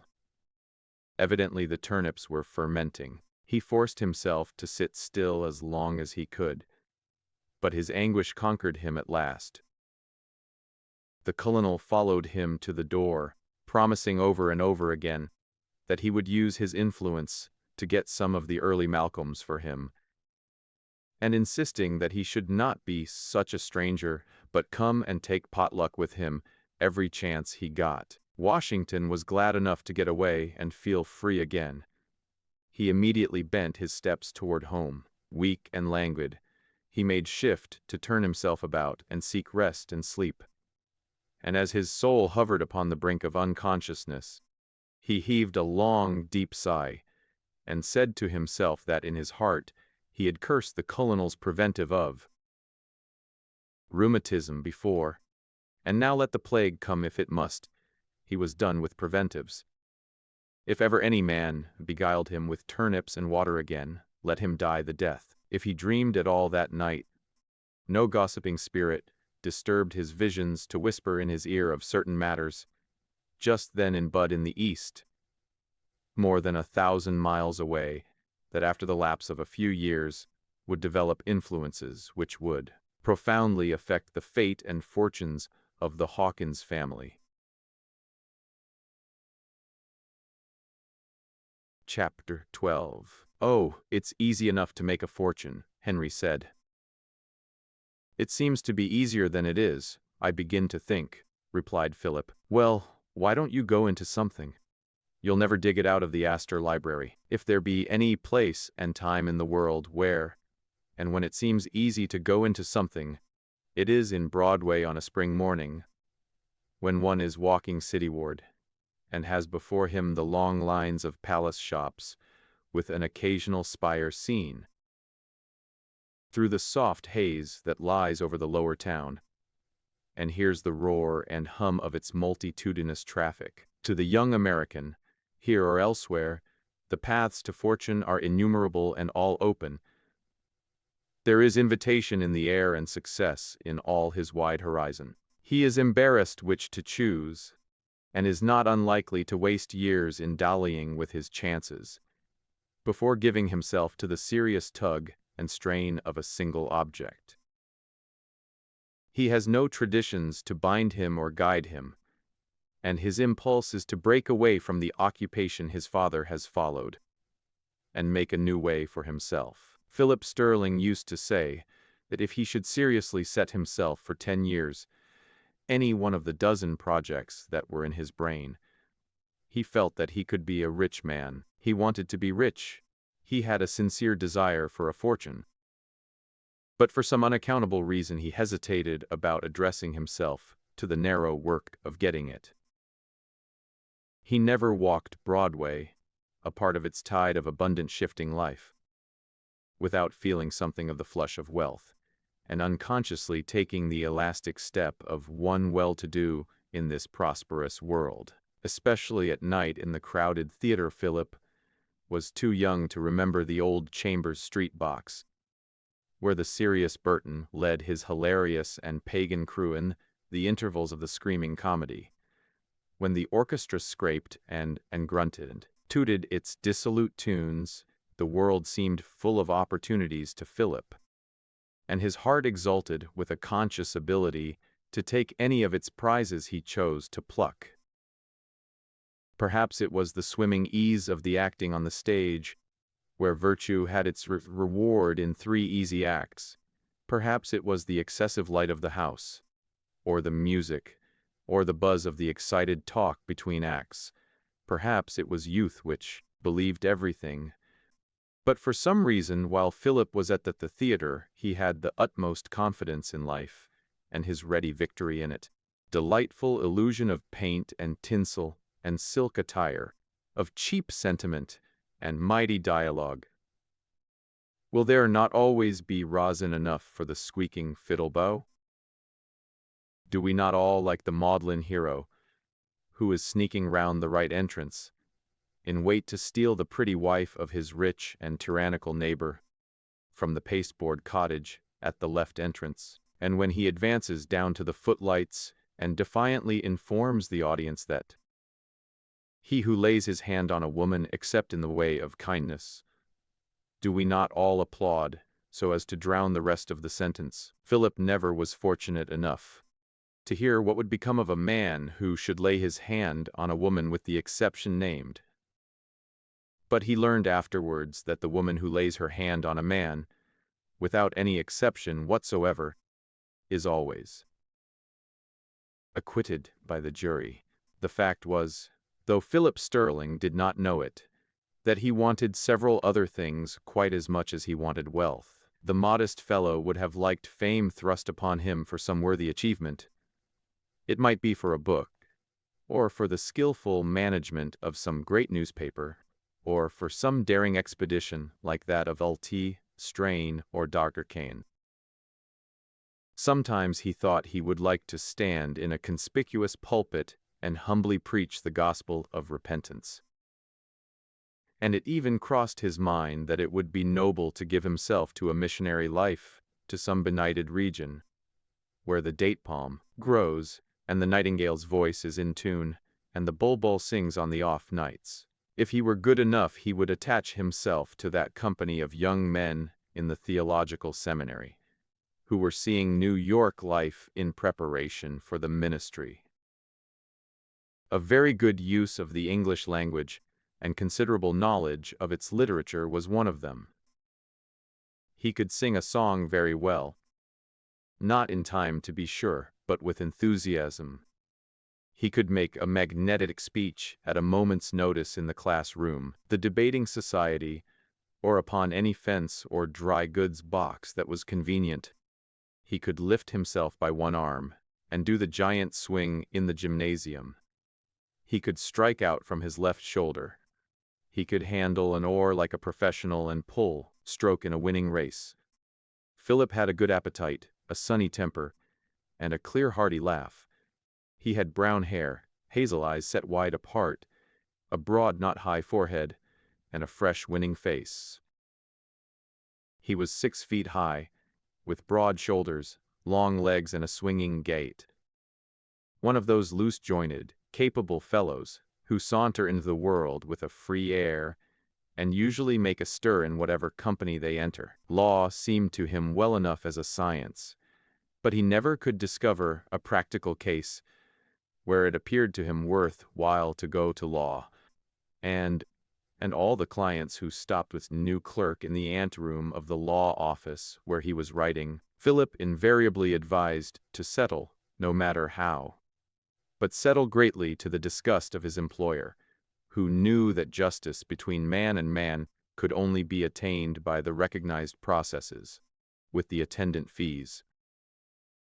Besides, Philip hated the copying of pleadings, and he was certain that a life of whereases and aforesaids and whipping the devil round the stump would be intolerable. His pen, therefore, and whereas, and not as aforesaid, strayed off into other scribbling.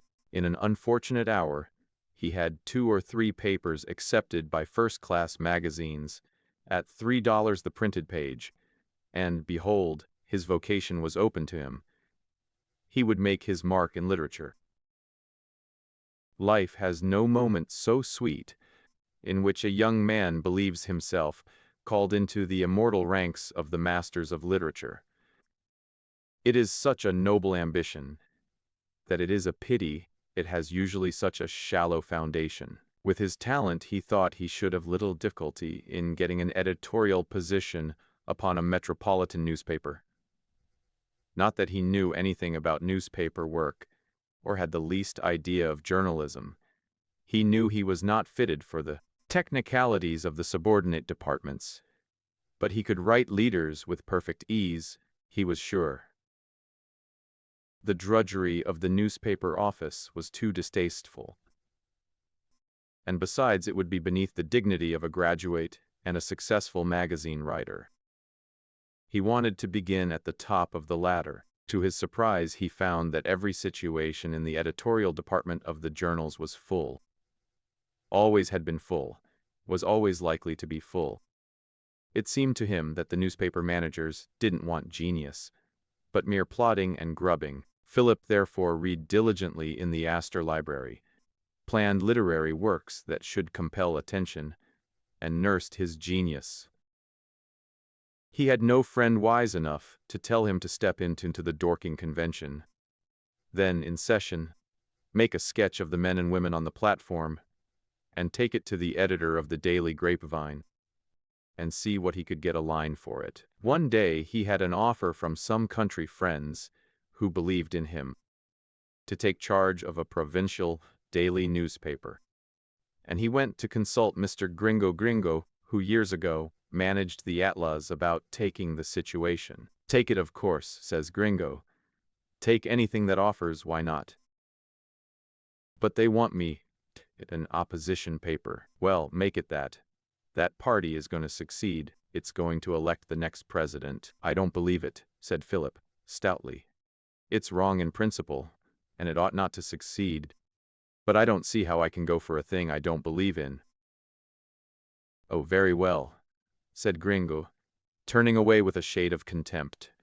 "You'll find if you are going into literature and newspaper work that you can't afford a conscience like that." But Philip did afford it, and he wrote, thanking his friends and declining because he said the political scheme would fail, and ought to fail. And he went back to his books, and to his waiting for an opening large enough for his dignified entrance into the literary world.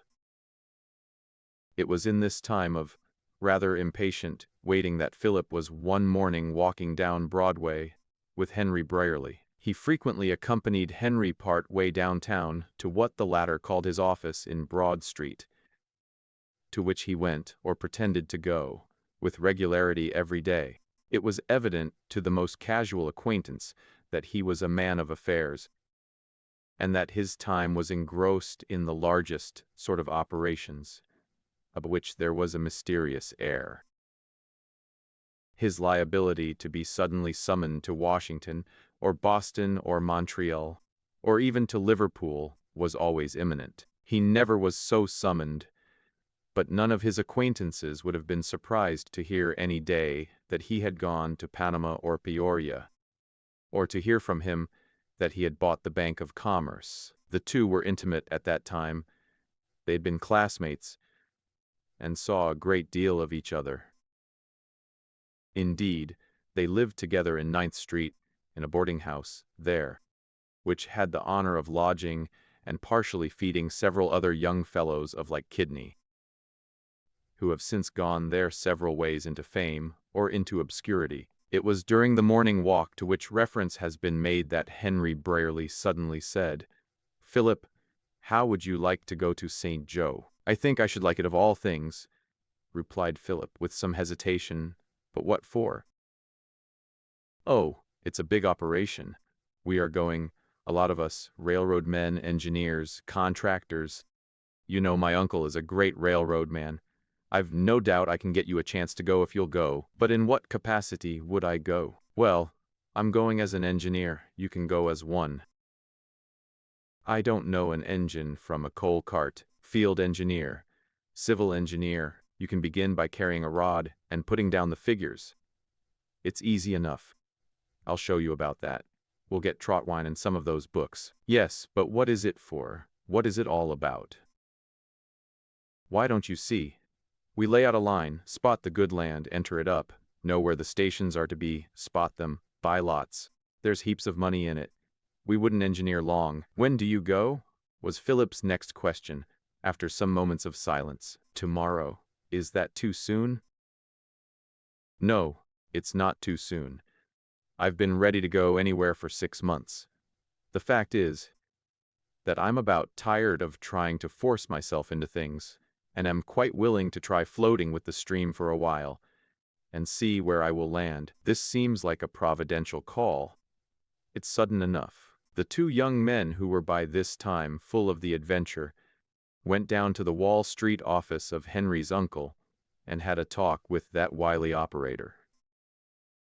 The uncle knew Philip very well, and was pleased with his frank enthusiasm, and willing enough to give him a trial in the Western venture. It was settled, therefore, in the prompt way in which things are settled in New York, that they would start with the rest of the company next morning for the West. On the way uptown, these adventurers bought books on engineering, and suits of India rubber, which they supposed they would need in a new and probably damp country, and many other things which nobody ever needed anywhere.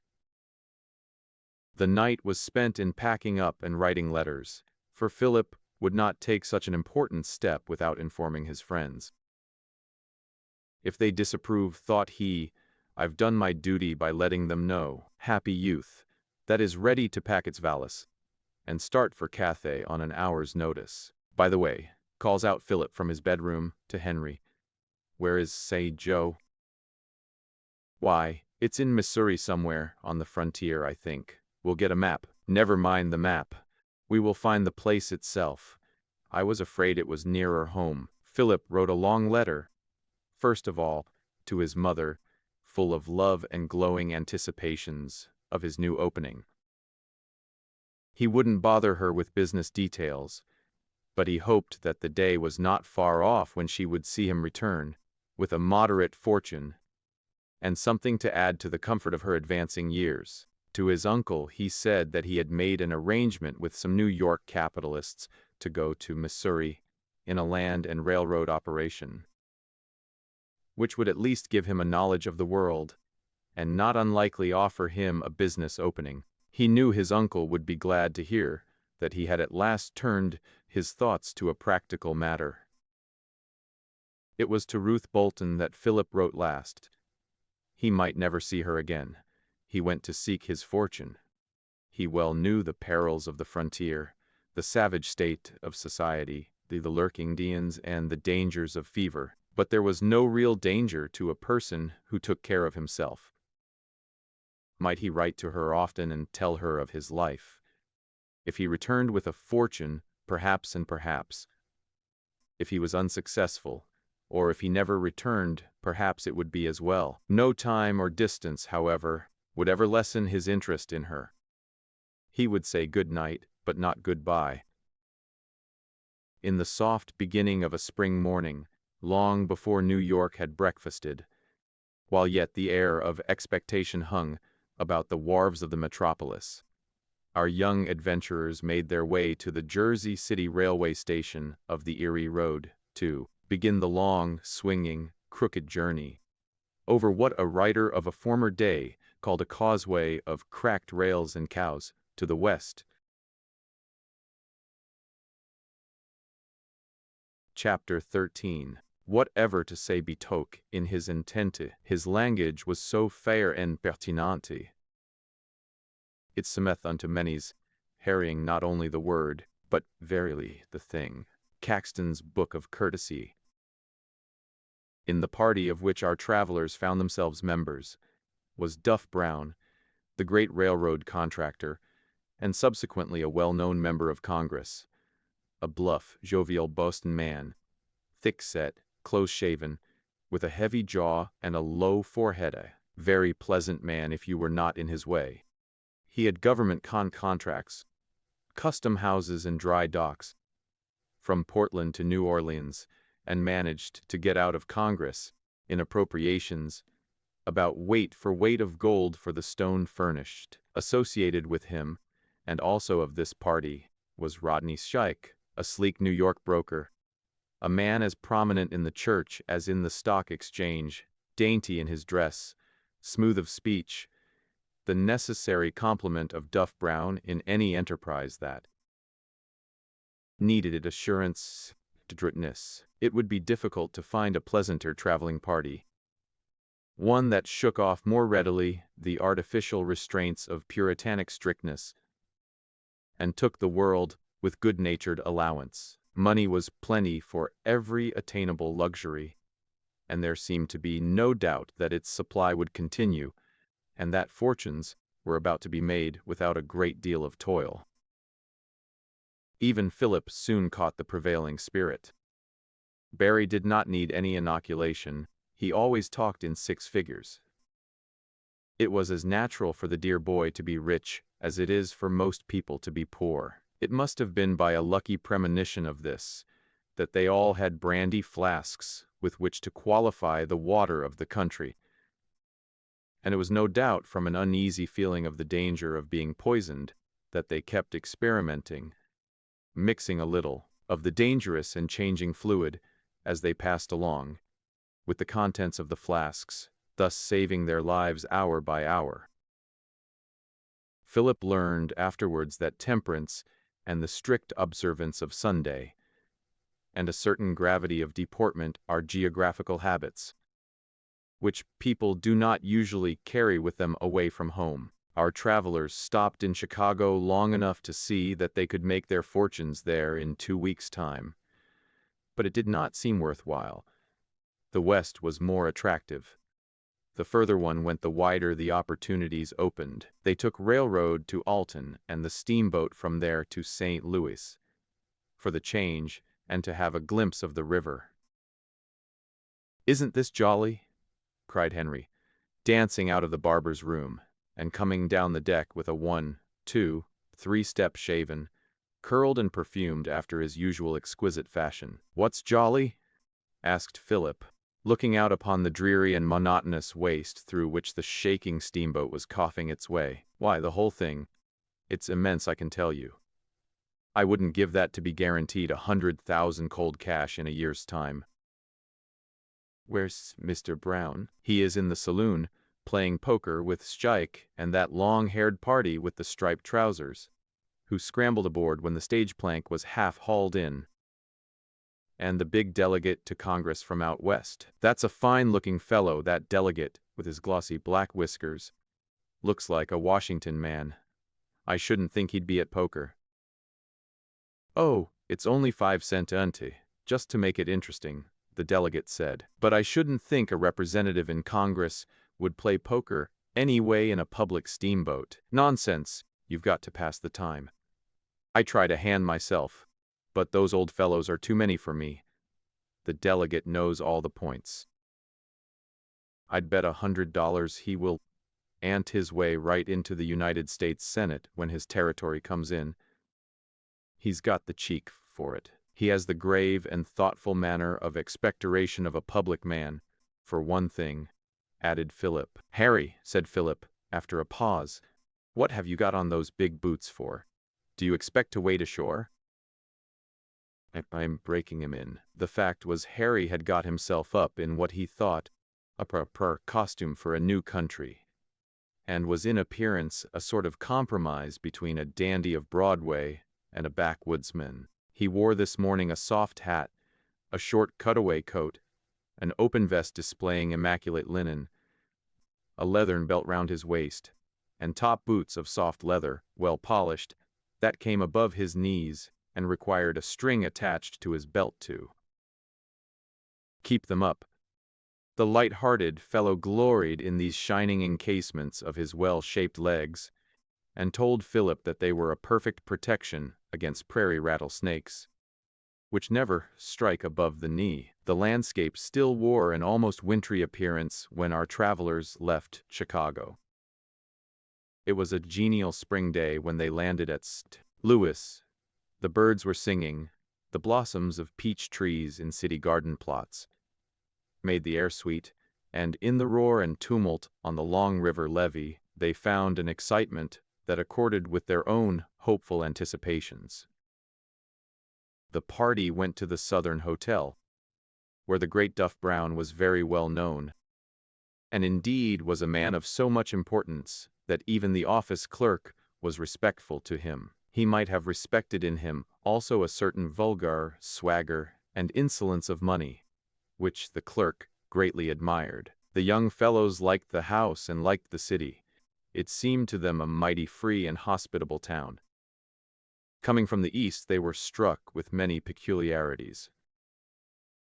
In the evening, when they walked about, they found people sitting on the doorsteps of their dwellings in a manner not usual in a northern city. In front of some of the hotels and saloons the sidewalks were filled with chairs and benches. Paris fashion, said Harry, upon which people lounged in these warm spring evenings, smoking, always smoking, and the clink of glasses and of billiard balls was in the air. It was delightful. Harry at once found on landing that his backwoods custom would not be needed in St. Louis, and that, in fact, he had need of all the resources of his wardrobe to keep even with the young swells of the town. It was an encouragement to any industrious man to see this young fellow rise, carefully dress himself, eat his breakfast deliberately, smoke his cigar tranquilly, and then repair to his room, to what he called his work, with a grave and occupied manner, but with perfect cheerfulness. Harry would take off his coat, remove his cravat, roll up his shirt sleeves, give his curly hair the right touch before the glass, get out his book on engineering, his boxes of instruments, his drawing paper, his profile paper, open the book of logarithms, mix his India ink, sharpen his pencils, light a cigar, and sit down at the table to lay out a line, with the most grave notion that he was mastering the details of engineering. He would spend half a day in these preparations, without ever working out a problem, or having the faintest conception of the use of lines or logarithms. And when he had finished, he had the most cheerful confidence that he had done a good day's work. In camp he would get himself up in the most lilit at his command, polish his long boots to the top, lay out his work before him, and spend an hour or longer, if anybody was looking at him, humming airs, knitting his brows, and working at engineering. And if a crowd of gaping rustics were looking on all the while, it was perfectly satisfactory to him. You see, he says to Philip one morning at the hotel when he was thus engaged, I want to get the theory of this thing, so that I can have a check on the engineers. I thought you were going to be an engineer yourself, queried Philip. Brown and Stike have, or will have, the control for the whole line of the Salt Lick Pacific Extension, $40,000 a mile over the prairie, with extra for hardpan, and it'll be pretty much all hardpan, I can tell you. Besides every alternate section of land on this line, there's millions in the job. I'm to have the subcontract for the first 50 miles, and you can bet it's a soft thing. I'll tell you what you do, Philip, continued Larry in a burst of generosity. If I don't get you my contract, you'll be with the engineers, and you just stick a stake at the first ground marked for a depot, buy the land of the farmer before he knows where the depot will be, and we'll turn 100 or so on that. I'll advance the money for the payments, and you can sell the lots. Sheikh is going to let me have 10,000 just for a flyer in such operations. But that's a good deal of money. Wait till you are used to handling money. I didn't come out here for a bagatelle. My uncle wanted me to stay east and go in on the mobile custom house, work up the Washington end of it. He said there was a fortune in it for a smart young fellow, but I preferred to take the chances out here. Did I tell you I had an offer from Bobbitt and Fanshawe, their office, as confidential clerk, on a salary of 10,000. Why didn't you take it? Asked Philip, to whom a salary of 2,000 would have seemed wealth, before he started on this journey. Take it? I'd rather operate on my own hook, said Harry in his most airy manner. A few evenings after their arrival at the Southern, Philip and Harry made the acquaintance of a very agreeable gentleman, whom they had frequently seen before about the hotel corridors, and passed a casual word with. He had the air of a man of business, and was evidently a person of importance. The precipitating of this casual intercourse into the more substantial form of an acquaintanceship was the work of the gentleman himself, and occurred in this wise. Meeting the two friends in the lobby one evening, he asked them to give him the time, and added, "Excuse me, gentlemen strangers in St. Louis." "Yes, yes. From the East, perhaps?" "Ah, just so, Eastern-born myself, Virginia. Sellers is my name, Beriah Sellers." "Ah, by the way, New York, did you say?" Just met some gentlemen from your state. A week or two ago, very prominent gentlemen in public life they are. You must know them, without doubt. Let me see. Curious those names have escaped me. I know they were from your state, because I remember afterward my old friend Governor Shackleby said to me, "Fine man. Is the governor one of the finest men our country has produced?" Said he, "Colonel, how did you like those New York gentlemen?" "Not many such men in the world, Colonel Sellers," said the governor. "Yes, it was New York," he said. "Remember it distinctly. I can't recall those names somehow." Stopping here, gentlemen stopping at the Southern, in shaping their reply in their minds, the title Mr. had a place in it.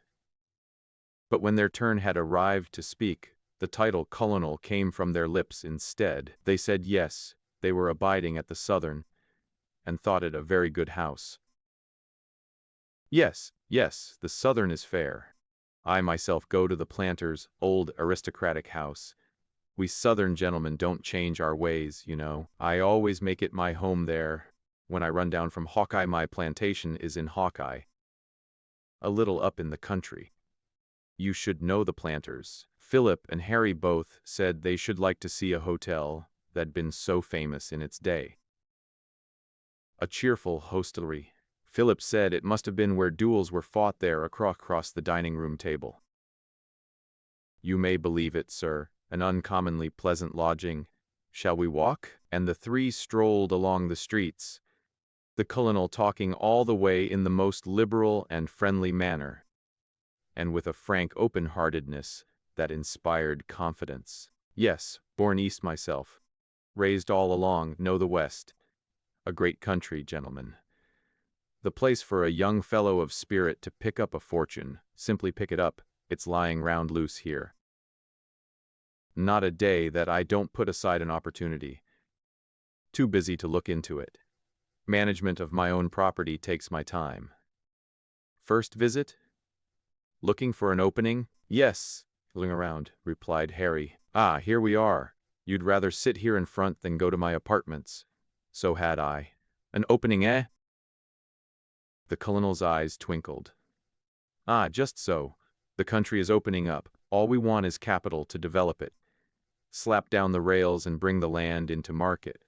The richest land on God Almighty's footstool is lying right out there. If I had my capital free, I could plant it for millions.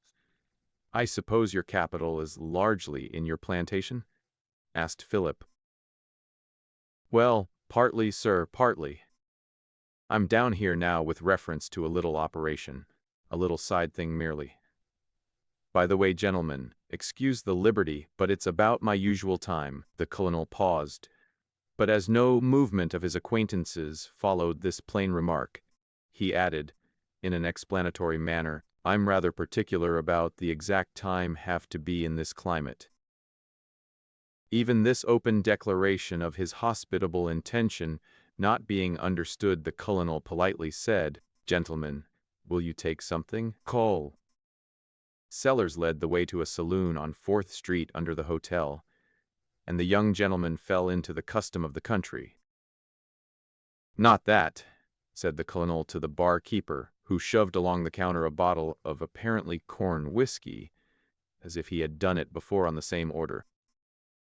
Not that, with a wave of the hand. That ordered, if you please. Yes, never take an inferior liquor, gentlemen, not in the evening, in this climate. There. That's the stuff. My respects. The hospitable gentleman, having disposed of his liquor, remarking that it was not quite the thing. When a man has his own cellar to go to, he is apt to get a little fastidious about his liquors, called for cigars. But the brand offered did not suit him. He motioned the box away, and asked for some particular Havanas, those in separate wrappers. I always smoke this sort, gentlemen. They are a little more expensive, but you'll learn, in this climate, that you'd better not economize on poor cigars. Having imparted this valuable piece of information, the colonel lighted the fragrant cigar with satisfaction, and then carelessly put his fingers into his right vest pocket. That movement being without result, with a shade of disappointment on his face, he felt in his left vest pocket, not finding anything there.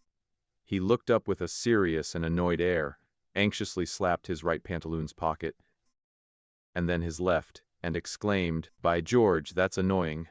By George, that's mortifying. Never had anything of that kind happen to me before. I've left my pocketbook. Hold, here's a bill, after all. No, thunder, it's a receipt. Allow me, said Philip, seeing how seriously the colonel was annoyed, and taking out his purse. The colonel protested he couldn't think of it, and muttered something to the barkeeper about hanging it up. But the vendor of exhilaration made no sign, and Philip had the privilege of paying the costly shot. Call. Sellers profusely apologizing and claiming the right. Next time, next time. As soon as Beriah Sellers had bade his friends good night and seen them depart, he did not retire apartments in the Planters, but took his way to his lodgings with a friend in a distant part of the city. Chapter 14. It was one of the pleasantest of the many charming suburban houses in that hospitable city, which is territorially one of the largest cities in the world, and only prevented from becoming the convenient metropolis of the country by the intrusive strip of Camden and Amboy sand which shuts it off from the Atlantic Ocean. It is a city of steady thrift, the arms of which might well be the deliberate but delicious terrapin that imparts such a royal flavor to its feasts. It was a spring morning, and perhaps it was the influence of it that made Ruth a little restless, satisfied with the outdoors nor the indoors. Her sisters had gone to the city to show some country visitors Independence Hall, Girard College, and Fairmount Water Works and Park. 4 objects which Americans cannot die peacefully, even in Naples, without having seen. But Ruth confessed that she was tired of them, and also of the mint. She was tired of other things. She tried this morning an air or two upon the piano, sang a simple song in a sweet but slightly metallic voice, and then seating herself by the open window, read Philip's letter. Was she thinking about Philip as she gazed across the fresh lawn over the tree-tops to the Chelton Hills, or of that world which his entrance into her tradition-bound life had been one of the means of opening to her? After a time she took up a book. It was a medical work, and to all appearance about as interesting to a girl of 18 as the statutes at large. But her face was soon aglow over its pages, and she was so absorbed in it that she did not notice the entrance of her mother at the open door. "Ruth?" "Well, mother," said the young student, looking up, with a shade of impatience, "I wanted to talk with thee a little about thy plans." "Mother, thee knows I couldn't stand it at Westfield. The school stifled me. It's a place to turn young people into dried fruit." "I know," said Margaret Bolton, with a half-anxious smile. "Thee chaffes against all the ways of friends. But what will thee do? Why is thee so discontented?" "If I must say it, mother, I want to go away, and get out of this dead level." With a look half of pain and half of pity, her mother answered, "I am sure thee is little interfered with. Thee dresses as thee will, and goes where thee pleases, to any church thee likes, and thee has music. I had a visit yesterday from the Society's committee by way of discipline, because we have a piano in the house, which is against the rules. I hope thee told the elders that father and I are responsible for the piano, and that, much as thee loves music, thee is never in the room when it is played. Fortunately, father is already out of meeting, so they can't discipline him. I heard father tell cousin Abner that he was whipped so often for whistling when he was a boy that he was determined to have what compensation he could get now. Thy ways greatly try me, Ruth, and all thy relations. I desire thy happiness first of all, but thee is starting out on a dangerous path. Is thy father willing thee should go away to a school of the world's people?" "I have not asked him," Ruth replied with a look that might imply she was one of those determined little bodies who first made up her own mind and then compelled others to make up theirs in accordance with hers. "And when thee has got the education thee wants, and lost all relish for the society of thy friends and the ways of thy ancestors, what then?" Ruth turned square round to her mother, and with an impassive face and not the slightest change of tone, said, "Mother, I'm going to study medicine." Margaret Bolton almost lost, for a moment, her habitual placidity. "Thee, study medicine? A slight frail girl like thee, study medicine? Does thee think thee could stand it 6 months? And the lectures, and the dissecting rooms? Has thee thought of the dissecting rooms?" "Mother," said Ruth calmly, "I have thought it all over. I know I can go through the whole clinic's dissecting room and all. Does thee think I lack nerve? What is there to fear in a person dead more than in a person living? But thy health and strength, child, thee can never stand the severe application. And besides, suppose thee does learn medicine, I will practice it. Here, where thee and thy family are known, if I can get patients. I hope at least thee will let us know when thee opens an office, said her mother, with an approach to sarcasm that she rarely indulged in. As she rose and left the room, Ruth sat quite still for a time, with face intent and flushed. It was out now. She had begun her open battle. The sightseers returned in high spirits from the city. Was there any building in Greece to compare with Girard College? Was there ever such a magnificent pile of stone devised for the shelter of poor orphans? Think of the stone shingles of the roof 8 inches thick. Ruth asked the enthusiasts if they would like to live in such a sounding mausoleum, with its great halls and echoing rooms, and no comfortable place in it for the accommodation of any body. If they were orphans, would they like to be brought up in a Grecian temple? And then there was Broad Street. Wasn't it the broadest and the longest street in the world? There certainly was no end to it. And even Ruth was Philadelphian enough to believe that a street ought not to have any end, or architectural point upon which the weary eye could rest. Girard, nor Broad Street, neither wonders of the Mint nor the glories of the Hall, where the ghosts of our fathers sit always signing the Declaration, impressed the visitors so much as the splendors of the Chestnut Street windows, and the bargains on 8th Street.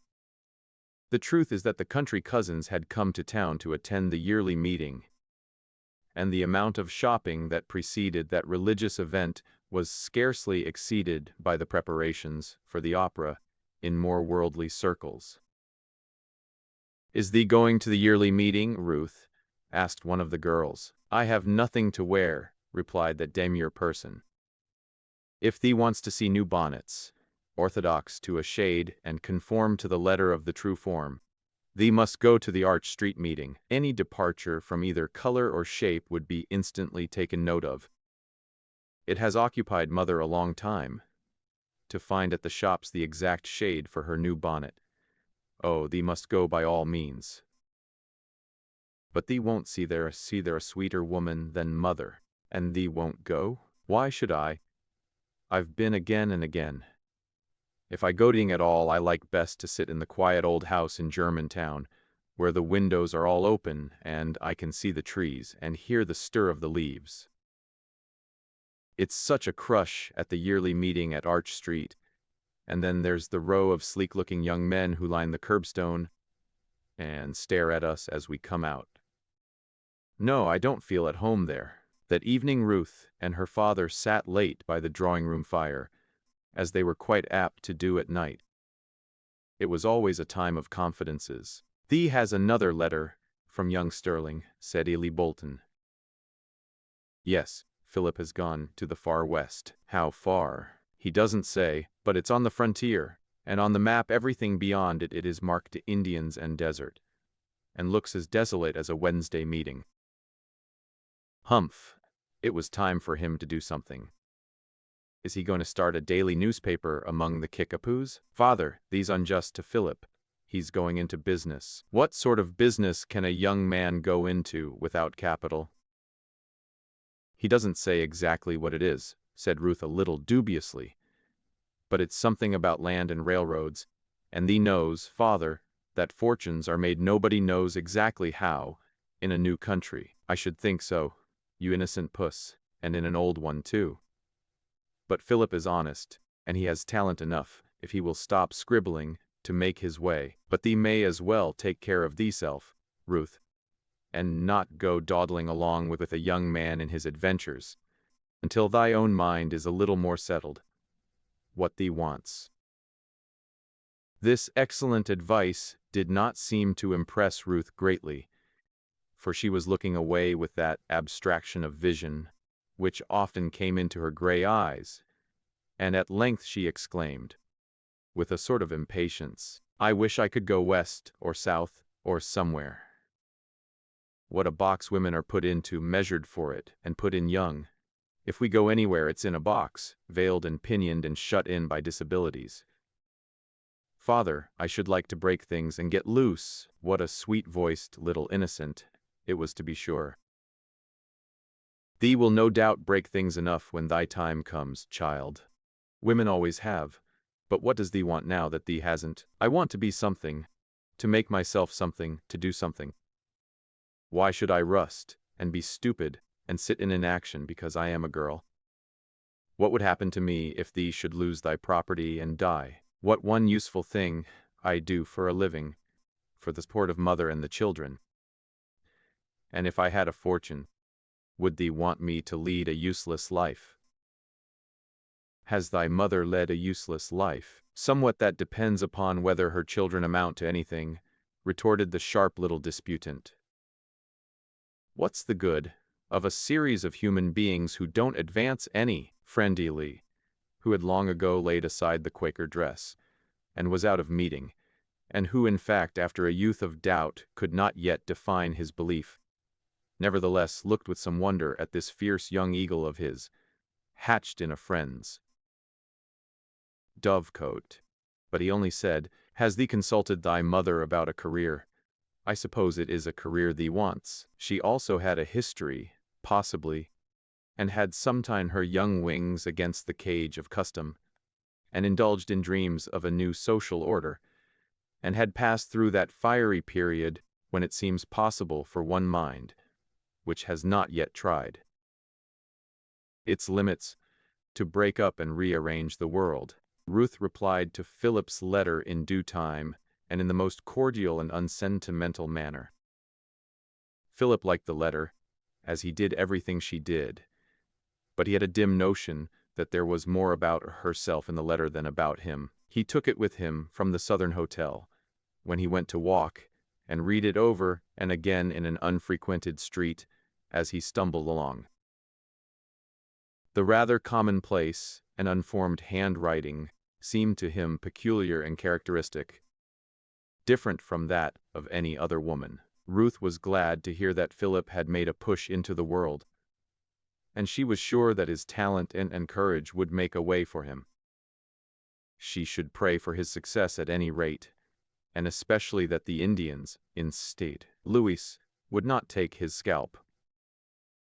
Philip looked rather dubious at this sentence, and wished that he had written nothing about Indians. Chapter 15. Ailey Bolton and his wife talked over Ruth's case, as they had often done before, with no little anxiety. Alone of all their children, she was impatient of the restraints and monotony of the Friends' society, and wholly indisposed to accept the inner light as a guide into a life of acceptance and inaction. When Margaret told her husband of Ruth's newest project, he did not exhibit so much surprise as she hoped for. In fact, he said that he did not see why a woman should not enter the medical profession if she felt a call to it. But, said Margaret, consider her total inexperience of the world and her frail health. Can such a slight little body endure the ordeal of the preparation for, or the strain of, the practice of the profession? Did thee ever think, Margaret, whether she can endure being thwarted in an object on which she has so set her heart, as she has on this? Thee has trained her thyself at home, in her enfeebled childhood, and thee knows how strong her will is, and what she has been able to accomplish in self-culture by the simple force of her determination. She never will be satisfied until she has tried her own strength. I wish, said Margaret, with an inconsequence that is not exclusively feminine, that she were in the way to fall in love and marry by and by. I think that would cure her of some of her notions. I am not sure, but if she went away to some distant school, into an entirely new life, her thoughts would be diverted. Ailey Bolton almost laughed as he regarded his wife, with eyes that never looked at her except fondly, and replied, Perhaps thee remembers that thee had notions also, before we were married, and before thee became a member of meeting. I think Ruth comes honestly by certain tendencies which thee has hidden under the friend's dress. Margaret could not say no to this, and while she paused, it was evident that memory was busy with suggestions to shake her present opinions. Why not let Ruth try the study for a time, suggested Illy. There is a fair beginning of a woman's medical college in the city. Quite likely she will soon find that she needs first a more general culture, and fall in with thy wish that she should see more of the world at some large school. There really seemed to be nothing else to be done, and Margaret consented at length without approving. And it was agreed that Ruth, in order to spare her fatigue, should take lodgings with friends near the college and make a trial in the pursuit of that science to which we all owe our lives. And sometimes, as by a miracle of escape, he was always bringing home somebody who had a scheme to build a road or open a mine or plant a swamp with cane to grow paper stock, or found a hospital, or invest in a patent shad-bone separator, or start a college somewhere on the frontier, contiguous to a land speculation. The Bolton house was a sort of hotel for this kind of people. They were always coming. Ruth had known them from childhood, and she used to say that her father attracted them as naturally as a sugar hogshead does flies. Ruth had an idea that a large portion of the world, by getting the rest of the world into scheme. Mr.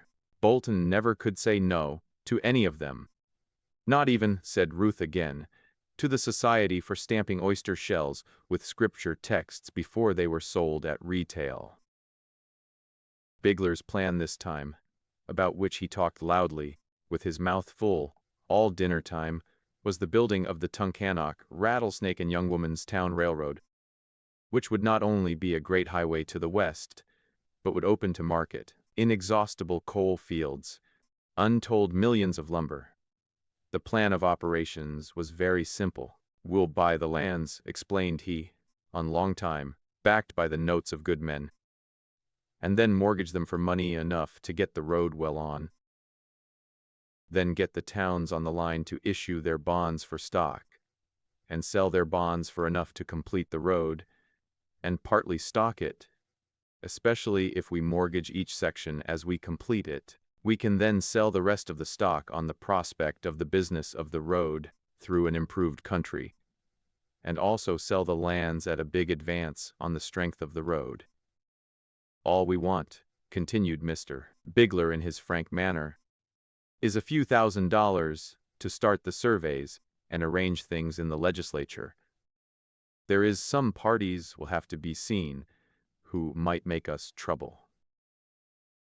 It will take a good deal of money to start the enterprise, remarked Mr. Bolton, who knew very well what seeing a Pennsylvania legislature meant, but was too polite to tell Mr. Bigler what he thought of him while he was his guest. What security would one have for it? Mr. Bigler smiled a hard kind of smile, and said, you'd be inside, Mr. Bolton, and you'd have the first chance in the deal. This was rather unintelligible to Ruth, who was nevertheless somewhat amused by the study of a type of character she had seen before.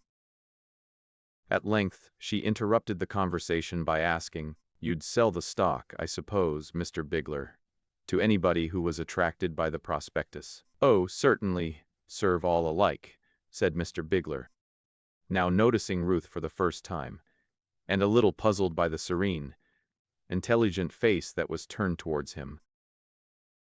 Well, what would become of the poor people who had been led to put their little money into the speculation? When you got out of it and left it halfway, it would be no more true to say of Mr. Bigler that he was, or could be embarrassed, than to say that a brass counterfeit dollar piece would change color when refused. The question annoyed him a little, in Mr. Bolton's presence. Why, yes, miss, of course, in a great enterprise for the benefit of the community there will little things occur, which, and of course, the poor ought to be looked to. I tell my wife that the poor must be looked to, if you can tell who are. Poor, there's so many impostors. And then there's so many poor in the legislature to be looked after, said the contractor with a sort of a chuckle. Isn't that so, Mr. Bolton? Illy Bolton replied that he never had much to do with the legislature. Yes, continued this public benefactor, an uncommon poursier, uncommon. Consequently an expensive lot. The fact is, Mr.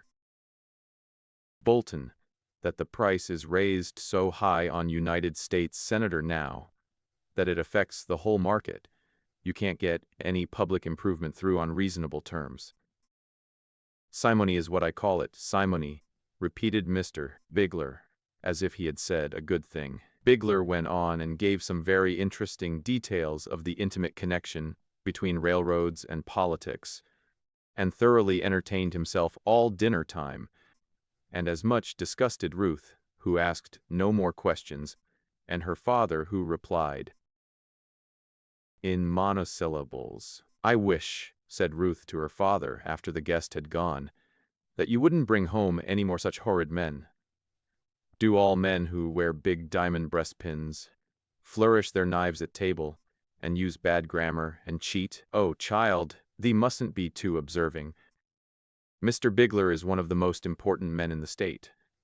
Nobody has more influence at Harrisburg. I don't like him any more than thee does, but I'd better him a little money than to have his ill will. Father, I think thee'd better have his ill will than his company. Is it true that he gave money to help build the pretty little church of St. James the Less, and that he is one of vestrymen? Yea, he is not such a bad fellow. One of the men in 3rd Street asked him the other day whether his was a high church or a low church. Bigler said he didn't know. He'd been in it once, and he could touch the ceiling in the side aisle with his hand. I think he's just horrid, was Ruth's final summary of him, after the manner of the swift judgment of women, with no consideration of the extenuating circumstances. Mr. Bigler had no idea that he had not made a good impression on the whole family. He certainly intended to be agreeable. Margaret agreed with her daughter, and though she never said anything to such people, she was grateful to Ruth for sticking at least one pin into him. Such was the serenity of the Bolton household that a stranger in it would never have suspected there was any opposition to Ruth's going to the medical school, and she went quietly to take her residence in town, and began her attendance of the lectures, as if it were the most natural thing in the world. She did not heed, if she heard, the busy and wondering gossip of relations and acquaintances, gossip that has no less currency among the friends than elsewhere, because it is whispered slyly and creeps about in an undertone. Ruth was absorbed, and for the first time in her life thoroughly happy in the freedom of her life, and in the keen enjoyment of the investigation that broadened its field day by day. She was in high spirits when she came home to spend first days. The house was full of her gaiety and her merry laugh, and the children wished that Ruth would never go away again. But her mother noticed, with a little anxiety, the sometimes flushed face, and the sign of an eager spirit in the kindling eyes, and as well, the serious air of determination and endurance in her face at unguarded moments. The college was a small one, and it sustained itself not without difficulty in this city, which is so conservative, and is yet the origin of so many radical movements. There was one woman physician driving about town in her carriage, attacking the most violent diseases in all quarters with persistent courage, like a modern Bayona in her war chariot, who was popularly supposed to gather in fees to the amount 10 to. Perhaps some of these students looked forward to the near day when they would support such a practice and a husband besides. But it is unknown that any of them ever went further than practice in hospitals and in their own nurseries, and it is feared that some of them were quite as ready as their sisters, in emergencies, to call a man. If Ruth had any exaggerated expectations of a professional life, she kept them to herself, and was known to her fellows of the class simply as a cheerful, sincere student, eager in her investigations, and never impatient at anything, except an insinuation that women had not as much mental capacity for science as men. "They really say," said one young Quaker sprig to another youth of his age, "that Ruth Bolton is really going to be a sawbones, attend lectures, cuts up bodies and all that. She's cool enough for a surgeon, anyway." He spoke feelingly, for he had very likely been weighed in Ruth's calm eyes sometime, and thoroughly scared by the little laugh that accompanied a puzzling reply to one of his conversational nothings. Such young gentlemen, at this time, did not come very distinctly into Ruth's horizon, except as amusing circumstances. She began her anatomical practice upon detached portions of the human frame, which were brought into the demonstrating room, dissecting the eye, the ear, and a small tangle of muscles and nerves, an occupation which had not much more savor of death in. Custom inures the most sensitive persons to that which is at first most repellent. And in the late war we saw the most delicate women, who could not at home endure the sight of blood, become so used to scenes of carnage, that they walked the hospitals and the margins of battlefields, amid the poor remnants of torn humanity, with as perfect self-possession as if they were strolling in a flower garden. It happened that Ruth was one evening deep in a line of investigation which she could not finish or understand without demonstration, and so eager was she in it, that it seemed as if she could not wait till the next day. She, therefore, persuaded a fellow student, who was reading that evening with her, to go down to the dissecting room of the college, and ascertain what they wanted to know by an hour's work there. Perhaps, also, Ruth wanted to test her own nerve, and to see whether the power of association was stronger in her mind than her own will. The janitor of the shabby and comfortless old building admitted the girls, not without suspicion, and gave them lighted candles, which they would need, without other remark than "There's a new one, miss," as the girls went up the broad stairs. The room was without light, save from the stars and the candles the girls carried, which revealed to them dimly two long and several small tables, a few benches and chairs, a couple of skeletons hanging on the wall, a sink, and cloth-covered heaps of something upon the tables here and there. The windows were open, and the cool night wind came in strong enough to flutter a white covering now and then, and to shake the loose casements. But all the sweet odors of the night could not take from the room a faint suggestion of mortality. The room itself was familiar enough, but night makes almost any chamber eerie, and especially such a room of detention as this, where the mortal parts of the unburied might almost be supposed to be visited on the sighing night winds by the wandering spirits of their late tenants.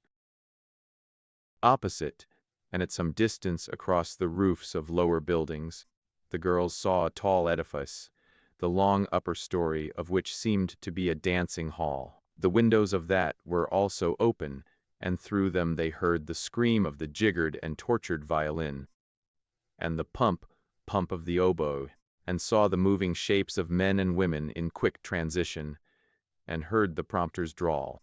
"I wonder," said Ruth, "what the girls dancing there would think if they saw us, or knew that there was such a room as this so near them." She did not speak very loud, and, perhaps unconsciously, the girls drew near to each other as they approached the long table in the center of the room. A straight object lay upon it, covered with a sheet. This was doubtless the new one of which the janitor spoke. Ruth advanced, and with a not very steady hand lifted the white covering from the upper part of the figure and turned it down. Both the girls started. It was a Negro. The black face seemed to defy the pallor of death, and asserted an ugly life-likeness that was frightful. Ruth was as pale as the white sheet, and her comrade whispered, "Come away, Ruth, it is awful." Perhaps it was the wavering light of the candles. Perhaps it was only the agony from a death of pain. But the repulsive black face seemed to wear a scowl that said, "Haven't you yet done with the outcast, persecuted black man, but you must now haul him from his grave, and send even your women to dismember his body? Who is this dead man, one of thousands who died yesterday, and will be dust anon, to protest that science shall not turn his worthless carcass to some account?" And there for an hour they worked at their several problems, without speaking, but not without an awe of the presence there, the new one, and not without an awful sense of life itself, as they heard the pulsations of the music and the light, laughter from the dancing hall. When, at length, they went away and locked the dreadful room behind them, and came out into the street, where people were passing, for the first time, realized, in the relief they felt, what a nervous strain they had been under. Chapter 16. While Ruth was thus absorbed in her new occupation, and the spring was wearing away, Philip and his friends were still detained at the Southern Hotel. The great contractors had concluded their business with the state and railroad officials, and with the lesser contractors, and departed for the East. But the serious illness of one of the engineers kept Philip and Henry in the city, and occupied in alternate watchings. Philip wrote to Ruth of the new acquaintance they had made, Cole Sellers, an enthusiastic and hospitable gentleman, very much interested in the development of the country, and in their success. They had not had an opportunity to visit at his place in the country yet, but the colonel often dined with them, and in confidence confided to them his projects, and seemed to take a great liking to them, especially to his friend Harry. It was true that he never seemed to have ready money, but he was engaged in very large operations. The correspondence was not very brisk between these two young persons, so differently occupied. For though Philip wrote long letters, he got brief ones in reply, full of sharp little observations, however, such as one concerning Cole Sellers, namely, that such men dined at their house every week. Ruth's proposed occupation astonished Philip immensely. But while he argued it and discussed it, he did not dare hint her his fear that it would interfere with his most cherished plans. He too sincerely respected Ruth's judgment to make any protest, however, and he would have defended her course against the world. This enforced waiting at St. Louis was very irksome to Philip. His money was running away, for one thing, and he longed to get into the field and see for himself what chance there was for a fortune, or even an occupation. The contractors had given the young men leave to join the engineer corps as soon as they could, but otherwise had made no provision for them, and in fact had left them with only the most indefinite expectations of something large in the future. Harry was entirely happy in his circumstances. He very soon knew everybody, from the governor of the state down to the waiters at the hotel. He had the Wall Street slang at his tongue's end. He always talked like a capitalist, and entered with enthusiasm into all the land and railway schemes with which the air was thick. Cole Sellers and Harry talked together by the hour and by the day.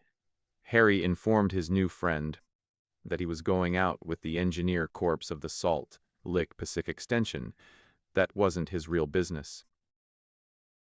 "I'm to have, with another party," said Harry, "a big contract in the road as soon as is let. And, meantime, I'm with the engineers to spy out the best land and the depot sites." "It's everything," suggested the colonel, "in knowing where to invest. I've known people throw away their money because they were too consequential to take Sellers' advice. Others, again, have made their pile on taking it. I've looked over the ground. I've been studying it for 20 years. You can't put your finger on a spot in the map of Missouri that I don't know as if I'd made it. When you want to place anything," continued the colonel confidently, Just let Beriah Sellers know. That's all. Oh, I haven't got much in ready money I can lay my hands on now. But if a fellow could do anything with $15,000 or $20,000 as a beginning, I shall draw for that when I see the right opening. Well, that's something. That's something. $15,000 or $20,000. Say 20, as an advance, said the colonel reflectively, as if turning over his mind for a project that could be entered on with such a trifling sum. I'll tell you what it is. But only to you, Mr. Brierly, only to you, mind. I've got a little project that I've been keeping. It looks small on paper, but it's got a big future. What should you say, sir, to a city built up like the rod of Aladdin had touched it, built up in 2 years, where now you wouldn't expect it any more than you'd expect a lighthouse on the top of Pilot Knob. And you could own the land. It can be done, sir. It can be done. The colonel hitched up his chair close to Harry, laid his hand on his knee, and first looking about him, said in a low voice, "The Salt Lick Pacific Extension is going to run through Stone's Landing. The Almighty never laid out a cleaner piece of level prairie for a city, and it's the natural center of all that region of hemp and tobacco. What makes you think the road will go there? It's 20 miles on the map, off the straight line of the road. You can't tell what is the straight line till the engineers have been over it. Between us, I have talked with Jeff Thompson, the division engineer. He understands the wants of Stone's Landing and the claims of the inhabitants who are to be there. Jeff says that a railroad is for the accommodation of the people and not for the benefit of gophers. And if he don't run this to Stone's Landing, he'll be damned. You ought to know Jeff. He's one of the most enthusiastic engineers in this western country, and one of the best fellows that ever looked through the bottom of a glass." The recommendation was not undeserved. There was nothing that Jeff wouldn't do to accommodate a friend, from sharing his last dollar with him to winging him in a duel. When he understood from Cole Sellers how the land lay at Stone's Landing, he cordially shook hands with that gentleman, asked him to drink, and fairly roared out, "Why, God bless my soul, Colonel. A word from one Virginia gentleman to another is 'nuff said. There's Stone's Landing been waiting for a railroad more than 4,000 years, and damn if she shan't have it." Philip had not so much faith as Harry in Stone's Landing, when the latter opened the project to him. But Harry talked about it as if he already owned that incipient city. Harry thoroughly believed in all his projects and inventions, and lived day by day in their golden atmosphere. Everybody liked the young fellow, for how could they help liking one of such engaging manners and large fortune? The waiters at the hotel would do more for him than for any other guest, and he made a great many acquaintances among the people of St. Louis, who liked his sensible and liberal views about the development of the western country and about St. Louis. Harry made partial arrangements with several of the merchants for furnishing supplies for his contract on the Salt Lick Pacific Extension, consulted the maps with the engineers, and went over the profiles with the contractors, figuring out estimates for bids. He was exceedingly busy with those things when he was not at the bedside of his sick acquaintance, or arranging the details of his speculation with Cole Sellers. Meantime the days went along and the weeks, and the money in Harry's pocket got lower and lower. He was just as liberal with what he had as before. Indeed, it was his nature to be free with his money or with that of others, and he could lend or spend $1 with an air that made it seem like 10. He carelessly remarked to the landlord that he was not day in funds. He would draw on New York, and he sat down and wrote to the contractors in that city a glowing letter about the prospects of the road, and asked them to advance 100 or 2 until he got at work. No reply came. He wrote again in an unoffended business-like tone, suggesting that he had better draw at 3 days. A short answer came to this, simply saying that money was very tight in Wall Street just then, and that he had better join the engineer corps as soon as he could. But the bill had to be paid, and Harry took it to Philip and asked him if he thought he hadn't better draw on his uncle. Philip had not much faith in Harry's power of drawing, and told him that he would pay the bill himself, whereupon Harry dismissed the matter then and thereafter from his thoughts. Like a light-hearted good fellow as he was, gave himself no more trouble about his board bills. Philip paid them, swollen as they were with a monstrous list of extras. But he seriously counted the diminishing bulk of his own hoard, which was all the money he had in the world, had he not tacitly agreed to share with Harry to the last in this adventure. And would not the generous fellow divide with him if he, Philip, were in want and Harry had anything? The fever at length got tired of tormenting the stout young engineer, who lay sick at the hotel, and left him very thin, a little sallow but an acclimated man. Everybody said he was acclimated now, and said it cheerfully. What it is to be acclimated to Western fevers, no two persons exactly agree. Some say it is a sort of vaccination that renders death by some malignant type of fever less probable. Some regarded it as a sort of initiation, like that into the Odd Fellows, which renders one liable to his regular dues thereafter. Others consider it merely the acquisition of a habit of taking every morning before breakfast a dose of bitters, composed of whiskey and asafoetida, out of the acclimation jug. Jeff Thompson afterwards told Philip that he once asked Senator Atchison, then acting Vice President of the United States, about the possibility of acclimation. He thought the opinion of the second officer of our great government would be valuable on this point. They were sitting together on a bench before a country tavern. In the free converse permitted by our democratic habits, I suppose, Senator, that you have become acclimated to this country? Well, said the Vice President, crossing his legs, pulling his wide-awake down over his forehead, causing a passing chicken to hop quickly one side by the accuracy of his aim, and speaking with senatorial deliberation, I think I have. I've been here 25 years, and dash my dash to dash. If I entertain 25 separate and distinct earthquakes, one a year. The Negro is the only person who can stand the fever and ague of this region. The convalescence of the engineer was the signal for breaking up quarters at St. Louis, and the young fortune hunters started up the river in good spirits. It was only the second time either of them had upon a Mississippi steamboat, and nearly every saw had the charm of novelty. Call. Sellers was at the landing to bid them good-bye.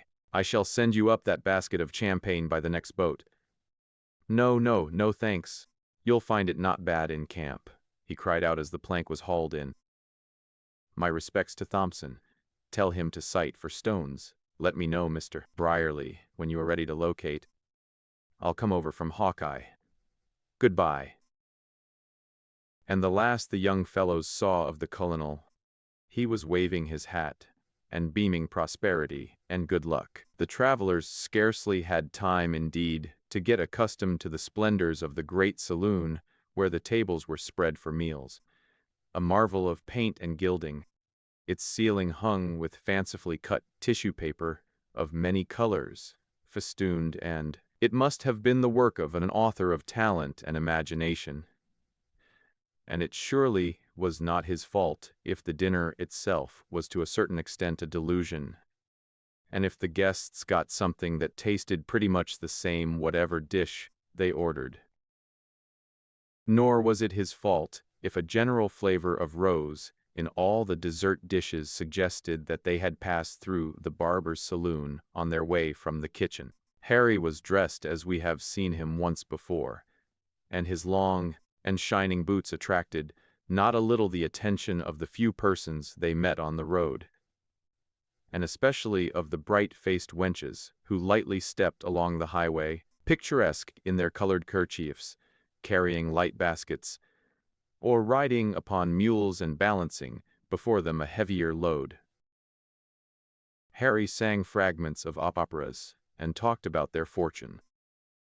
Philip even was excited by the sense of freedom and adventure, and the beauty of the landscape. The prairie, with its new grass and unending acres of brilliant flowers, chiefly the innumerable varieties of phlox, bore the look of years of cultivation, and the occasional open groves of white oaks gave it a park-like appearance. It was hardly unreasonable to expect to see at any moment the gables and square windows of an Elizabethan mansion in one of the well-kept groves.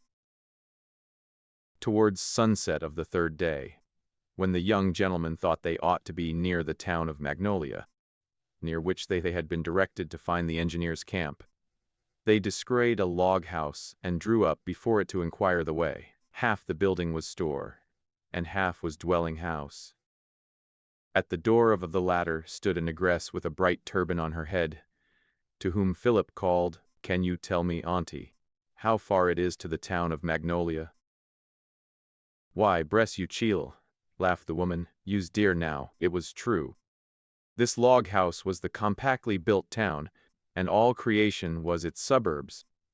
The engineers' camp was only 2 or 3 miles distant. "You's bound to find it," directed auntie, "if you don't care nuffin' but the road, and go fo to sundown." A brisk gallop brought the riders in sight of the twinkling light of the camp. Just the stars came out. It lay in a little hollow, where a small stream ran through a sparse grove of young white oaks. A half-dozen tents were pitched under the trees. Horses and oxen were corralled at a little distance, and a group of men sat on camp stools or lay on blankets about a bright fire. The twang of a banjo became audible as they drew nearer, and they saw a couple of Negroes from some neighboring plantation breaking down a juba in approved style amid the highs of the spectators. Jeff Thompson, for it was the camp of this redoubtable engineer, gave the travelers a hearty welcome, offered them ground room in his own tent, ordered supper, and set out a small jug, a drop from which he declared necessary on account of the chill of the evening. "He never saw an Eastern man," said Jeff, "who knew how to drink from a jug with one hand. It's as easy as lying." So he grasped the handle with the right hand, threw the jug back upon his arm, and applied his lips to the nozzle. It was an act as graceful as it was simple. "Besides," said Mr. Thompson, setting it down, "it puts every man on his honor as to quantity." Early to turn in was the rule of the camp, and by 9 o'clock everybody was at his blanket, except Jeff himself, who worked a while at his table over his field book, and then arose, stepped outside the tent door, and sang, in a strong and not unmelodious tenor, the Star-Spangled Banner from beginning to end. It proved to be his nightly practice to let off the unexpended steam of his conversational powers in the words of this stirring song. He saw the firelight, he saw the clear stars through the treetops, he heard the gurgle of the stream, the stamp of the horses, the occasional barking of the dog, which followed the kurgan, the hooting of an owl. And when these failed, he saw Jeff standing on a battlement mid the rocket's red glare, and heard him sing, "Oh, say, can you see?" It was the first time he had ever slept on the ground. Chapter 17. We have viewed it and measured it within all by the scale. The richest tract of land, love, in the kingdom, there will be made 17 or 18 millions, or more, as may be handled. The devil is an ass. Nobody dressed more like an engineer than Mr. Henry Brierly. The completeness of his appointments was the envy of the corps, and the gay fellow himself was the admiration of the camp servants, axemen, teamsters, and cooks. "I reckon you didn't get them boots nowheres this side o' St. Louis?" queried the tall Missouri youth who acted as commissary's assistant. "No, New York." "Yas, "I've hearn o' New York," continued the butternut lad, attentively studying each item of Harry's dress and endeavoring to cover his design with interesting conversation. "And there's Massachusetts. It's not far off." "I've hearn Massachusetts was of a place." "Lace, what state's Massachusetts in?" "Massachusetts," kindly replied Harry, "is in the state of Boston. Abolishin' want it. They must accost right smart," referring to the boots. Harry shouldered his rod and went to the field, tramped over the prairie by day, and figured up results at night, with the utmost cheerfulness and industry, and plotted the line on the profile paper, without, however, the least idea of engineering. They were making what is called a preliminary survey, and the chief object of a preliminary survey was to get up an excitement about the road, to interest every town in that part of the state in it, under the belief that the road would run through it, and to get the aid of every planter upon the prospect that a station would be on his land. He did not bother himself much about details or practicabilities of location, but ran merrily along, sighting from the top of one divide to the top of another, and striking plumb every town site and big plantation within 20 or 30 miles of his route. In his own language, he just went booming. Both he and Harry got the refusal of more than one plantation as they went along, and wrote urgent letters to their eastern correspondents upon the beauty of the land and the certainty that would quadruple in value as soon as the road was finally located. It seemed strange to them that capitalists did not flock there and secure this land. Anyone who looked at the line on the map, as it was laid down from day to day, would have been uncertain which way it was going. But Jeff had declared that, in his judgment, the only practicable route from the point they then stood on was to follow the divide to Stone's Landing, and it was generally understood that that town would be the next one hit. "We'll make it, boys," said the chief, "if we have to go in a balloon," and make it they did. In less than a week, this indomitable engineer had carried his moving caravan over sloughs and branches, across bottoms and along divides, pitched his tents in the very heart of the city of Stone's Landing. "Well, I'll be dashed," was heard the cheery voice of Mr. Thompson, as he stepped outside the tent door at sunrise next morning, "if this don't get me. I say, Jan Grayson, get out your sighting iron and see if you can find Old Sellers Town. Blame me if we wouldn't have run plumb by it if twilight had held on a little longer. Oh, Sterling Brierly, get up and see the city. There's a steamboat just coming round the bend." And Jeff roared with laughter. "The mayor'll be round here to breakfast." Before them were a dozen log cabins, with stick and mud chimneys, irregularly disposed on either side of a not very well-defined road, which did not seem to know its own mind exactly, and, after straggling through the town, wandered off over the rolling prairie in an uncertain way, as if it had started for nowhere and was quite likely to reach its destination. Just as it left the town, however, it was cheered and assisted by a guideboard, upon which was the legend 10 Mills to Hawkeye.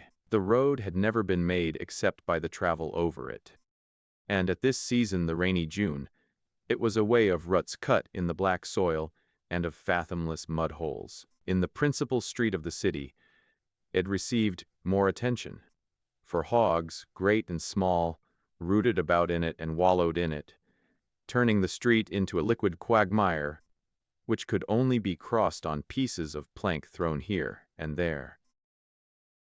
About the chief cabin, which was the store and grocery of this mart of trade, the mud was more liquid than elsewhere, and the rude platform in front of it, and the dry goods boxes mounted thereon, were places of refuge for all the loafers of the place. Above the town, the stream was crossed by a crazy wooden bridge, the supports of which leaned all ways in the soggy soil. The absence of a plank here and there in the flooring made the crossing of the bridge faster than a walk, an offense not necessary to be prohibited by law. "This, gentlemen," said Jeff, "is Columbus River, alias Goose Run. If it was widened and deepened and straightened and made long enough, it would be one of the finest rivers in the western country." As the sun rose and sent his level beams along the stream, the thin stratum of mist, or malaria, rose also and dispersed, but the light was not able to enliven the dull water, nor give any hint of its apparently fathomless depth. Venerable mud turtles crawled up and roosted upon the old logs in the stream, their backs glistening in the sun, the first inhabitants of the metropolis to begin the active business of the day. It was not long, however, before smoke began to issue from the city chimneys, and before the engineers had finished their breakfast, they were the object of the curious inspection of 6 or 8 boys and men who lounged into the camp and gazed about them with languid interest, their hands in their pockets, every one. "Good morning, gentlemen," called out the chief engineer from the table. "Good morning," drawled out the spokesman of the party.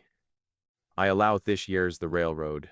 I hearn it was a comin'." "Yes, this is the railroad, all but the rails and the iron horse." "I reckon you kin get all the rails you want, outen my white oak timber over thar," replied the first speaker, who appeared to be a man of property and willing to strike up a trade. "You'll have to negotiate with the contractors about the rails, sir," said Jeff.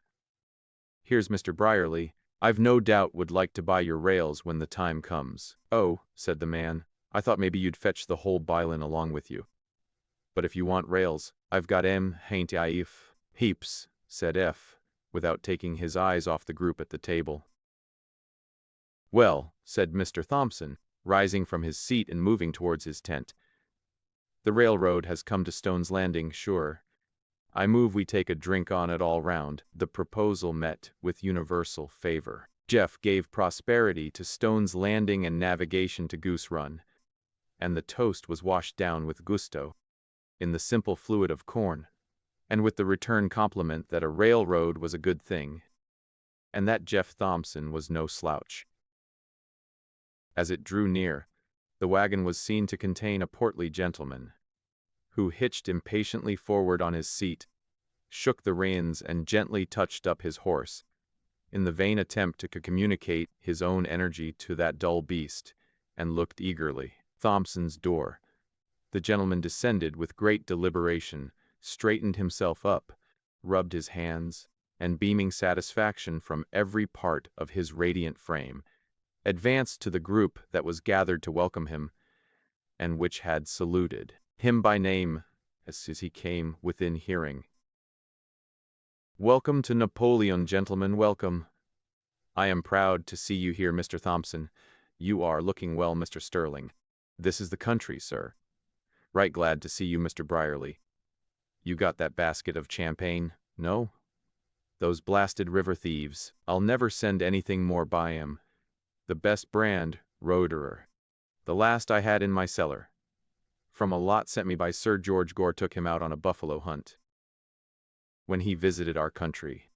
Is always sending me some trifle. You haven't looked about any yet, gentlemen. It's in the rough yet, in the rough. Those buildings will all have to come down. That's the place for the public square, courthouse, hotels, churches, jail, all that sort of thing. About where we stand, the depot.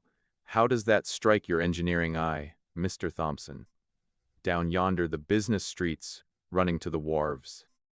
The university up there on rising ground, sightly place, see the river for miles. That's Columbus River, only 49 miles to the Missouri. You see what it is, placid, steady, no current to interfere with navigation. Wants widening in places and dredging.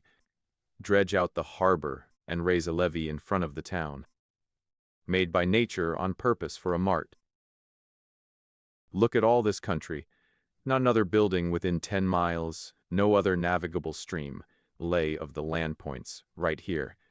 Hemp, tobacco, corn must come here. The railroad will do it. Napoleon won't know itself in a year. Don't now, evidently, said Philip aside to Harry. "Have you breakfasted, Colonel?" "Hastily. Cup of coffee. Can't trust any coffee I don't import myself. But I put up a basket of provisions. Wife would put in a few delicacies. Women always will, and a half-dozen of that Burgundy. I was telling you of Mr. Briefly. By the way, you never got to dine with me." And the Colonel strode away to the wagon and looked under the seat for the basket. Apparently it was not there. For the Colonel raised up the flap, looked in front and behind, and then exclaimed, "Confound it! That comes of not doing a thing yourself. I trusted to the women folks to set that basket in the wagon, and it ain't there." The camp cook speedily prepared a savory breakfast for the Colonel: broiled chicken, eggs, cornbread, and coffee, to which he did ample justice, and topped off with a drop of old bourbon from Mr. Thompson's private store, a brand which he said he knew well. He should think it came from his own sideboard. While the engineer corps went to the field to run back a couple of miles and ascertain, approximately, if a road could ever get down to the landing, and to sight it across the run, and see if it could ever get out again. Call. Sellers and Harry sat down and began to roughly map out the city of Napoleon on a large piece of drawing paper. "I've got the refusal of a mile square here," said the Colonel, "in our names for a year, with a quarter interest reserved for the 4 owners. They laid out the town liberally, not lacking room, leaving space for the railroad to come in, and for the river as it was to be when improved. The engineers reported that the railroad could come in by taking a little sweep and crossing the stream on a high bridge, but the grades would be steep. Call. Sellers, he didn't care so much about the grades, if the road could only be made to reach the elevators on the river. The next day Mr. Thompson made a hasty survey of the stream for a mile or two, so that the Colonel and Harry were enabled to show on their map how nobly that would accommodate the city. Jeff took a little writing from the Colonel and Harry for a prospective share, but Philip declined to join in, saying that he had no money and didn't want to make engagements he couldn't fulfill. The next morning the camp moved on, followed till it was out of sight by the listless eyes of the group in front of the store, one of whom remarked that he'd be doggoned if he ever expected to see that railroad any mo. Harry went with the Colonel to Hawkeye to complete their arrangements, a part of which was the preparation of a petition to Congress for the improvement of the navigation of Columbus River.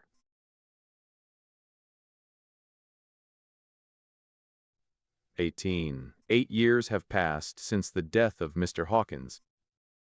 8 years are not many in the life of a nation or the history of a state, but they may be years of destiny that shall fix the current of the century following. Such years were those that followed the little scrimmage on Lexington Common. Such years were those that followed the double-shotted demand for the surrender of Fort Sumter. History is never done with inquiring of these years, and summoning witnesses about them, and trying to understand their significance. The 8 years in America from 1860 to 1868 uprooted institutions were centuries old, changed the politics of a people, transformed the social life of half the country, and wrought so profoundly upon the entire national character that the influence cannot be measured short of 2 or 3 generations. As we are accustomed to interpret the economy of Providence, the life of the individual is nothing to that of the nation or the race.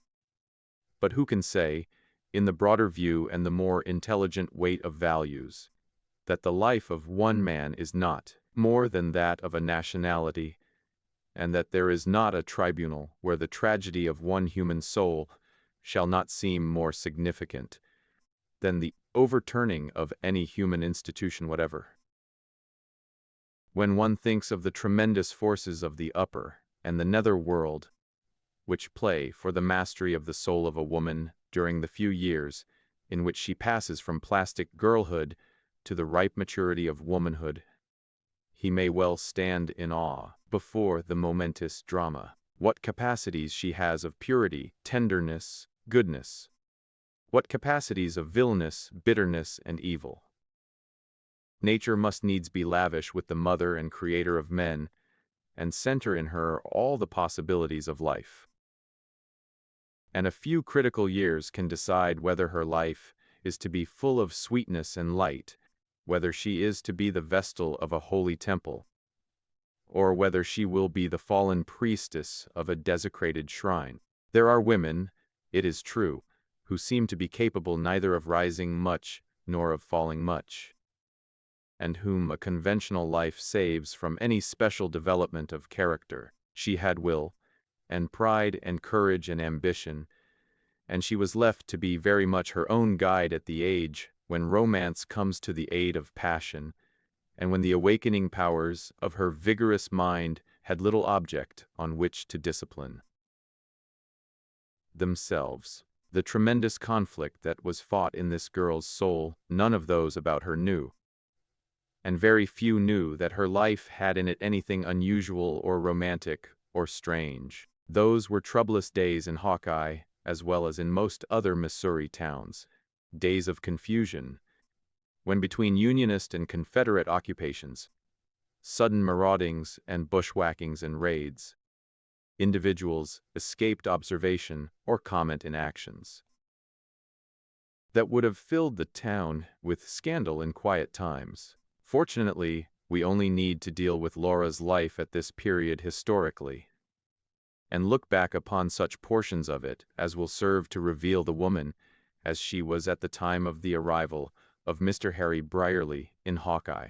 The Hawkins family were settled there, and had a hard enough struggle with poverty and the necessity of keeping up appearances in accord with their own family pride, and the large expectations they secretly cherished of a fortune in the Knobs of East Tennessee.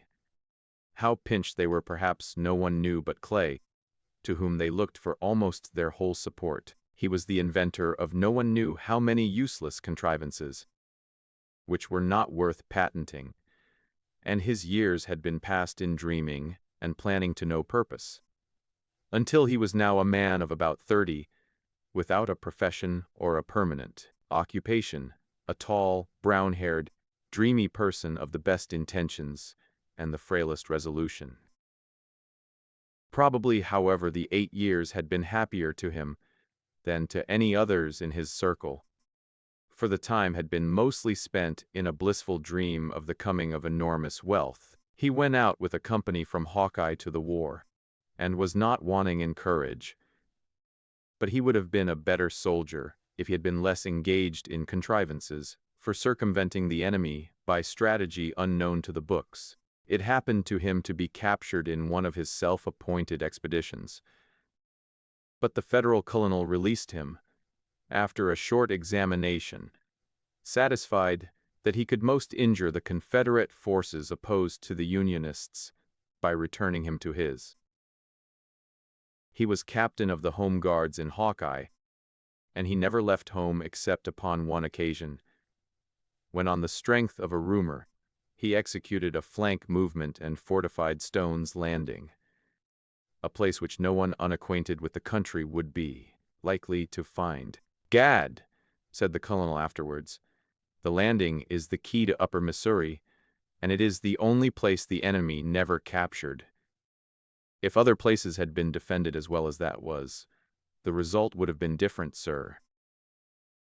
The colonel had his own theories about war as he had in other things. If everybody had stayed at home as he did, he said, the South never would have been conquered. For what would there have been to conquer? Mr. Jeff Davis was constantly writing him to take command of a corps in the Confederate Army, but Cole Sellers said his duty was at home, and he was by no means idle. He was the inventor of the famous air torpedo, which came very near destroying the Union armies in Missouri and the city of St. Louis itself. His plan was to fill a torpedo with Greek fire and poisonous and deadly missiles, attach it to a balloon, and then let it sail away over the hostile camp and explode at the right moment, when the time fuse burned out. He intended to use this invention in the capture of Luis, exploding his torpedoes over the city and raining destruction upon it until the army of occupation would gladly capitulate. He was unable to procure the Greek fire, but he constructed a vicious torpedo which would have answered the purpose. But the first one prematurely exploded in his woodhouse, blowing it clean away and setting fire to his house. The neighbors helped him put out the conflagration, but they discouraged any more experiments of that sort. The patriotic old gentleman, however, planted so much powder and so many explosive contrivances in the roads leading into Hawkeye, and then forgot the exact spots of danger, that people were afraid to travel the highways, and used to come to town, across the fields. The colonel's motto was, "Millions for defense, but not 1 cent for tribute." When Laura came to Hawkeye, she might have forgotten the annoyances of the gossips of Murfreesburg and have outlived the bitterness that was growing in her heart, if she had been thrown less upon herself, or if the surroundings of her life had been more congenial and helpful. But she had little society, less and less as she grew older, that was congenial to her, and her mind preyed upon itself. And the mystery of her birth at once chagrined her, and raised in her the most extravagant expectations. She was proud, and she felt the sting of poverty. She could not but be conscious of her beauty also, and she was vain of that, and came to take a sort of delight in the exercise of her fascinations upon the rather loutish young men who came in her way, and whom she despised. But it was not the best world of that sort, for the small libraries she had access to in Hawkeye were decidedly miscellaneous, and largely made up of romances and fictions, which fed her imagination with the most exaggerated notions of life, and from these stories she learned what a woman of keen intellect and some culture joined to beauty and fascination of manner might expect to accomplish in society as she read of it. And along with these ideas she imbibed other very crude ones in regard to the emancipation of woman. There were also other books, histories, biographies of distinguished people, travels in far lands, poems, especially those of Byron, Scott, and Shelley and Moore, which she eagerly absorbed, and appropriated therefrom what was to her liking. Nobody in Hawkeye had read so much, or, after a fashion, studied so diligently as Laura. She passed for an accomplished girl, and no doubt thought herself one, as she was, judged by any standard near her. During the war there came to Hawkeye a Confederate officer, Cole Selby, who was stationed there for a time, in command of that district. He was a handsome, soldierly man of 30 years, a graduate of the University of Virginia, and of distinguished family, if his story might be believed. And it was evident, a man of the world, and of extensive travel and adventure. To find in such an out-of-the-way country place a woman like Laura was a piece of good luck upon which Cole Selby congratulated himself. He was studiously polite to her, and treated her with a consideration to which she was unaccustomed. She had read of such men, but she had never seen one before, one so high-bred, so noble in sentiment, so entertaining in conversation, so engaging in manner. It is a long story. Unfortunately, it is an old story, and it need not be dwelt on. Laura loved him, and believed that his love for her was as pure and deep as her own. She worshipped him, and would have counted her life a little thing to give him, if he would only love her, and let her feed the hunger of her heart upon him. The passion possessed her whole being, and lifted her up, till she seemed to walk on air. It was all true. Then the romances she had, the bliss of love she had dreamed of. Why had she never noticed before how blithesome the world was, how jocund with love? The birds sang it, The trees whispered it to her as she passed. The very flowers beneath her feet strewed the way as for a bridal march. He wrote to her from Harding, a small town in the southwest corner of the state, saying that he should be held in the service longer than he had expected, but that it would not be more than a few months. Then he should be at liberty to take her to Chicago, where he had property, and should have business, either now or as soon as the war was over, which he thought could not last long. Meantime, why should they be separated? He was established in comfortable quarters, and if she could find company and join him, they would be married and gain so many more months of happiness. Was woman ever prudent when she loved? Laura went to Harding, the neighbors supposed to nurse Washington, who had fallen ill there. Her engagement was, of course, known in Hawkeye, and was indeed a matter of pride to her family. Mrs. Hawkins would have told the first inquirer that Laura had gone to be married, but Laura had cautioned her. She did not want to be thought of, she said, as going in search of a husband. Let the news come back after she was married. So she traveled to Harding on the pretense we have mentioned, and was married. She was married, but something must have happened on that very day, or the next, that alarmed her.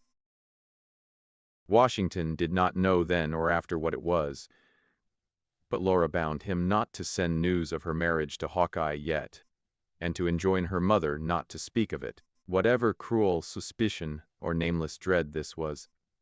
Laura tried bravely to put it away, and not let it cloud her happiness. Communication that summer, as may be imagined, was neither regular nor frequent between the remote Confederate camp at Harding and Hawkeye, and Laura was in a measure lost sight of indeed. Everyone had troubles enough of his own without borrowing from his neighbors. Laura had given herself utterly to her husband, and if he had faults, if he was selfish, if he was sometimes coarse, if he was dissipated, she did not or would not see it. It was the passion of her life, the time when her whole nature went to flood tide and swept away all barriers. Was her husband ever cold or indifferent? She shut her eyes to everything but her sense of possession of her idol. 3 months passed. One morning her husband informed her that he had been ordered south, and must go within 2 hours. "I can be ready," said Laura cheerfully, "but I can't take you. You must go back to Hawkeye." "Can't take me?"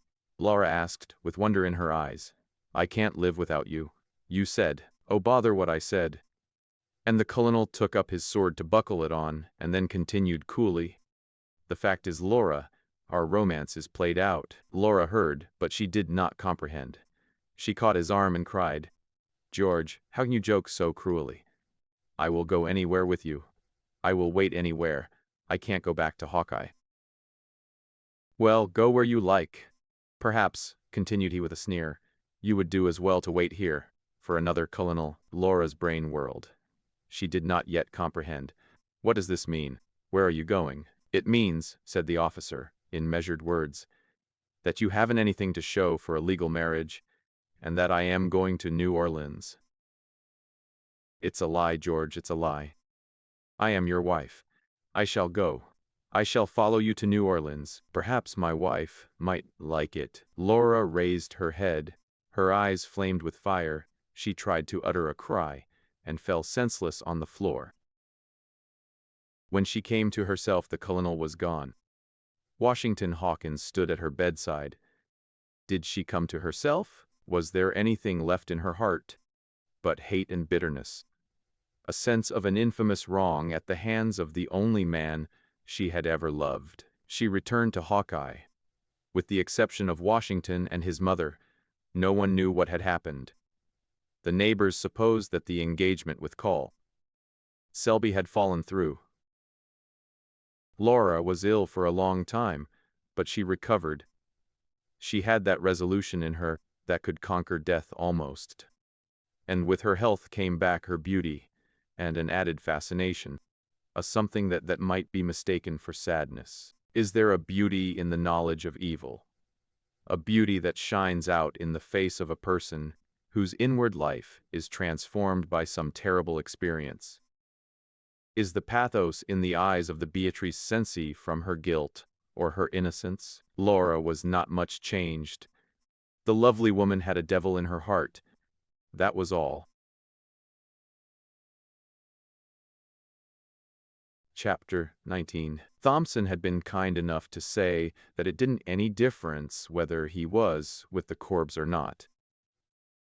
And although Harry protested to the Colonel daily and to Washington Hawkins that he must go back at once to the line and superintend the layout with reference to his contract, yet he did not go, but wrote instead long letters to Philip, instructing him to keep his eye out, and to let him know when any difficulty occurred that required his presence. Meantime, Harry blossomed out in the society of Hawkeye, as he did in any society where fortune cast him, and he had the slightest opportunity to expand. A land operator, engaged in vast speculations, a favorite in the select circles of New York, in correspondence with brokers and bankers, intimate with public men at Washington, one who could play the guitar and touch the banjo lightly, and who had an eye for a pretty girl and knew the language of flattery, was welcome everywhere in Hawkeye.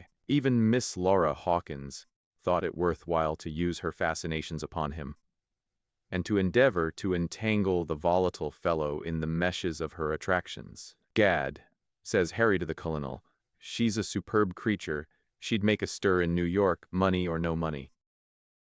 There are men I know would give her a railroad or an opera house, or whatever she wanted. At least they'd promise." Harry had a way of looking at women as he looked at anything else in the world he wanted, and he half resolved to appropriate Miss Laura during his stay in Hawkeye. Perhaps the Colonel divined his thoughts, or was offended at Harry's talk, for he replied, "No nonsense, Mr. Brierly. Nonsense won't do in Hawkeye, not with my friends. The Hawkins blood is good blood, all the way from Tennessee. The Hawkinses are under the weather now, but their Tennessee property is millions when it comes into market. Of course, Colonel, not the least offense intended, but you can see she is a fascinating woman. I was only thinking, as to this appropriation now, what such a woman could do in Washington. All correct, too, all correct. Common thing, I assure you, in Washington. The wives of senators, representatives, cabinet officers, all sorts of wives, and some who are not wives, use their influence. You want an appointment? Do you go to Senator X? Not much. It takes a woman to get anything through the land office. I tell you, Miss Laura would fascinate an appropriation right through the Senate and the House of Representatives in one session, if she was in Washington, as your friend, Colonel, of course. As your friend. Would you have her sign our petition?" asked the Colonel, innocently. Harry laughed. "Women don't get anything by petitioning Congress. Nobody does, that's for form. Petitions are referred somewhere, and that's the last of them. You can't refer a handsome woman so easily. When she is present, they prefer him mostly." The petition, however, was elaborately drawn up, with a glowing description of Napoleon and the adjacent country, and a statement of the absolute necessity to the prosperity of that region, and of one of the stations on the great through route to the Pacific, of the immediate improvement of Columbus River. To this was appended a map of the city and a survey of the river. It was signed by all the people at Stone's Landing who could write their names by call, Beriah Sellers, and the Colonel agreed to have the names headed by all the senators and representatives from the state, and by a sprinkling of ex-governors and ex-members of Congress. When completed, it was a formidable document. Its preparation, and that of more minute plots of the new city, consumed the valuable time of Sellers and Harry for many weeks, and served to keep them both in the highest spirits. In the eyes of Washington Hawkins, Harry was a superior being, a man who was able to bring things to pass in a way that excited his enthusiasm. He never tired of listening to his stories, of what he had done, of what he was going to do. As for Washington, Harry thought he was a man of ability and comprehension, but too visionary, he told the colonel. The colonel said he might be right, but he had never noticed anything visionary about him. "He's got his plans, sir. God bless my soul. At his age, I was full of plans. But experience sobers a man. I never touch anything now that hasn't been weighed in my judgment.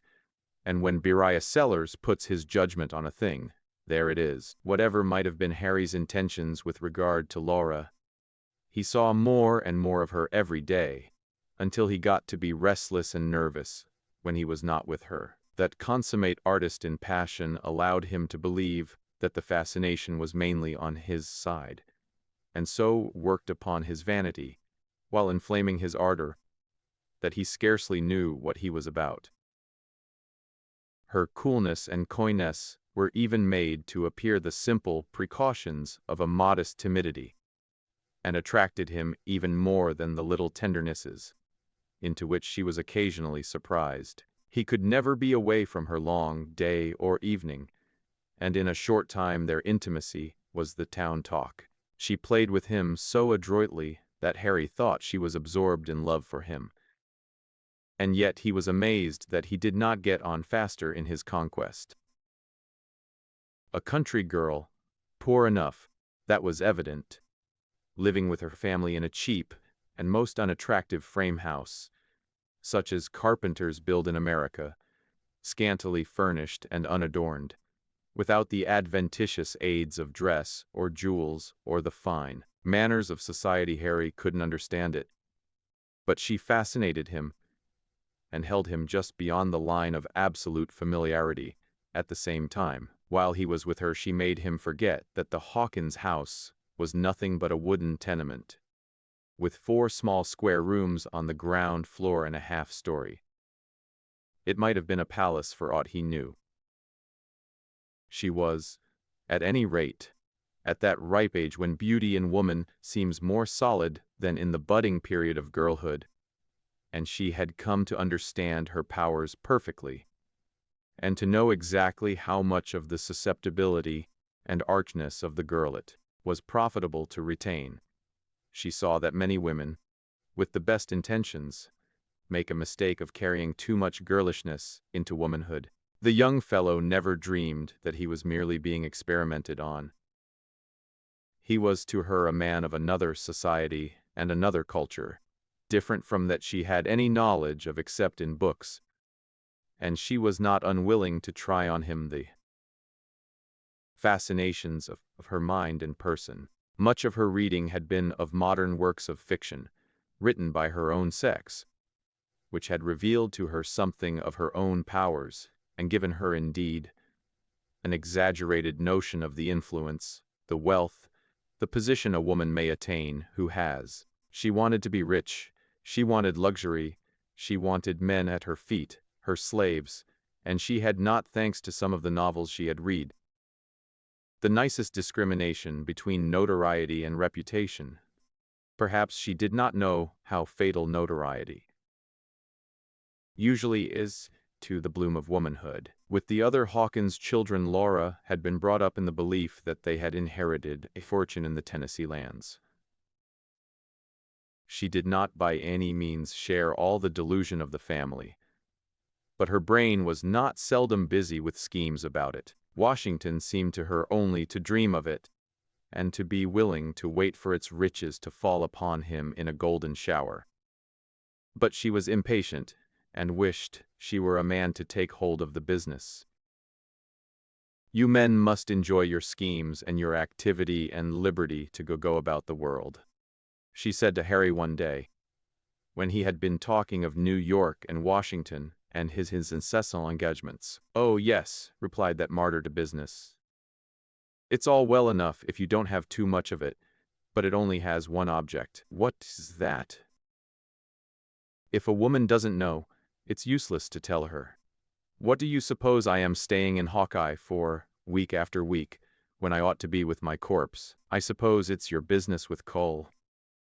Sellers about Napoleon, you've always told me, answered Laura, with a look intended to contradict her words. And now I tell you that is all arranged. I suppose you'll tell me I ought to go. Harry, exclaimed Laura, touching his arm and letting her pretty hand rest there a moment. Why should I want you to go away? The only person in Hawkeye who understands me. But you refuse to understand me, replied Harry, flattered but still petulant. You are like an iceberg when we are alone. Laura looked up with wonder in her great eyes, and something like a blush suffusing her face, followed by a look of languor that penetrated Harry's heart as if it had been longing. Did I ever show any want of confidence in you, Harry? And she gave him her hand, which Harry pressed with effusion. Something in her manner told he must be content with that favor. It was always so. She excited his hopes and denied him, inflamed his passion and restrained it, and wounded him in her toils day by day. To what purpose? It was keen delight to Laura to prove that she had power over men. Laura liked to hear about life at the East, and especially about the luxurious society in which Mr. Brierly moved when he was at home. It pleased her imagination to fancy herself a queen in it. You should be a winter in Washington, Harry said, but I have no acquaintances there. Don't know any of the families of the congressmen? They like to have a pretty woman staying with them. Not one. Suppose Cole Sellers should have business there. Say, about this Columbus River appropriation? Sellers. And Laura laughed. You needn't laugh. Queerer things have happened. Sellers knows everybody from Missouri and from the West, too, for that matter. He'd introduce you to Washington life quick enough. It doesn't need a crowbar to break your way into society there as it does in Philadelphia. It's democratic, Washington is. Money or beauty will open any door. If I were a handsome woman, I shouldn't want any better place than the capital, prince, or a fortune.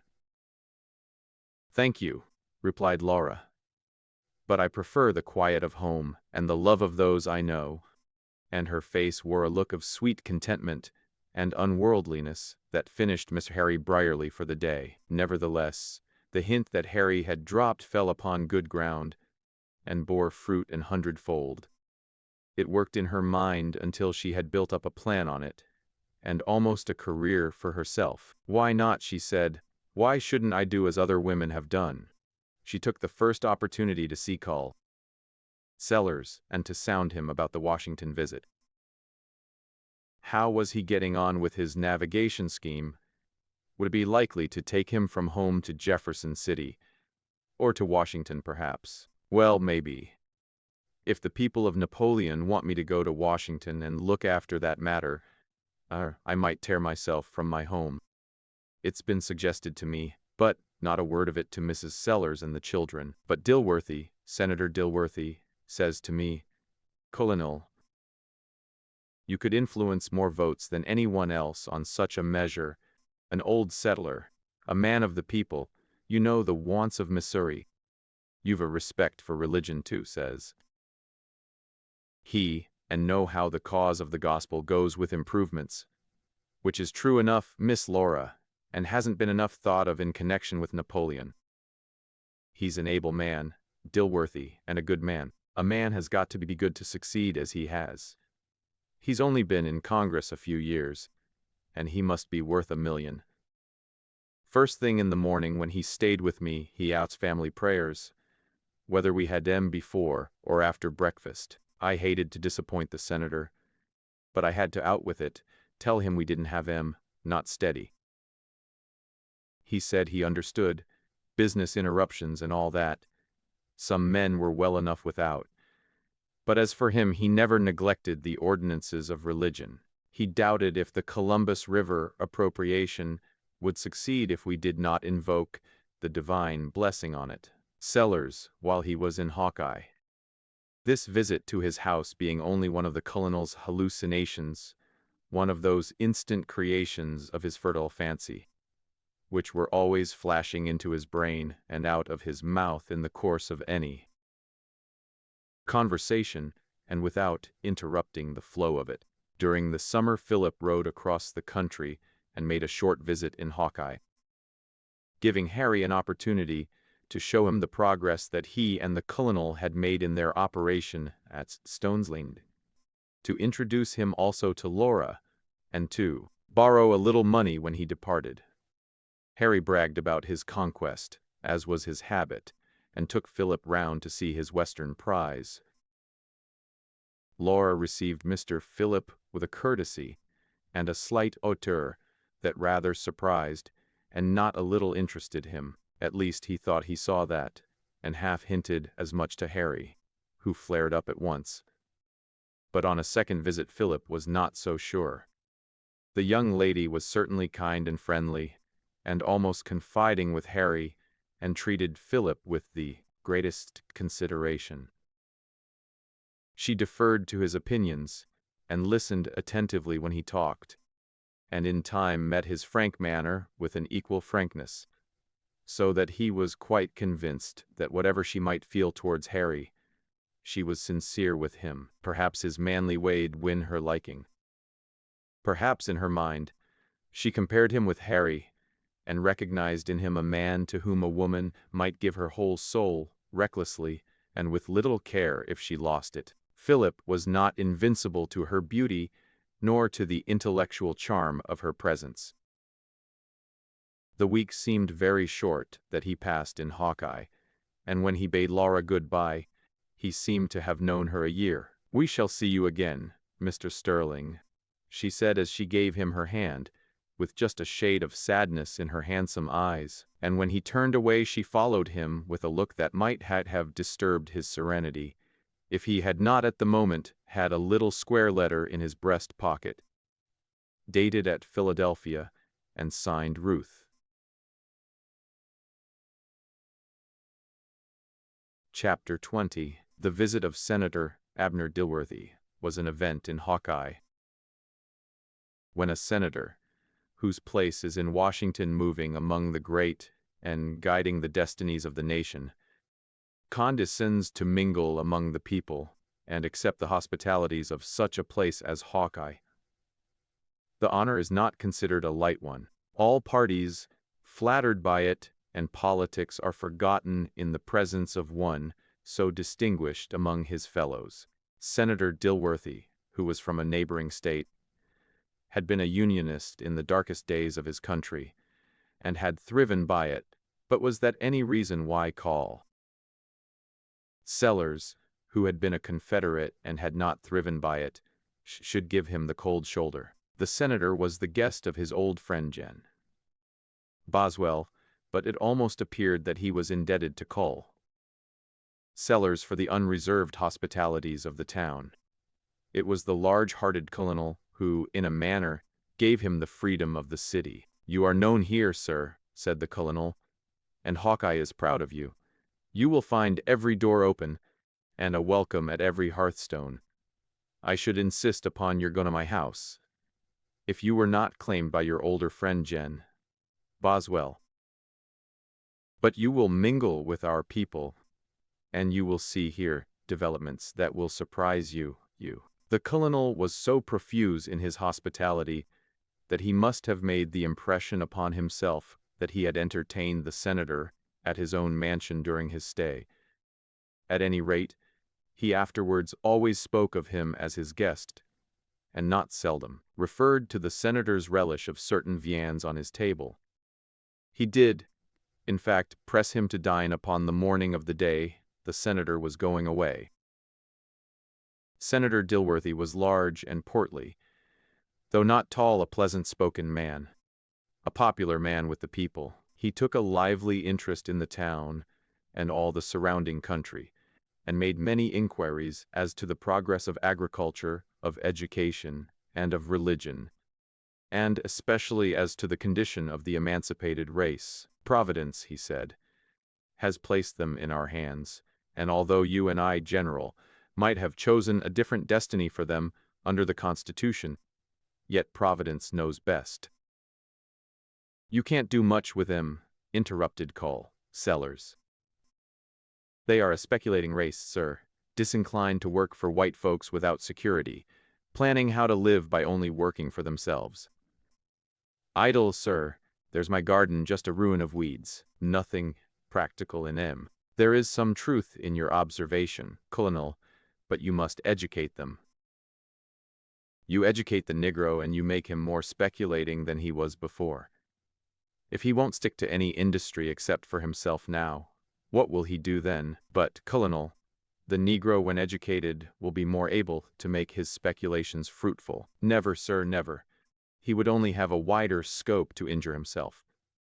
A Negro has no grasp, sir.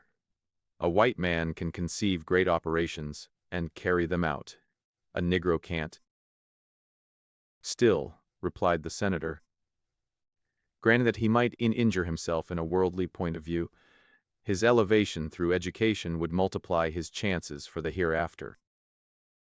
Which is the important thing after all, Colonel, and no matter what the result is, we must fulfill our duty by this being. I'd elevate his soul, promptly returned the Colonel. That's just it. You can't make his soul too immortal, but I wouldn't touch him himself. Yes, sir, make his soul immortal, but don't disturb the Negro as he is. Boswell's. He marshaled the procession of Masons, of Odd Fellows, and of firemen, the Good Templars, the Sons of Temperance, the Cadets of Temperance, the Daughters of Rebecca, the Sunday school children, and citizens generally, which followed the senator to the courthouse. He bustled about the room long after everyone else was seated, and loudly cried order. In the dead silence which preceded the introduction of the senator by Gen. Boswell, the occasion was one to call out his finest powers of personal appearance, and one he long dwelt on with pleasure. This not being an edition of the Congressional Globe, it is impossible to give Senator Dilworthy's speech in full.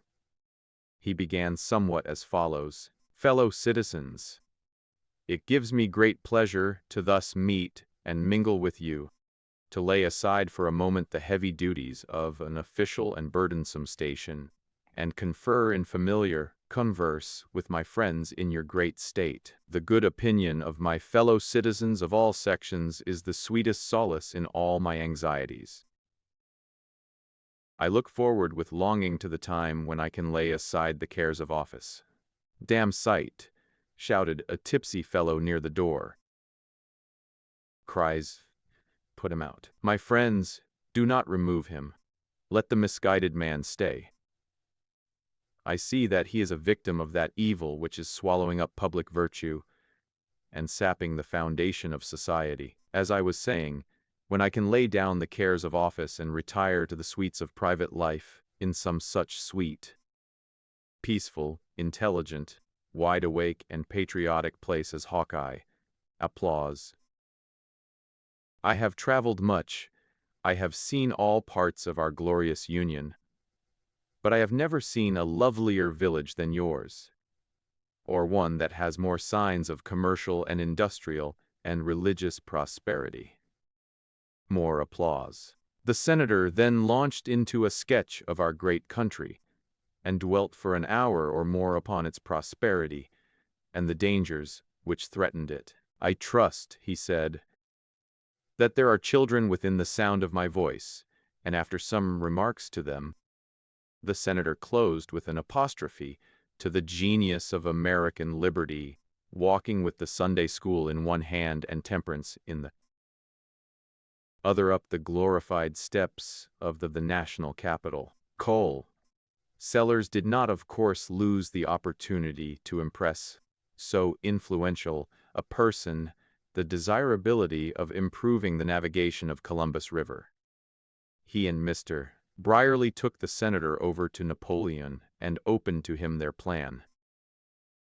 It was a plan that the senator could understand without a great deal of explanation, for he seemed to be familiar with the like improvements elsewhere. When, however, they reached Stone's Landing, the senator looked about him and inquired, "Is this Napoleon?" "This is the nucleus," said the colonel, unrolling his map. "Here is the depot, the church, the city hall, and so on." "Ah, I see. How far from here is Columbus River?" "Does that stream empty?" That's Goose Run." "Thar ain't no Columbus, thout'n it's over to Hawkeye," interrupted one of the citizens who had come out to stare at the strangers. "A railroad come here last summer, but it hain't been here no mo." "Yes, sir," the colonel hastened to explain. "In the old records Columbus River is called Goose Run. You see how it sweeps round the town 49 miles to the Missouri. Sloop navigation all the way pretty much drains this whole country. When it's improved, steamboats will run right up here. It's got to be enlarged, deepened. You see by the map, Columbus River. This country must have water communication. You'll want a considerable appropriation. Could. Sellers." "I should say 1,000,000. Is that your figure, Mr. Brierly?" "According to our surveys," said Harry. 1,000,000 would do it. 1,000,000 spent on the river would make Napoleon worth 2,000,000 at least." "I see," nodded the senator. "But you'd better begin by asking only for 200,000 or 300,000, the usual way. You can begin to sell town lots on that appropriation, you know." The senator, himself, to do him justice, was not very much interested in the country or the stream, but he favored the appropriation, and he gave the colonel and Mr. Brierly to understand that he would endeavor to get it through. Harry, who thought he was shrewd and understood Washington, suggested an interest, but he saw that the senator was wounded by the suggestion. "You will offend me by repeating such an observation," he said. "Whatever I do will be for the public interest. It will require a portion of the appropriation for necessary expenses, and I am sorry to say that there are members who will have to be seen. But you can reckon upon my humble services." This aspect of the subject was not again alluded to. The senator possessed himself of the facts, not from his observation of the ground, but from the lips of Call. Sellers, and laid the appropriation scheme away among his other plans for benefiting the public. It was on this visit also that the senator made the acquaintance of Mr. Washington Hawkins, and was greatly taken with innocence, his guileless manner, and perhaps with his ready adaptability to enter upon any plan proposed. Sellers was pleased to see this interest that Washington had awakened, especially since it was likely to further his expectations with regard to the Tennessee lands. The senator having remarked to the colonel that he delighted to help any deserving young man when the promotion of a private advantage could at the same time be made to contribute to the general good, and he did not doubt that this was an opportunity of that kind. The result of several conferences with Washington was that the senator proposed that he should go to Washington with him and become his private secretary and the secretary of his committee. A proposal which was eagerly accepted. The senator spent Sunday in Hawkeye and attended church. He cheered the heart of the worthy and zealous minister by an expression of his sympathy in his labors, and by many inquiries in regard to the religious state of the region. It was not a very promising state, and the good man felt how much lighter his task would be if he had the aid of such a man as Senator Dilworthy. "I am glad to see, my dear sir," said the senator, "that you give them the doctrines. It is owing to a neglect of the doctrines that there is such a fearful falling away in the country. I wish that we might have you in Washington as chaplain in the Senate." The good man could not but be a little flattered, and if sometimes thereafter, in his discouraging work, he allowed the thought that he might perhaps be called to Washington as chaplain of the Senate, to cheer him, who can wonder? The senator's commendation at least did one service for him. It elevated him in the opinion of Hawkeye. Laura was at church alone that day, and Mr. Brierly walked home with her. A part of their way lay with that of General Boswell and Senator Dilworthy, and introductions were made. That meek young lady so commended herself to him in the short walk, that he announced his intentions of paying his respects to her the next day, an intention which Harry received glumly. And when the senator was out of hearing, he called him an old fool. "Fie," said Laura, "I do believe you are jealous, Harry. He is a very pleasant man. He said you were a young man of great promise." The senator did call next day, and the result of his visit was that he was confirmed in his impression that there was something about him very attractive to ladies. He saw Laura again and again his stay, and felt more and more the subtle influence of her feminine beauty, which every man felt who came near her. Harry was beside himself with rage while the senator remained in town. He declared that women were always ready to drop any man for higher game, and he attributed his own ill luck to the senator's appearance. The fellow was in fact crazy about her beauty and ready to beat his brains out in chagrin. Perhaps Laura enjoyed his torment, but she soothed him with blandishments that increased his ardor, and she smiled to herself to think he had, with all his protestations of love, never spoken of marriage. Probably the vivacious fellow never had thought of it. At any rate, when he at length went away from Hawkeye, he was no nearer it. But there was no telling to what desperate lengths his passion might not carry him. Laura bade him good-bye with tender regret, which, however, did not disturb her peace or interfere with her plans. The visit of Senator Dilworthy had become of more importance to her, and it by and by bore the fruit she longed for, in an invitation to visit his family in the national capital during the winter session of Congress. Chapter 21. Oh, lift your natures up, embrace our aims, work out your freedom. Girls, knowledge is now no more a fountain sealed. Drink deep until the habits of the slave, the sins of emptiness, gossip, and spite, and slander die. The princess. Whether medicine is a science, or only an empirical method of getting a living out of the ignorance of the human race, Ruth found before her first term was over at the medical school that there were other things she needed to know quite as much as that which is taught in medical books, and that she'd never satisfy her aspirations without more general culture. Does your doctor know anything? You don't mean about medicine, but about things in general. Is he a man of information and good sense? Once asked an old practitioner. If he doesn't know anything but medicine, the chance is he doesn't know that. The close application to her special study was beginning to tell upon Ruth's delicate health also, and the summer brought with it only weariness and indisposition for any mental effort.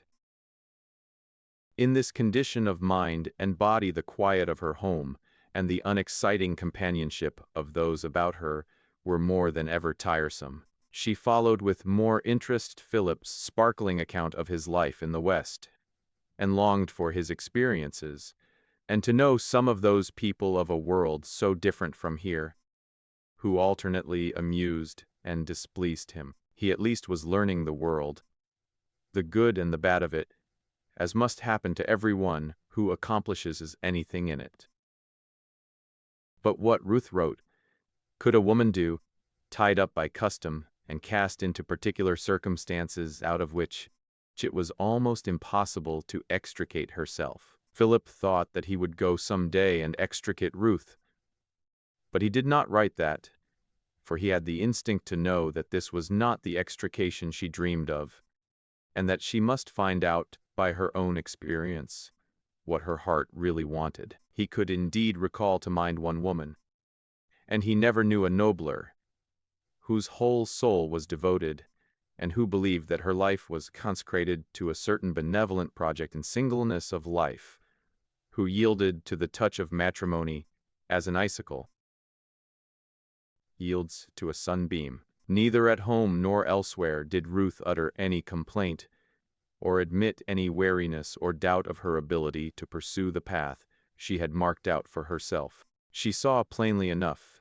that Ruth needed an entire change of scene and of occupation, and perhaps she believed that such a change, with the knowledge of the world it would bring, would divert Ruth from a course for which she felt she was physically entirely unfitted.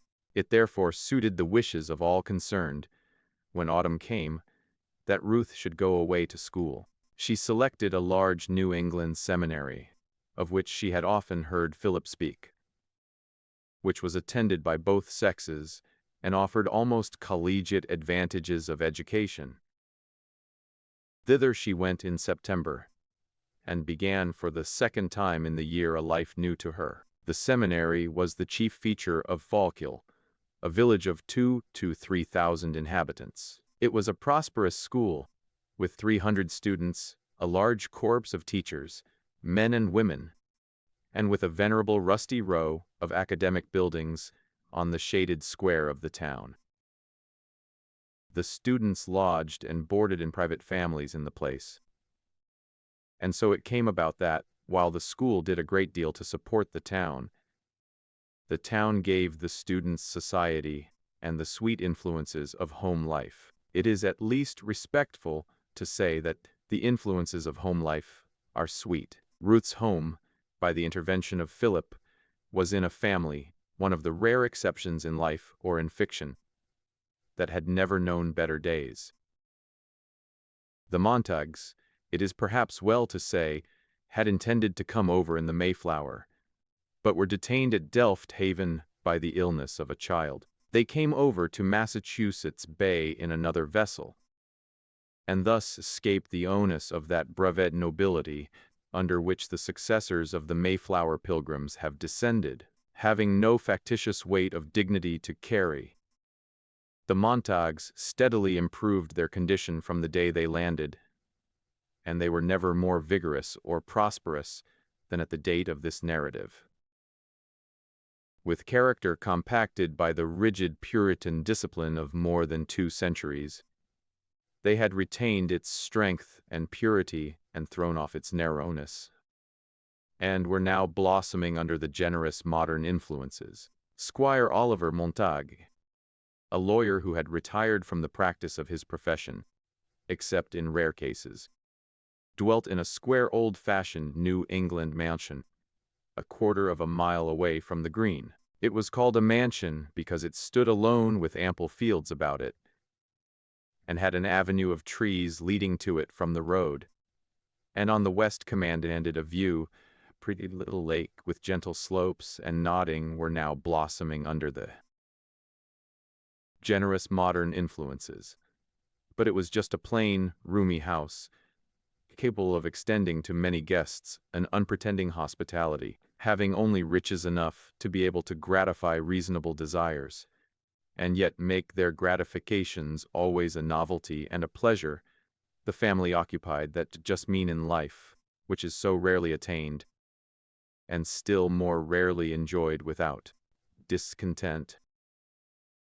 If Ruth did not find so much luxury in the house as in her own home, there were evidences of culture, of intellectual activity, and of a zest in the affairs of all the world, which greatly impressed her. Every room had its bookcases or bookshelves, and was more or less a library. Upon every table was liable to be a litter of new books, fresh periodicals, and daily newspapers. There were plants in the sunny windows, and some choice engravings on the walls, with bits of color in oil or watercolors. The piano was sure to be open and strewn with music. And there were photographs and little souvenirs here and there of foreign. An absence of any what-pots in the corners with rows of cheerful shells, and Hindu gods, and Chinese idols, and nests of useless boxes of lacquered wood, might be taken as denoting a languidness in the family concerning foreign missions, but, perhaps unjustly, at any rate the life of the world flowed freely into this hospitable house, and there was always so much talk there of the news of the day, of the new books and of authors, of Boston radicalism and New York civilization, and the virtue of Congress. That small gossip stood a very poor chance. All this was in many ways so new to Ruth that she seemed to have passed into another world, in which she experienced a freedom and a mental exhilaration unknown to her before. Under this influence she entered upon her studies with keen enjoyment, finding for a time all the relaxation she needed in the charming social life at the Montag house. "It is strange," she wrote to Philip in one of her occasional letters, "that you never told me more about this delightful family, and scarcely mentioned Alice, who is the life of it, just the noblest girl, unselfish, knows how to do so many things, lots of talent, with a dry humor, and an odd way of looking at things, and yet quiet and even serious, often one of your capable New England girls. We shall be great friends." It had never occurred to Philip there was anything extraordinary about the family that needed mention. He knew dozens of girls like Alice, he thought to himself, but only one like Ruth. Ruth was a study to Alice, the product of a culture entirely foreign to her experience.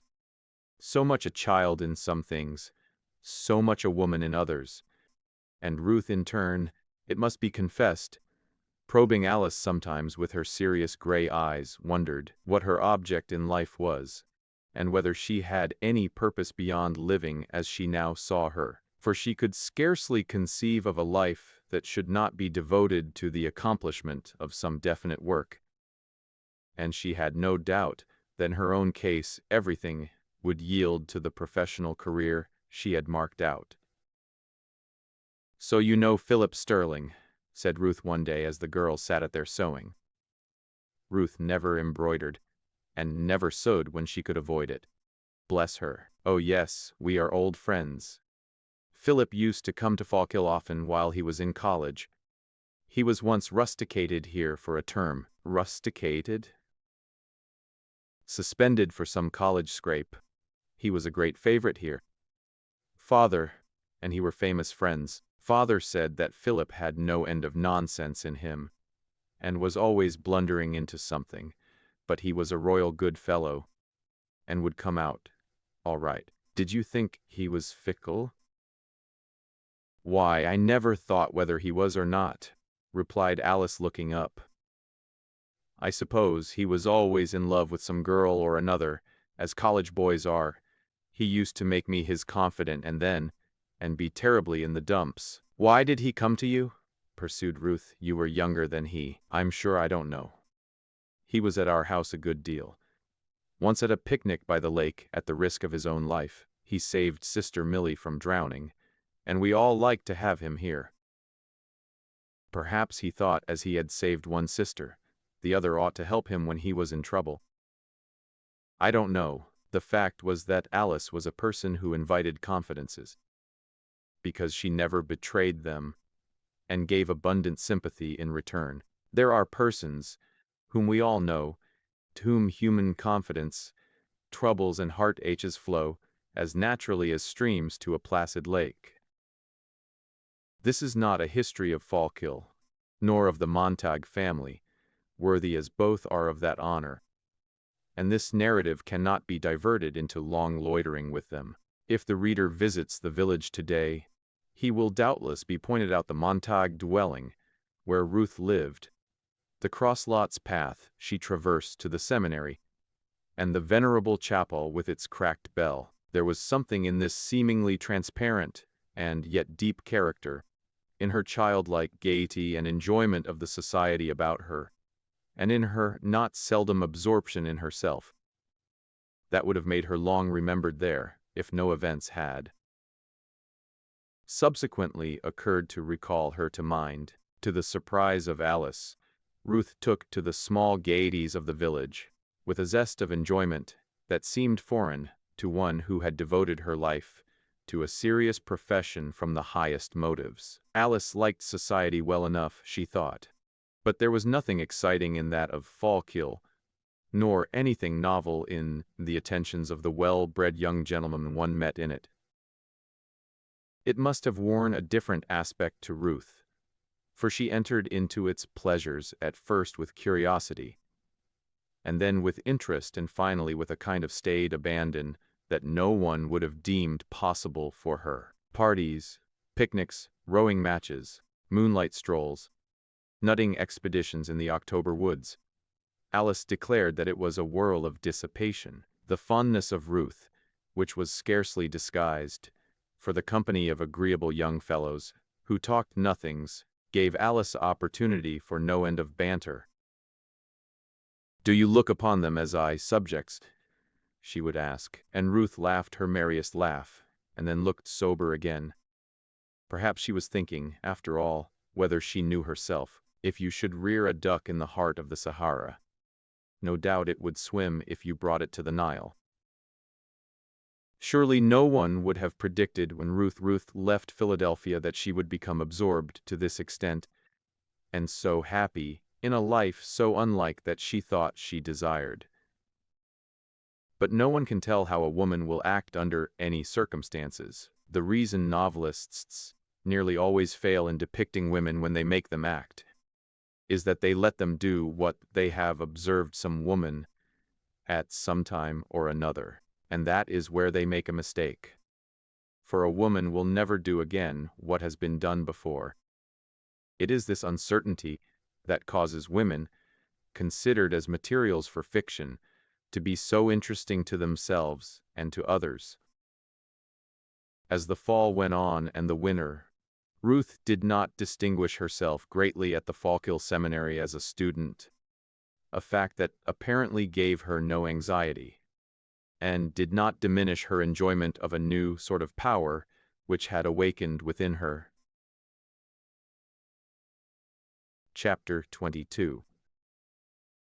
In midwinter, an event occurred of unusual interest to the inhabitants of the Montag house, and to the friends of the young ladies who sought their society. This was the arrival at the Sasakua Hotel of two young gentlemen from the West. It is the fashion in New England to give Indian names to the public houses.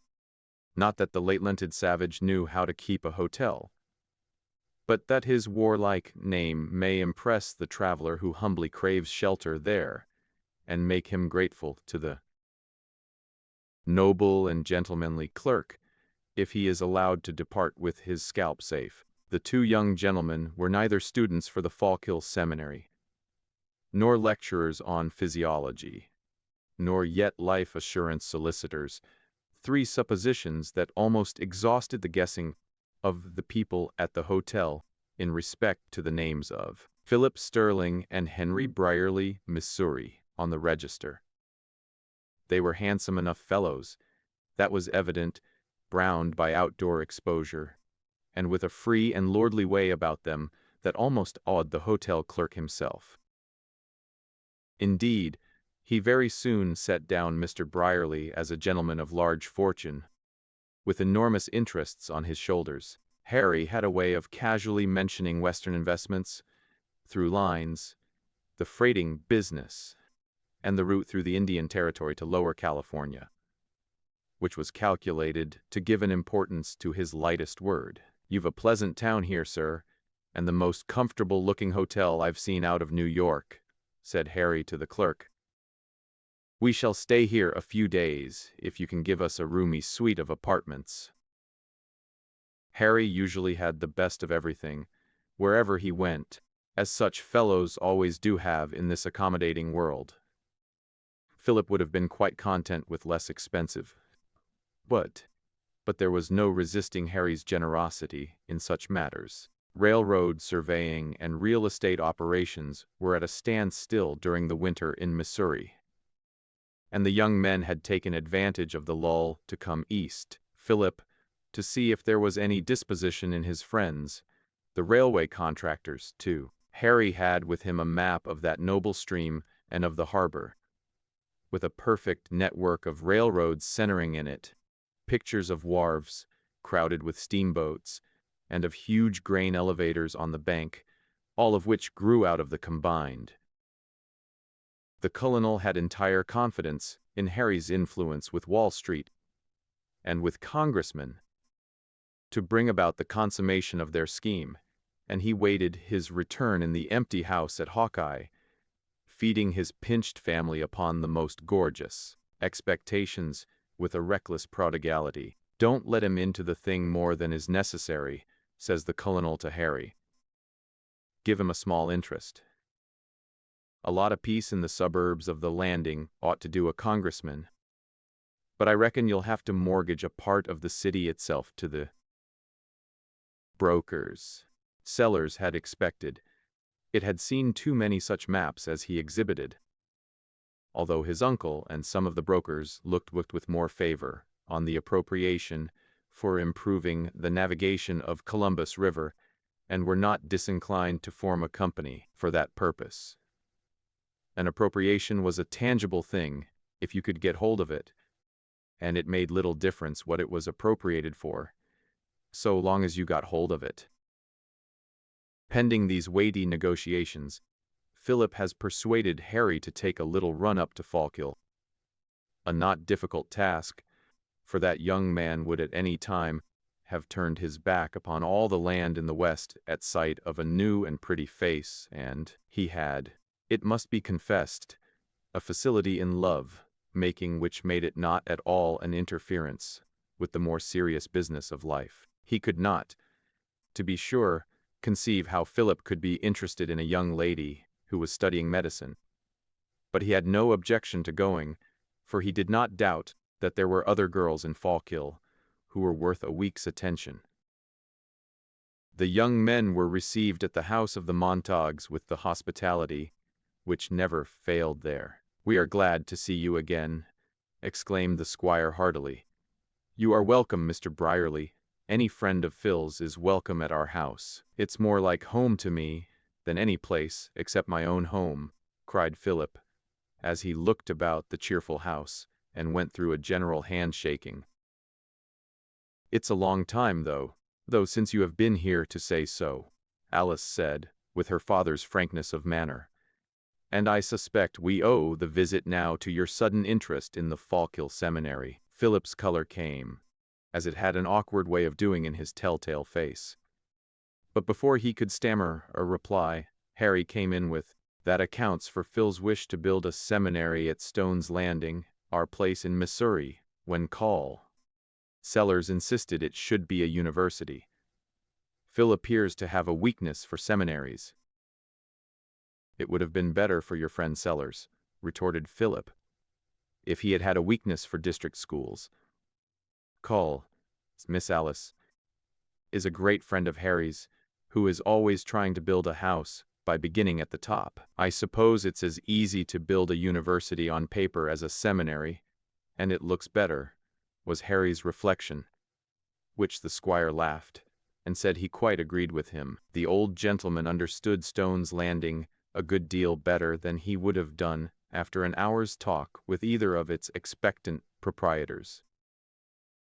At this moment, and while Philip was trying to frame a question that he found it exceedingly difficult to put into words, the door opened quietly, and Ruth entered. Taking in the group with a quick glance, her eye lighted up, and with a merry smile she advanced and shook hands with Philip.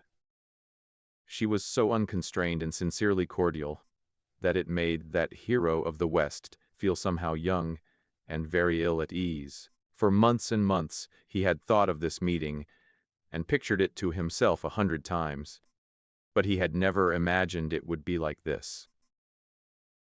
Phil, and then check herself, and perhaps blush, and Philip calm, but eager and enthusiastic, would reassure her by his warm manner, and he would take her hand impressively, and she would look up timidly, and, after his long absence, perhaps he would be permitted to. Good heavens, how many times he had come to this point and wondered if it could happen so. He had never supposed that he should be the one embarrassed, and above all by a sincere and cordial welcome. "We heard you were at the Sassacus house," were Ruth's first words. "And this, I suppose, is your friend?" "I beg your pardon," Philip at length blundered out. "This is Mr. Brierly of whom I have written you." And Ruth welcomed Harry with a friendliness that Philip thought was due to his friend, to be sure, but which seemed to him too level with her reception of himself, but which Harry received as his due from the other sex. Questions were asked about the journey and about the West, and the conversation became a general one, until Philip at length found himself talking with the squire in relation to land and railroads, and things he couldn't keep his mind on, especially as he heard Ruth and Harry in an animated discourse, and caught the words New York, and opera, and reception, and knew that Harry was giving his imagination full range in the world of fashion. Harry knew all about the opera, green room and all, at least he said so, and knew a good many of the operas, and could make very entertaining stories of their plots, telling how the soprano came in here, and the basso here, humming the beginning of their air stum tie tie tie t, suggesting the profound dissatisfaction of the basso recitative down among the dead men, and touching off the whole with an airy grace quite captivating, though he couldn't have sung a single air through to save himself, and he hadn't an ear to know whether it was sung correctly. All the same, he doted on the opera, and kept a box there, into which he lounged occasionally to hear a favorite scene and meet his society friends. If Ruth was ever in the city, he should be happy to place his box at the disposal of Ruth and her friends. Needless to say that she was delighted with the offer. When she told Philip of it, that discreet young fellow only smiled, and said that he hoped she would be fortunate enough to be in New York some evening, when Harry had not already given the use of his private box to some other friend.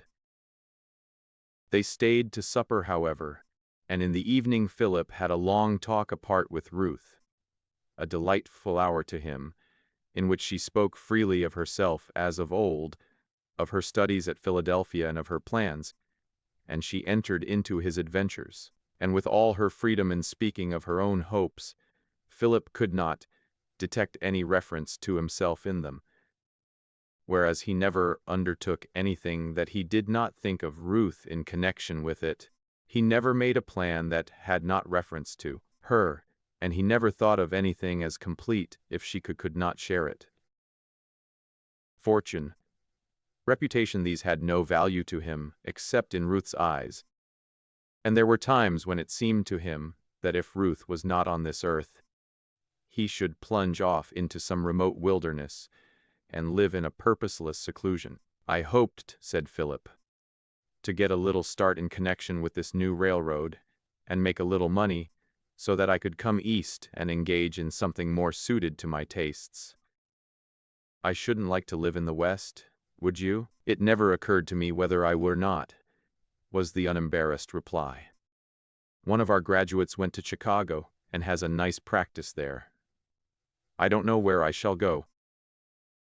It would mortify Mother dreadfully to have me driving about Philadelphia in a doctor's gig." Philip laughed at the idea of it.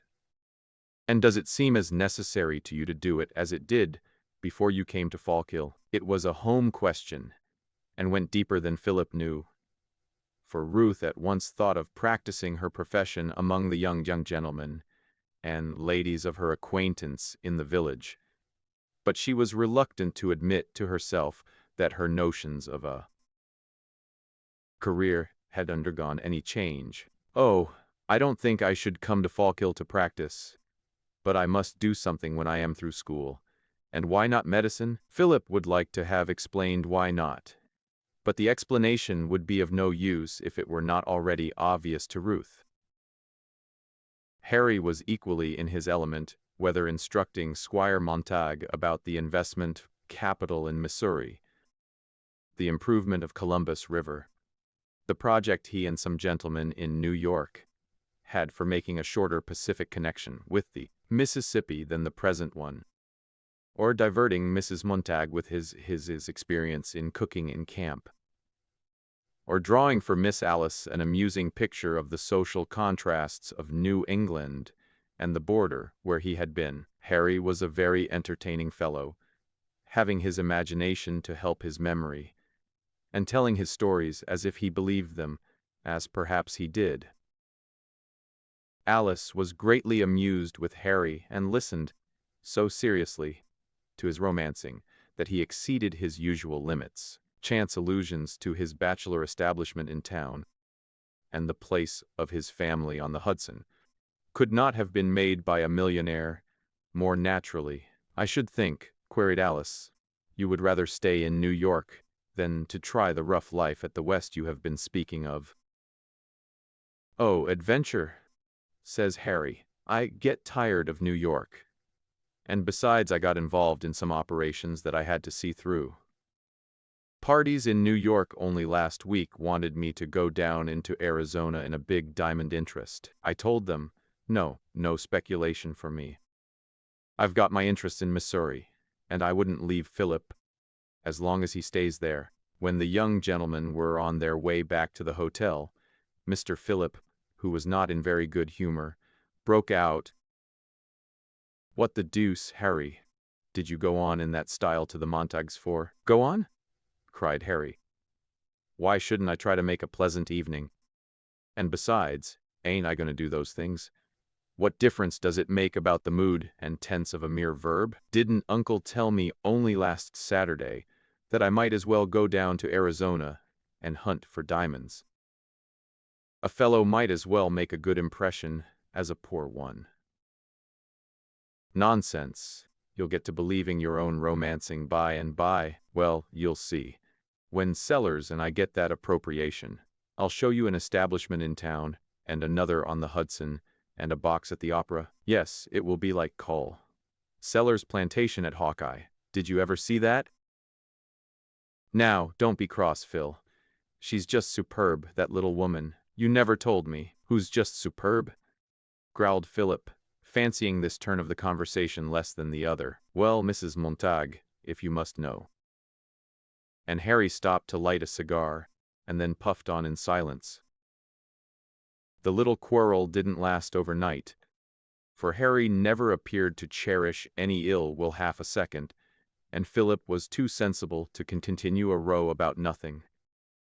And he had invited Harry to come with him. There were parties here and there to which the friends of Ruth and the Montagues were, of course, invited, and Harry, in the generosity of his nature, gave in return a little supper at the hotel, very simple indeed, with dancing in the hall, and some refreshments passed round, and Philip found the whole thing in the bill when he came to pay it.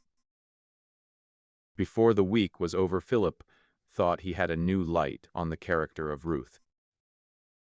Her absorption in the small gaieties of the society there surprised him. He had few opportunities for serious conversation with her. There was always some butterfly or another flitting about. And when Philip showed by his manner that he was not pleased, Ruth laughed merrily enough and rallied him on his soberness.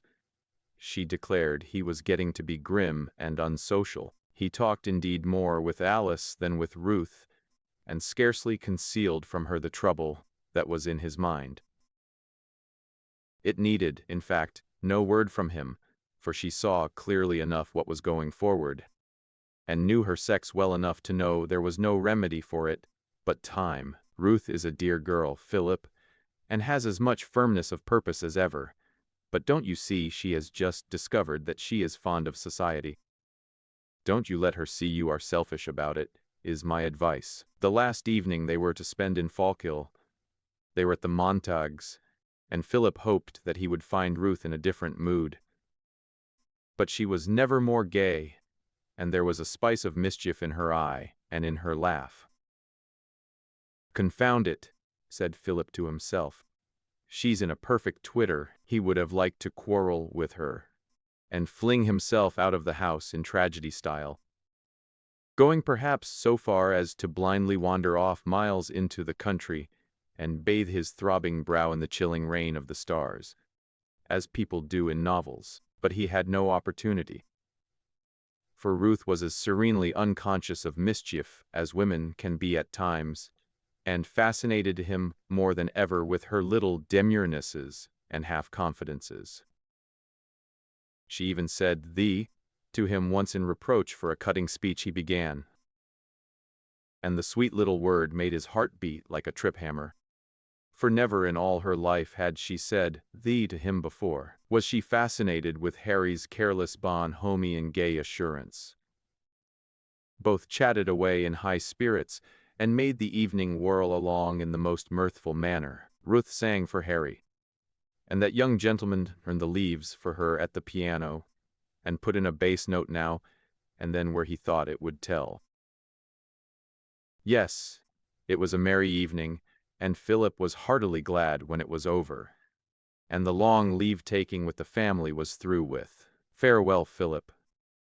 Good night, Mr. Brierly.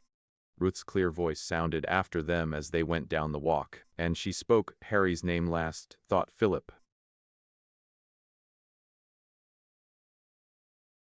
Chapter 23. O see ye not yon narrow road, so thick beset wi' thorns and briars, that is the path of righteousness, though after it but few inquires. And see ye not yon braid road, that lies across the lily leven, that is the path of wickedness, though some call it the road to heaven. Thomas the Rhymer. Philip and Harry reached New York in very different states of mind. Harry was buoyant. He found a letter from Cole Sellers urging him to go to Washington and confer with Senator Dilworthy. The petition was in his hands. It had been signed by everybody of any importance in Missouri, and would be presented immediately. I should go on myself, wrote the colonel, but I am engaged in the invention of a process for lighting such a city as St. Louis by means of water. Just attach my machine to the water pipes anywhere, and the decomposition of the fluid begins, and you will have floods of light for the mere cost of the machine. I've nearly got the lighting part, but I want to attach to it a heating, cooking, washing, ironing apparatus. It's going to be the great thing, but we'd better keep this appropriation going while I am perfecting it. Duff Brown, each of whom had an extensive acquaintance in both houses where they were well known as men engaged in large private operations for the public good, and men, besides, who in the slang of the day understood the virtues of addition, division, and silence. Senator Dilworthy introduced the petition into the Senate with the remark that he knew, personally, the signers of it, that they were men interested, it was true, in the improvement of the country. But he believed without any selfish motive, and that, so far as he knew the signers were loyal, it pleased him to see upon the roll the names of many colored citizens, and it must rejoice every friend of humanity to know that this lately emancipated race were intelligently taking part in the development of the resources of their native land. He moved the reference of the petition to the proper committee. Senator Dilworthy introduced his young friend, influential members, as a person who was very well informed about the Salt Lick extension of the Pacific, and was one of the engineers who had made a careful survey of Columbus River, and left him to exhibit his maps and plans, and to show the connection between the public treasury, the city of Napoleon, and legislation for the benefit of the whole country. Harry was the guest of Senator Dilworthy. There was scarcely any good movement in which the senator was not interested. His house was open to all the laborers in the field of total abstinence, and much of his time was taken up in attending the meetings of this cause. He had a Bible class in the Sunday school of the church which he attended, and he suggested to Harry that he might take a class during the time he remained in Washington. Mr. Washington Hawkins had a class. Harry asked the senator if there was a class of young ladies for him to teach, and after that the senator did not press the subject. Philip, if the truth must be told, was not well satisfied with his Western prospects, nor altogether with the people he had fallen in with. The railroad contractors held out large, but rather indefinite promises. Opportunities for a fortune he did not doubt existed in Missouri, but for himself he saw no better means for livelihood than the mastery of the profession he had rather thoughtlessly entered upon. During the summer he had made considerable practical advance in the science of engineering. He had been diligent and made himself to a certain extent necessary to the work he was engaged on. The contractors called him into their consultations frequently as to the character of the country he had been over, and the cost of constructing the road, the nature of the work, etc. While Harry was in Washington dancing attendance upon the national legislature and making the acquaintance of the vast lobby that encircled it, Philip devoted himself day and night, with an energy and a concentration he was capable of, to the learning and theory of his profession, and to the science of railroad building. They served at any rate to raise Philip in the opinion of his friends the contractors, for practical men have a certain superstitious estimation of ability with the pen, and though they may a little despise the talent, they are quite ready to make use of it.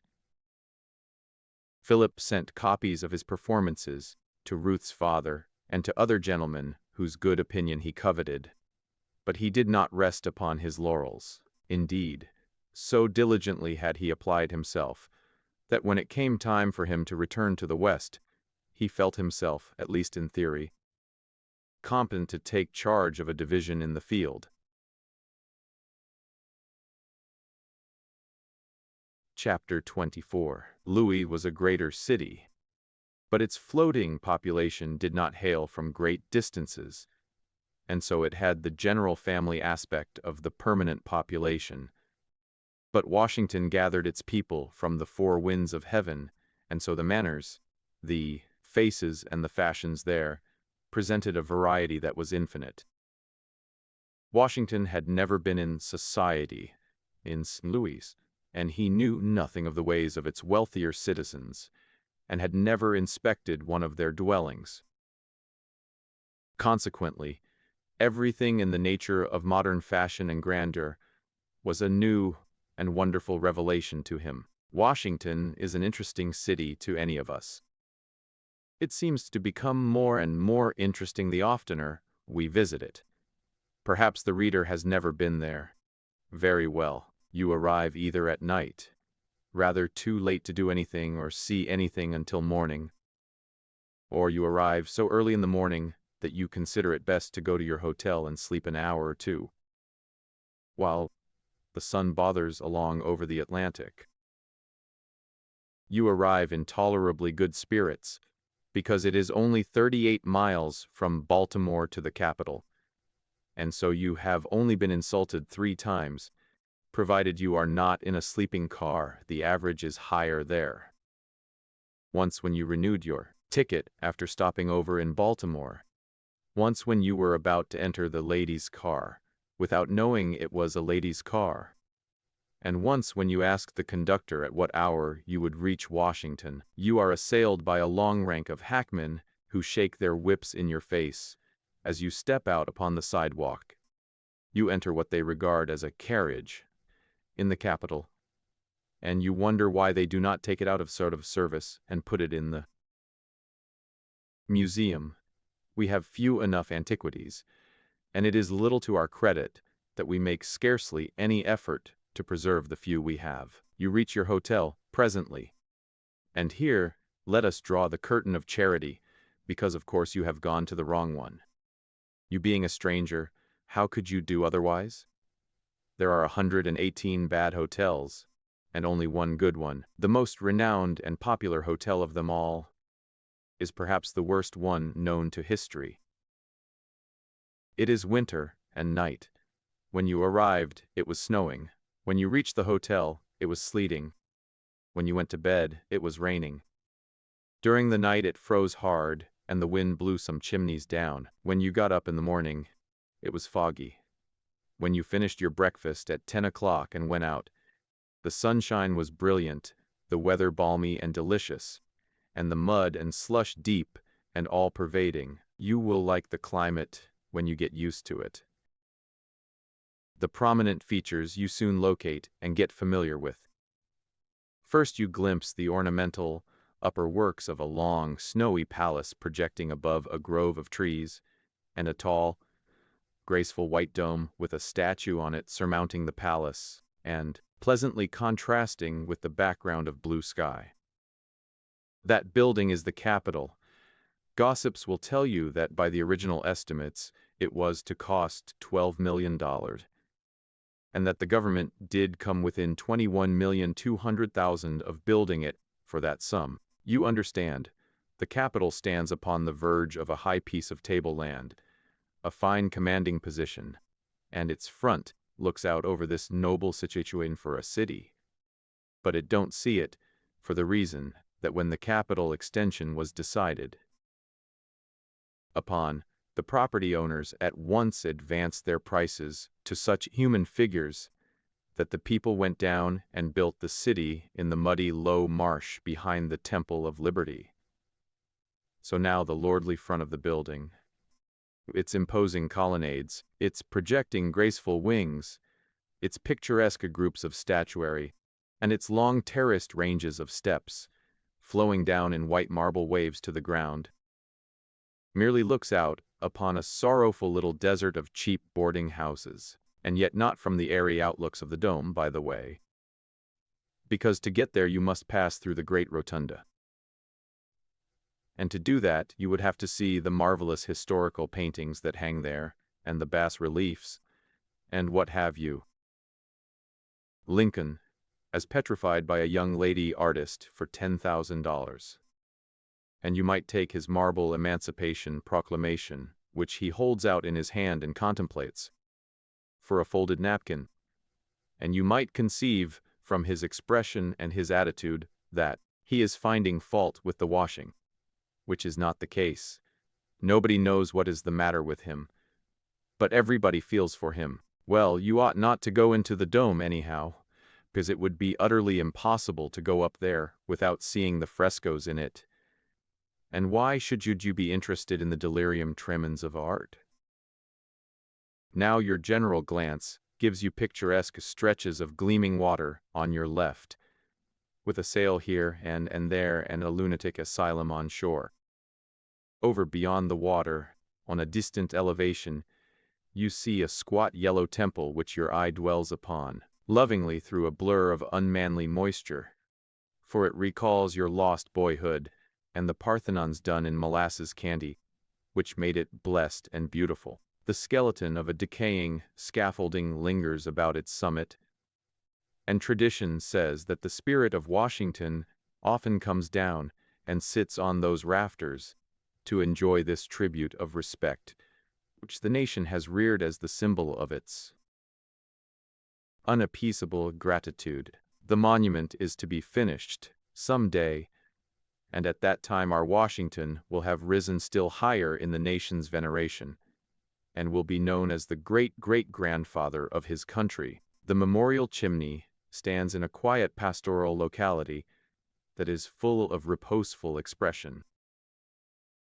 With a glass you can see the cow sheds about its base, and the contented sheep nimbling pebbles in the desert solitudes that surround it, and the tired pigs dozing in the holy calm of its protecting shadow. Now you wrench your gaze loose, and you look down in front of you and see the broad Pennsylvania Avenue stretching straight ahead for a mile or more, till it brings up against the iron fence in front of a pillared granite pile, the Treasury, building an edifice that would command respect in any capital.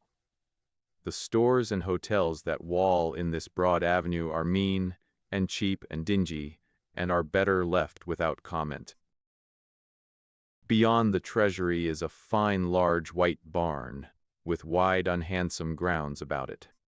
The president lives there. It is ugly enough outside, but that is nothing to what it is inside. Dreariness, flimsiness, bad taste reduced to mathematical completeness is what the inside offers to the eye, if it remains yet what it always has been. The front and right-hand views give you the city at large. It is a wide stretch of cheap little brick houses, with here and there a noble architectural pile lifting itself out of the midst government buildings. These. If the thaw is still going on when you come down and go about town, you will wonder at the short-sightedness of the city fathers when you come to inspect the streets, in that they do not dilute the mud a little more and use them for canals. If you inquire around a little, you will find that there are more boarding houses to the square acre in Washington than there are in any other city in the land, perhaps. If you apply for a home in one of them, it will seem odd to you to have the landlady inspect you with a severe eye and then ask you if you are a member of Congress. Perhaps, just as a pleasantry, you will say yes. And then she will tell you that she is full. Then you show her her advertisement in the morning paper, and there she stands, convicted and ashamed. She will try to blush, and it will be only polite in you to take the effort for the deed. She shows you her rooms now, and lets you take one, but she makes you pay in advance for it. That is what you will get for pretending to be a member of Congress. If you are curious and inquire into this thing, the chances are that your landlady will be ill-natured enough to say that the person and property of a congressman are exempt from arrest or detention, and that, with the tears in her eyes, she has seen several of the people's representatives walk off to their several states and territories, carrying her unreceipted board bills in their pockets for keepsakes. And before you have been in Washington many weeks, you will be mean enough to and one of the first and most startling things you find out, that every individual you encounter in the city of Washington almost, and certainly every separate and distinct individual in the public employment, from the highest bureau chief, clear, down to the maid who scrubs department halls, the night watchman of the public buildings, and the darky boy who purifies the department spittoons, represents political influence, unless you can get the theater, or a congressman, or a chief of a bureau or department, and persuade him to use his influence in your behalf. You cannot get an employment of the most trivial nature in Washington. Mere merit, fitness, and capability are useless baggage to you without influence. The population of Washington consists pretty much entirely of government employees and the people who board them. It would be an odd circumstance to see a girl get employment at $3 or $4 a week in one of the great public cribs without any political grandee to back her, but merely because she was worthy and competent, and a good citizen of a free. If you are a member of Congress, no offense, and one of your constituents who doesn't know anything, and does not want to go into the bother of learning something, and has no money, and no employment, and can't earn a living, comes besieging you for help, do you say, "Come, my friend, if your services were valuable you could get employment elsewhere, don't want you here"? Oh, no. You take him to a department and say, Here, give this person something to pass away the time at, and a salary, and the thing is done. You throw him on his country. He is his country's child. Let his country support him. There is something good and motherly about Washington, the grand old benevolent national asylum for the helpless. Such of them as are immediately employed about the two houses of Congress are not only liberally paid also, but are remembered in the customary extra compensation bill, which slides neatly through, annually, with the general grab that signalizes the last night of a session, and thus 20% is added to their wages, for fun, no doubt. Senator Dilworthy lived sumptuously, and Washington's quarters were charming. Gas, running water, hot and cold, bathroom, coal fires, rich carpets, beautiful pictures on the walls, books on religion, temperance, public charities, and financial schemes, trim-colored servants, dainty food, everything a body could wish for. And as for stationery, there was no end to it. The government furnished it. Postage stamps were not needed. The senator's frank could convey a horse through the mails, if necessary. Renowned generals and admirals who had seemed but colossal myths when he was in the far west went in and out before him or sat at the senator's table, solidified into palpable flesh and blood. Famous statesmen crossed his path daily.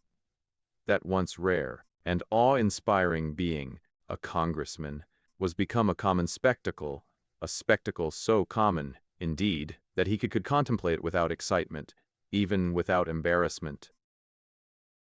Foreign ministers were visible to the naked eye at happy intervals. He had looked upon the president himself, and lived. And more, this world of enchantment teemed with speculation. The whole atmosphere was thick with it. And that indeed was Washington Hawkins' native air. None other refreshed his lungs so gratefully. He had found paradise at last. The more he saw of his chief the senator, the more he honored him, and the more conspicuously the moral grandeur of his character appeared to stand out. To possess the friendship and the kindly interest of such a man, Washington said in a letter to Louise, was a happy fortune for a young man whose career had been so impeded and so clouded as his. The weeks drifted by. Harry Brierly flirted, danced, added luster to the brilliant senatorial receptions, and diligently buzzed and buttonholed congressmen in the interest of the Columbus River scheme.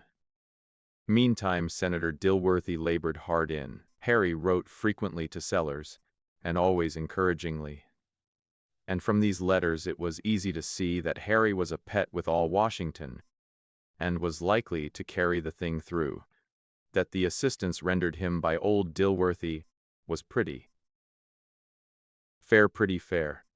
And every little helps, you know, said Harry. Washington wrote Sellers officially, now and then. In one of his letters it appeared that whereas no member of the House committee favored the scheme at first, there was now needed but one more vote to compass a majority report. Closing sentence. Providence seems to further our efforts. Signed, Abner Dilworthy U.S.S. Per Washington Hawkins P.S. At the end of a week, Washington was able to send the happy news, officially as usual, that the needed vote had been added and the bill favorably reported from the committee. Other letters recorded its perils in committee of the whole, and by its victory, by just the skin of its teeth, on third reading and final passage. Then came letters telling of Mr. Dilworthy's struggles with a stubborn majority in his own committee in the Senate, of how these gentlemen succumbed, one by one, till a majority was secured. He received no salary as private secretary, but these 2 clerkships, procured by his benefactor, paid him an aggregate of $12 a day, without counting the 20% extra compensation which would of course be voted to him on the last night of the session. He saw the bill go into committee of the whole and struggle for its life again, and finally worry through. In the fullness of time he noted its second reading, and by the day arrived when the ordeal came, and it was put upon its final passage. Washington with bated breath. No. Of the voters, for a few dread minutes, and then could bear the suspense no longer. He ran down from the gallery and hurried home to wait. At the end of 2 or 3 hours the senator arrived in the bosom of his family, and dinner was waiting. Washington sprang forward, with the eager question on his lips, and the senator said, "We may rejoice freely now. My son Providence has crowned our efforts with success." Chapter 25. Washington sent grand good news to call Sellers that night. To Louise he wrote, "It is beautiful to hear him talk when his heart is full of thankfulness for some manifestation of the divine favor.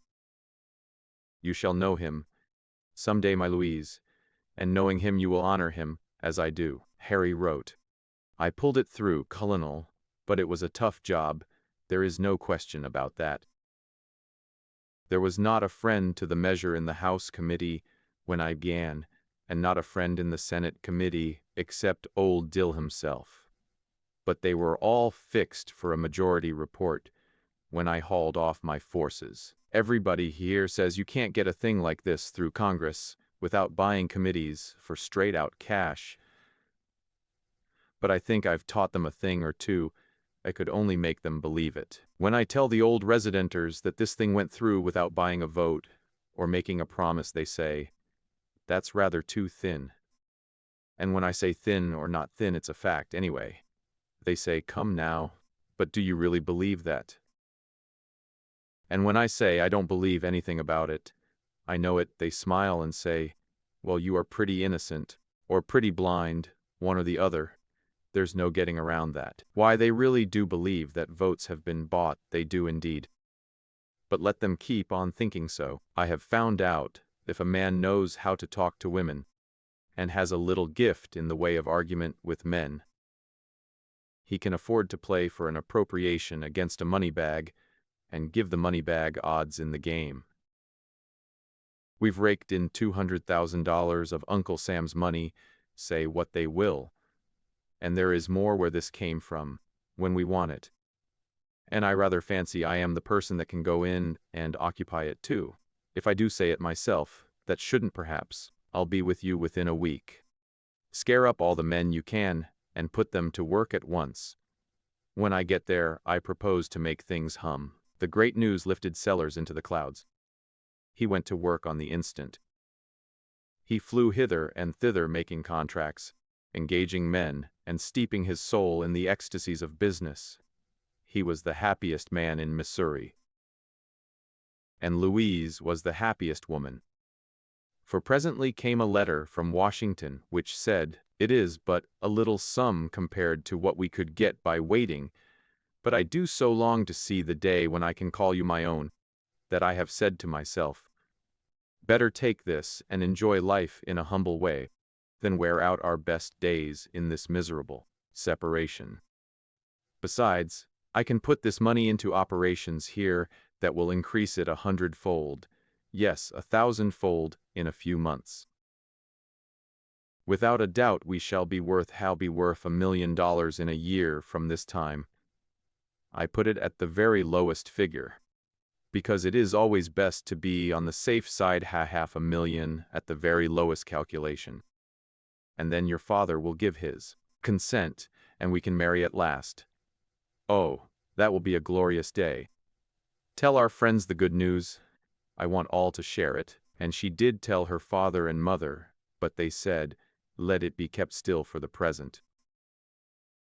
The careful father also told her to write Washington and warn him not to speculate with the money, but to wait a little and advise with 1 or 2 wise old heads. She did this, and she managed to keep the good news to herself, though it would seem that the most careless observer might have seen by her springing step and her radiant countenance that some fine piece of good fortune had descended upon her. Harry joined the colonel at Stone's Landing, and that dead place sprang into sudden life. A swarm of men were hard at work, and the dull air was filled with the cheery music of labor. Harry had been constituted engineer-in-general, and he threw the full strength of his powers into his work. He moved among his hirelings like a king. Authority seemed to invest him with a new splendor. Call Sellers, as general superintendent of a great public enterprise, was all that a mere human being could be, and more. These two grandees went at their imposing improvement with the air of men who had been charged with the work of altering the foundations of the globe. They turned their first attention to straightening the river just above the landing, where it made a deep bend, and where the maps and plans showed that the process of straightening would not only shorten distance, but increase the fall. They started a cut-off canal across the peninsula formed by the bend, and such another tearing up of the earth and slopping around in the mud as followed the order to the men, had never been seen in that region before. There was such a panic among the turtles that at the end of 6 hours, there was not one to be found within 3 miles of Stone's Landing. They took the young and the aged, the decrepit and the sick upon their backs, and left for Tidewater in disorderly procession, the tadpoles following and the bullfrogs bringing up the rear. Saturday night came, but the men were obliged to wait, because the appropriation had not come. Harry said he had written to hurry up the money, and it would be along presently. So the work continued on Monday. Stone's Landing was making quite a stir in the vicinity by this time. Sellers threw a lot or two on the market as a feeler, and they sold well. He reclothed his family, laid in a good stock of provisions, and still had money left. He started a bank account in a small way, and mentioned the deposit casually to friends, and to strangers, too. Everybody, in fact, but not as a new thing, on the contrary, as a matter of lifelong standing. He could not keep from buying trifles every day that were not wholly necessary. It was such a gaudy thing to get out his bank book and draw a check, instead of using his old customary formula, charge it. Harry sold a lot or two, also, and had a dinner party or two at Hawkeye and a general good time with the money. Both men held on pretty strenuously for the coming big prices, however. At the end of a month, things were looking bad. Harry had besieged the New York headquarters of the Columbus River Slackwater Navigation Company with demands, and finally appeals. But to no purpose. The appropriation did not come. The letters were not even answered. The workmen were clamorous now. The colonel and Harry retired to consult. "What's to be done?" said the colonel. "Hanged if I know. Company say anything?" "Not a word. You telegraphed yesterday?" "Yes, and the day before, too." "No answer?" "None, confound them." Then there was a long pause. Finally both spoke at once. "I've got it. I've got it." "What's yours?" said Harry. "Give the boys 30-day orders on the company for the back pay. That's it. That's my own idea to a dot. But then, yes, I know," said the colonel. "I know they can't wait for the orders to go to New York and be cashed. But what's the reason they can't get them discounted in Hawkeye?" "Of course they can. That solves the difficulty. Everybody knows the appropriation's been made and the company's perfectly good. 2 or 3 purchasers put up frame houses at the landing and moved in. And of course a far-sighted but easygoing journeyman printer wandered along and started the Napoleon Weekly Telegraph and Literary Repository, a paper with a Latin motto from the Unabridged Dictionary, and plenty of fat, conversational tales and double-leaded poetry, all for $2 a year, strictly in advance. Of course the merchants forwarded the orders at once to New York, and never heard of them again. At the end of some weeks, Harry's orders were a drug in the market. Nobody would take them at any discount whatever. The second month closed with a riot. Sellers was absent at the time, and Harry began an active absence himself with the mob at his heels. But being on horseback, he had the advantage. He did not tarry in Hawkeye, but went on, thus missing several appointments with creditors. He was far on his flight eastward, and well out of danger when the next morning dawned. He telegraphed the colonel to go down and quiet the laborers. He was bound east for money. Everything would be right in a week, tell the men. So tell them to rely on him and not be afraid. Sellers found the mob quiet enough when he reached the landing. They had gutted the navigation office, then piled the beautiful engraved stock books and things in the middle of the floor, and enjoyed the bonfire while it lasted. They had a liking for the colonel, but still they had some idea of hanging him, as a sort of makeshift, after a fashion, in place of more satisfactory game. but they made the mistake of waiting to hear what he had to say first. Within 15 minutes his tongue had done its work, and they were all rich men. He gave every one of them a lot in the suburbs of the city of Stone's Landing, within a mile and a half of the future post office and railway station. And they promised to resume work as soon as Harry got east and started the money along. The colonel divided with them the money he still had in Bank and Act, which had nothing surprising about it, because he was generally ready to divide whatever he had with anybody that wanted it. And it was owing to this very trait that his family spent their days in poverty, and at times were pinched with famine. When the men's minds had cooled and Sellers was gone, they hated themselves for letting him beguile them with fine speeches, but it was too late. They agreed to hang him another time, such time as Providence should appoint.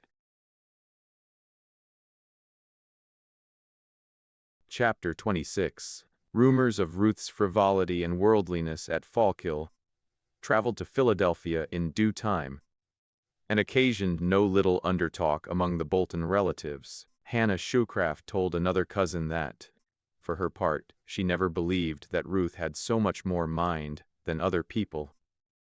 And Cousin Huldah added that she always thought Ruth was fond of admiration, and that was the reason she was unwilling to wear plain clothes and attend meeting. The story that Ruth was engaged to a young gentleman of fortune in Fallkill came with the other news, and helped to give point to the little satirical remarks that went round about its desire to be a doctor. They might be true. She knew a woman's nature too well to think them improbable. But she also knew how steadfast Ruth was in her purposes, and that, as a brook breaks into ripples and eddies and dances and sports by the way, and yet keeps on to the sea, it was in Ruth's nature to give back cheerful answer to the solicitations of friendliness and pleasure, to appear idly delaying even, and sporting in the sunshine, while the current of her resolution flowed steadily on. That Ruth had this delight in the mere surface play of life, that she could, for instance, be interested in that somewhat serious byplay called flirtation, or take any delight in the exercise of those little arts of pleasing and winning which are. She had believed it her duty to subdue her gaiety of temperament, and let nothing divert her from what are called serious pursuits. In her limited experience, she brought everything to the judgment of her own conscience, and settled the affairs of all the world in her own serene judgment hall. Perhaps her mother saw this, and saw also that there was nothing in the Friends' Society to prevent her from growing more and more opinionated. When Ruth returned to Philadelphia, it must be confessed, though it would not have been by her, that a medical career did seem a little less necessary for her than formerly, and coming back in a glow of triumph, as it were, and in the consciousness of the freedom and life in a lively society and in new and sympathetic friendship, she anticipated pleasure in an attempt to break up the stiffness and levelness of the society at home, and infusing into it something of the motion and sparkle which were so agreeable at Fallkill. She expected visits from her new friends. She would have company, the new books and the periodicals about which all the world was talking. In short, she would have life. For a little while she lived in this atmosphere, which she had brought with her. Her mother was delighted with this change in her, with the improvement in her health, and the interest she exhibited in home affairs. Her father enjoyed the society of his favorite daughter as he did few things besides. He liked her mirthful and teasing ways, and not less a keen battle over something she had read. He had been a great reader all his life, and a remarkable memory had stored his mind with encyclopedic information. It was one of Ruth's delights to cram herself with some out-of-the-way subject and endeavor to catch her father. But she almost always failed. Mr. Bolton liked company, a house full of it, and the mirth of young people. And he would have willingly entered into any revolutionary plans might have suggested in relation to Friends' society. In spite of all her brave efforts, her frequent correspondence, and her determined animation, her books and her music, she found herself settling into the clutches of the old monotony. And as she realized the hopelessness of her endeavors, the medical scheme took new hold of her and seemed to her the only method of escape. Mother, thee does not know how different it is in Fallkill. How much more interesting the people are one meets. How much more life there is. But thee will find the world, child, pretty much all the same when thee knows it better.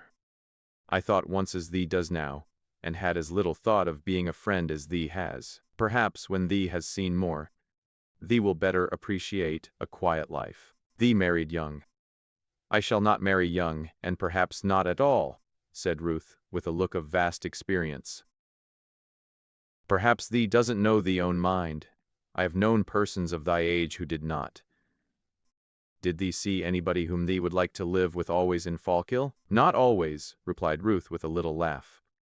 Mother, I think I wouldn't say always to any one until I have a profession and am as independent as he is. Then my love would be a free act, and not in any way a necessity. Margaret Bolton smiled at this new-fangled philosophy. Thee will find that love, Ruth, is a thing thee won't reason about when it comes, nor make any bargains about. Thee wrote that Philip Sterling was at Fallkill. Yes, and Henry Brierly, a friend of his, a very amusing young fellow, and not so serious-minded as Philip, but a bit of a fop maybe, and thee preferred the fop to the serious-minded. I didn't prefer anybody, but Henry Brierly was good company, which Philip wasn't always.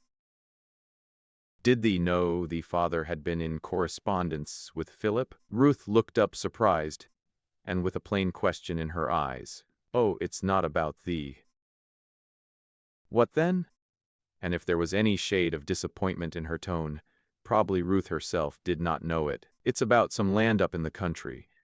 That man Bigler has got father into another speculation. That odious man. Why will father have anything to do with him? Is it that railroad? Yes. Father advanced money and took land as security, and whatever has gone with the money and the bonds, he has on his hands a large tract of wild land. And what has Philip to do with that? It has good timber, if it could ever be got out, and father says that there must be coal in it. It's in a coal region. He wants Philip to survey it and examine it for indications of coal. It's another of father's fortunes, I suppose, said Ruth. He has put away so many fortunes for us that I'm afraid we never shall find them. Ruth was interested in it nevertheless, and perhaps mainly because Philip was to be connected with the enterprise. Mr. Bigler came to dinner with her father next day, and talked a great deal about Mr. Bolton's magnificent tract of land, extolled the sagacity that led him to secure such a property, and led the talk along to another railroad which would open a northern communication to this very land. Pennybacker says it's full of coal, he's no doubt of it, and a railroad to strike the Erie would make it a fortune. Suppose you take the land and work the thing up, Mr. Bigler.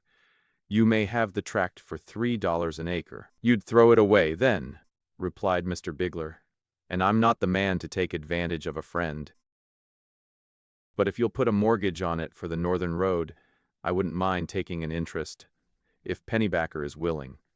But Pennybacker, don't go much on land. He sticks to the legislature. Mr. Bigler laughed. When Mr. Bigler had gone, Ruth asked her father about Philip's connection with the land scheme. There's nothing definite, said Mr. Bolton. Philip is showing aptitude for his profession. I hear the best reports of him in New York, though those sharpers don't intend to do anything but use him. I've written and offered him employment surveying and examining the land. We want to know what it is, and if there is anything in it that his enterprise can dig out, he shall have an interest. I should be glad to give the young fellow a lift. All his life Illy Bolton had been young fella lift, and shouldering the loses when things turned out unfortunately. His ledger, take it all together, would not show a balance on the right side. But perhaps the losses on his books will turn out to be credits in a world where accounts are kept on a different basis. The left hand of the ledger will appear the right, looked at from the other side. Philip wrote to Ruth rather a comical account of the bursting up of the city of Napoleon and the navigation improvement scheme, of Harry's flight and the colonel's discomfiture. Harry left in such a hurry that he hadn't even time to bid Miss Laura Hawkins goodbye. But he had no doubt that Harry would console himself with the next pretty face he saw, a remark which was thrown in for Ruth's benefit. Call. Sellers had, in all probability, by this time, some other equally brilliant speculation in his brain. As to the railroad, Philip had made up his mind that it was merely kept on foot for speculative purposes in Wall Street, and he was about to quit it. Would Ruth be glad to hear, he wondered, that he was coming east? For he was coming, in spite of a letter from Harry in New York, advising him to hold on until he had made some arrangements in regard to contracts. He to be a little careful about Sellers, who was somewhat visionary, Harry said. She kept up a correspondence with Alice, who promised a visit in the fall. She read. She earnestly tried to interest herself in home affairs and such people as came to the house. But she found herself falling more and more into reveries, and growing weary of things as they were. She felt that everybody might become in time like two relatives from a Shaker establishment in Ohio, who visited the Boltons about this time, a father and son, clad exactly alike and alike in manners. The son, however, who was not of age, was more unworldly and sanctimonious than his father. He always addressed his parent as Brother Plum, and bore himself altogether in such a superior manner that Ruth longed to put bent pins in his chair. Both father and son wore the long, single-breasted, collarless coats of their society, without buttons before or behind, but with a row of hooks and eyes on either side in front. It was Ruth's suggestion that the coats would be improved by a single hook, an eye sewed on in the small of the back, where the buttons usually are. Amusing as this Shaker caricature of the Friends was, it oppressed Ruth beyond measure, and it increased her feeling of being stifled. A modern dwelling and luxurious in everything that wealth could suggest for comfort.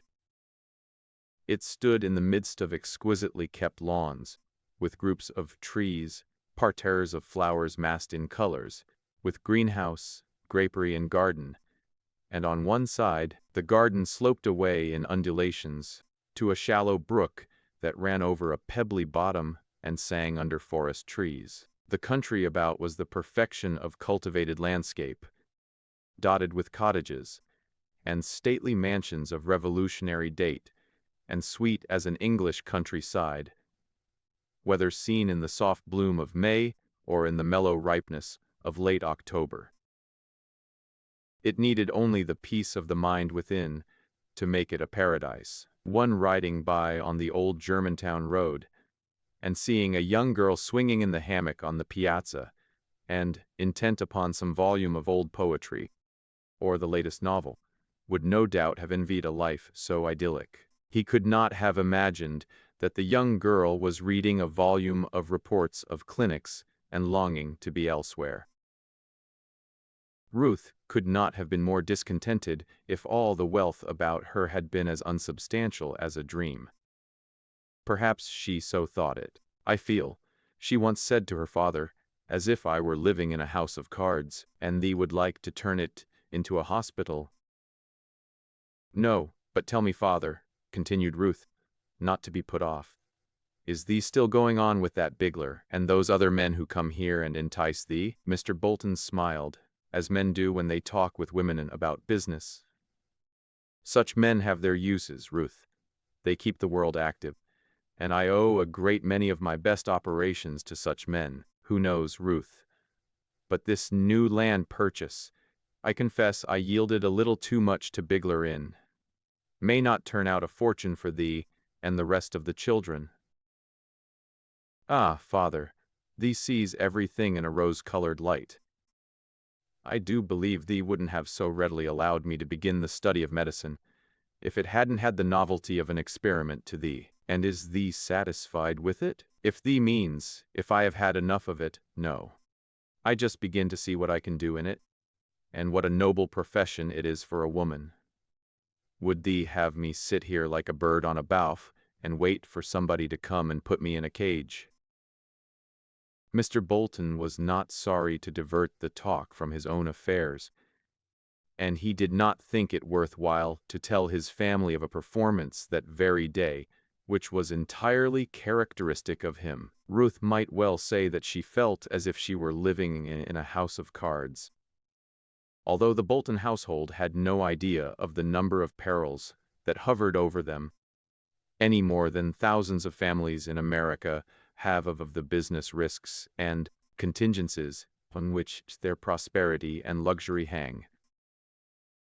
A sudden call upon Mr. Bolton for a large sum of money, which must be forthcoming at once, had found him in the midst of a dozen ventures, from no one of which a dollar could be realized. It was in vain that he applied to his business acquaintances and friends. It was a period of sudden panic and no money. 100,000, Mr. Bolton said plumly. God, if you'd ask me for 10, I shouldn't know where to get it. And yet that day Mr. Small, Pennybacker, Bigler and Small, came to Mr. Bolton with a piteous story of ruin in a coal operation if he could not raise $10,000. Only 10, and he was sure of a fortune. Without it he was a beggar. Mr. Bolton had already Small's notes for a large amount in his safe, labeled doubtful. He had helped him again and again, and always with the same result. But Mr. Small spoke with a faltering voice of his family, his daughter in school, his wife ignorant of his calamity, and drew such a picture of their agony, that Mr. Bolton put by his own more pressing necessity, and devoted the day to scraping together, here and there, $10,000 for this brazen beggar, who had never kept a promise to him nor paid a debt. That is a peculiar condition of society which enables a whole nation to instantly recognize point and meaning in the familiar newspaper anecdote, which puts into the mouth of a distinguished speculator in lands and mines this remark: I wasn't worth a cent 2 years ago, and now I owe $2 million.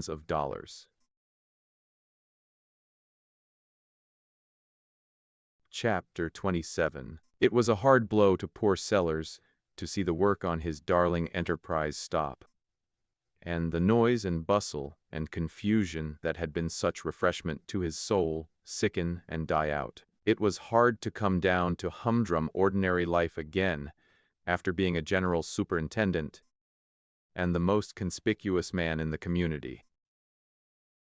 It was sad to see his name disappear from the newspapers. Sadder still to see it resurrected at intervals, shorn of its aforetime gaudy gear of compliments, and clothed on rhetorical tar and feathers. But his friends suffered more on his account than he did. He was a cork that could not be kept under the water many moments at a time. He had to bolster up his wife's spirits every now and then. On one of these occasions he said, "It's all right. All right. It will all come right in a little while. There's $200,000 coming, and that will set things booming again. Harry seems to be having some difficulty, but that's to be expected. You can't move these big operations to the tune of Fisher's hornpipe, you know. But Harry will get it started along presently, and then you'll see. I expect the news every day now." "But Beriah, you've been expecting it every day all along, haven't you?" "Well, yes, I don't know, but I have. But anyway, the longer it's delayed, the nearer it grows to the time when it will start, same as every day you live brings you nearer to nearer. The grave?" Well, no, not that exactly. But you can't understand these things. Polly dear, women haven't much head for business. You know, you make yourself perfectly comfortable, old lady, and you'll see how we'll trot this right along. Why, bless you, let the appropriation lag. If it wants to, that's no great matter. There's a bigger thing than that. Bigger than $200,000, Beriah? Bigger, child. Why, what's $200,000? Pocket money. Look at the railroad. Did you forget the railroad? It ain't many months till spring. It will be coming right along, and the railroad swimming right along behind it. Where'll it be by the middle of summer? Just stop and fancy a moment, just think a little, don't anything suggest itself. Bless your heart, you dear women live right in the present all the time. But a man, why a man lives in the future, Beriah? But don't we live in the future most too much, Beriah? We do somehow seem to manage to live on next year's crop of corn and potatoes as a general thing, while this year is still dragging along, but sometimes it's not a robust diet, Beriah. But don't look that way, dear, don't mind what I say. I don't mean to fret, I don't mean to worry. And I don't once a month, do I, dear? But when I get a little low and feel bad, I get a bit troubled and worrisome, but it don't mean anything in the world. It passes right away. I know you're doing all you can, and I don't want to seem repining and ungrateful.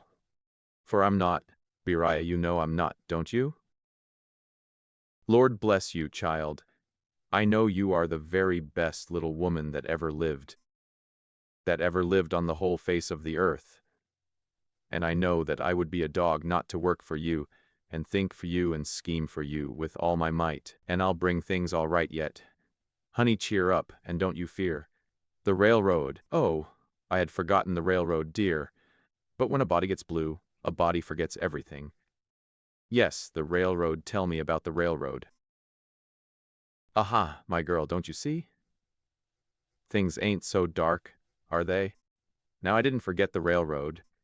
Now just think for a moment, just figure up a little on the future dead moral certainties. For instance, call this waiter St. Louis, and we'll lay this fork, representing the railroad, from St. Louis to this potato, which is Slouchburg. Then with this carving knife, we'll continue the railroad from Slouchburg to Doodleville, shown by the black pepper. Then we run along the comb to the tumbler that's brimstone, thence by the pipe Belshazzar, which is the salt cellar, thence to that quill catfish, hand me the pincushion, Marie Antoinette.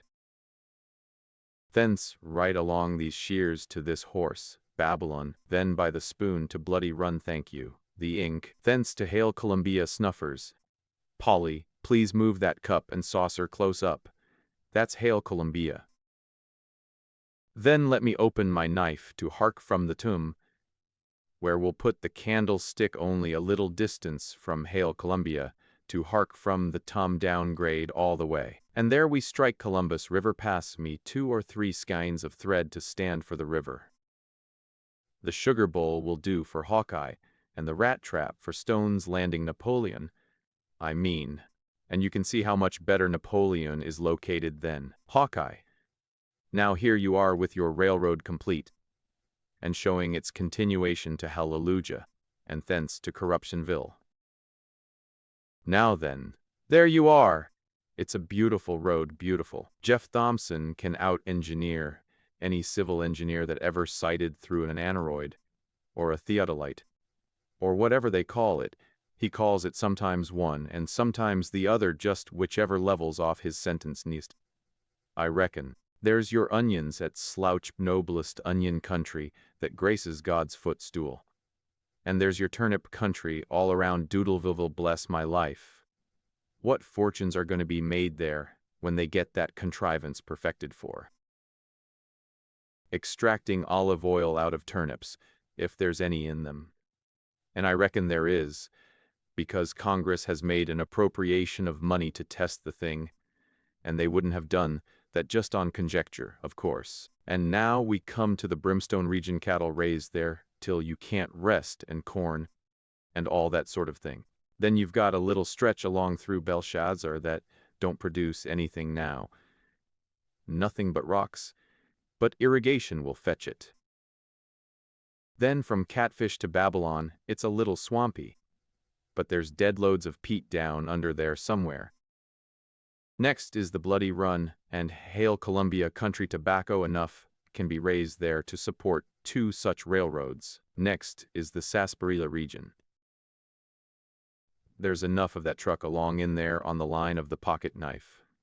From Hail Columbia to Hark, from the tomb to fat up all the consumptives in all the hospitals from Halifax to the Holy Land. It just grows like weeds. I've got a little belt of sarsaparilla land in there, just tucked away unobtrusively, waiting for my little universal expectorant to get into shape in my head. And I'll fix that, you know. One of these days, I'll have all the nations of the earth expecto. But Beriah, dear, don't interrupt me, Polly. I don't want you to lose the run of the map. Well, take your toy horse, James Fitzjames, if you must have it, and run along with you. Here now, the soap will do for Babylon. Let me see. Where was I? Oh yes, now we run down to Stone's Land. Napoleon, now we run down to Napoleon. Beautiful road. Look at that now. Perfectly straight as the way to the grave. And see where it leaves Hawkeye. Clear out in the cold, my dear, clear out in the cold. That town's is bound to die as well. If I owned it, I'd get its obituary ready now, and notify the mourners. Polly, mark my words, in 3 years from this, Hawkeye'll be a howling wilderness, you'll see. And just look at that river, noblest stream that meanders over the thirsty earth. Calmest, gentlest artery that refreshes her weary bosom. Railroad goes all over it, and all through it wades, right along on stilts. 17 bridges, in 3 miles and a half, 49 bridges, from Hark from the Tum to Stone's Landing, altogether 49 bridges. And culverts enough to culvert creation itself. Hadn't skeins of thread enough to represent them all. But you get an idea. Perfect trestle work of bridges for 72 miles. Jeff Thompson and I fixed all that, you know. He's to get the contracts, and I'm to put them through on the divide. Just oceans of money in those bridges. It's the only part of the railroad I'm interested in, down along the line, and it's all I want too. It's enough, I should judge. Now here we are at Napoleon. Good enough country, plenty good enough. All it wants is population. That's all right. And it's no bad country now for calmness and solitude. I can tell you, though there's no money in that, of course. And here we go now, just as straight as a string for Hallelujah. It's a beautiful angle, handsome upgrade all the way. And then away you go to Corruptionville, the gaudiest country for early carrots and cauliflowers that ever good missionary field. 2. There ain't such another missionary field outside the jungles of Central Africa. And patriotic. Why, they named it after Congress itself. You see what it is as far as I've got. And if I had enough bottles and soap and bootjacks and such things to carry it along to where it joins onto the Union Pacific, 1,400 miles from here, I should exhibit to you in that little internal improvement a spectacle of inconceivable sublimity. Don't you see? We've got the railroad to fall back on, and in the meantime, what are we worrying about that $200,000 appropriation for? That's all right. I'd be willing to bet anything that the very next that comes from Harry will. The eldest boy entered just in the nick of time and brought a letter, warm from the post office. Things do look bright, after all, Beriah. I'm sorry I was blue, but it did seem as if everything had been going against us for whole ages. Open the letter, open it quick, and let's know all about it before we stir out of our places. I am all in a fidget to know what it says. The letter was opened without any unnecessary delay.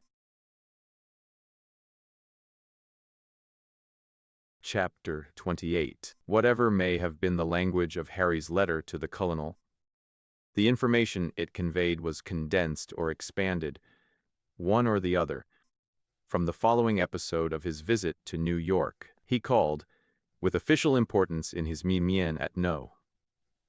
Wall Street, where a great gilt sign betokened the presence of the headquarters of the Columbus River Slack Water Navigation Company. He entered and gave a dressy porter his card, and was requested to wait a moment in a sort of anteroom. The porter returned in a minute, and asked whom he would like to see. The president of the company, of course. He is busy with some gentlemen, sir. Says he will be done with them directly. That a copper plate card with engineer-in-chief on it should be received with such tranquility as this annoyed Mr. Brierly not a little. But he had to submit. Indeed, his annoyance had time to augment a good deal, for he was allowed to cool his heels a full half-hour in the anteroom before those gentlemen emerged, and he was ushered into the presence. He found a stately dignitary occupying a very official chair behind a long green Marat-covered table, in a room sumptuously carpeted and furnished, and well garnished with pictures. "Good morning, sir.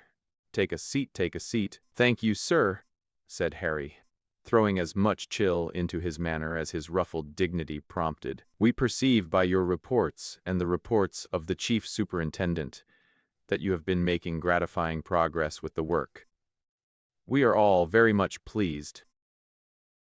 Indeed, we did not discover it from your letters, which we have not received, nor by the treatment our drafts have met with, which were not honored, nor by the reception of any part of the appropriation, no part of it having come to hand. Why, my dear Mr. Brierly, there must be some mistake.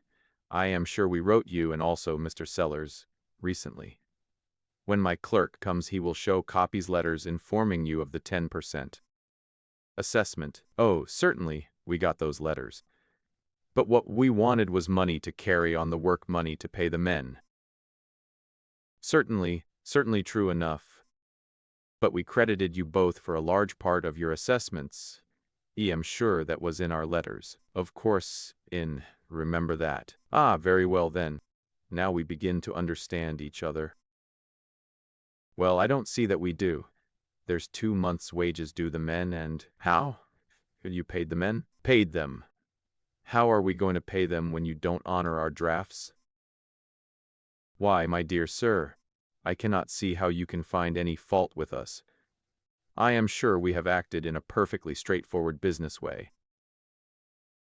Now let us look at the thing a moment. You subscribed for 100 shares of the capital stock, at $1,000 a share, I believe? Yes, sir, I did. And Mr. Sellers took a like amount? Yes, sir. Very well. No concern can get along without money. We levied a 10% assessment. It was the original understanding that you and Mr. Sellers of the positions you now hold, with salaries of $600 a month each, while in active service. You were duly elected to these places, and you accepted them. Am I right? Certainly. Very well. You were given your instructions and put to work. By your reports it appears that you have expended the sum of $9,610 upon the said work. 2 months' salary to you, 2 officers, amounts altogether $400, about 1/8 of your 10% assessment, you see, which leaves you in debt to the company for the other 7/8 of the assessment, viz., something over $8,000 apiece. Now, instead of requiring you to forward this aggregate of $16,000 or $17,000 to New York, the company did unanimously to let you pay it over to the contractors, laborers from time to time, and give you credit on the books for it.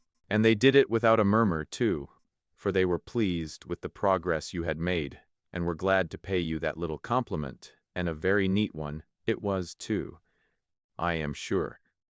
The work you did fell short of $10,000, a trifle. Let me see, $9,640 from $20,000, $2,400 added. Ah, yes, the balance due the company from yourself and Mr. Sellers is $7,960. which I will take the responsibility of allowing to stand for the present, unless you prefer to draw a check now. And thus, confound it, do you mean to say that instead of the company owing us $400, we owe the company $7,960? Yes, and that we owe the men and the contractors nearly $10,000 besides? Owe them? Oh, bless my soul. You can't mean that you have not paid these people? But do mean it. The president rose and walked the floor like a man in bodily pain. His brows contracted, he put his hand up and clasped his forehead, and kept saying, "Oh, it is too bad, too bad, too bad. Oh, is to be found out nothing can prevent it, nothing." Then he threw himself into his chair, and said, "My dear Mr. Brierson, this is dreadful, perfectly dreadful. It will be found out. It is bound to tarnish the good name of the company. Our credit will be seriously, most seriously impaired. How could you be so thoughtless? The men ought to have been paid, though it beggared us all." "They ought they? Then why the devil my name is not Brierson, by the way? Why the mischief didn't the compo? Why, what in the nation ever became of the appropriation? Where is that appropriation, if a stockholder may make so bold as to ask? The appropriation? That paltry $200,000, do you mean? Of course, but I didn't know that $200,000 was so very paltry. Though I grant, of course, that it is not a large sum, strictly speaking. But where is it? My dear sir, you surprise me. You surely cannot had a large acquaintance with this sort of thing. Otherwise you would not have expected much of a result from a mere initial appropriation like that. It was never intended for anything but a mere nest egg for the future and real appropriations to cluster around. Indeed? Well, was it a myth or was it a reality? Whatever become of it? Just reflect. For instance, a majority of the House Committee say $10,000 apiece, $40,000. A majority of the Senate Committee, the same, each say $40,000. A little extra to one or two chairmen of one or two such committees, say $10,000 each, $20,000. Give tone to a measure, say 10 of these at $3,000 each, is $30,000. Then a lot of small fry country members who won't vote for anything whatever without pay, say 20 at $500 apiece, is $10,000. A lot of dinners to members, say $10,000 altogether. Lot of gimcracks for congressmen's wives and children. Those go a long way. You can't spend too much money in that line. Well, those things cost in a lump, say $10,000 along there somewhere. And then comes your printed documents, your maps, your tinted engravings, your pamphlets, your illuminated show cards, your advertisements in 150 papers at ever so much a line, because you've got to keep the papers all right or you are gone up, you know. Oh, my dear sir, printing bills are destruction itself. Ours so far amount to, let me see, 10.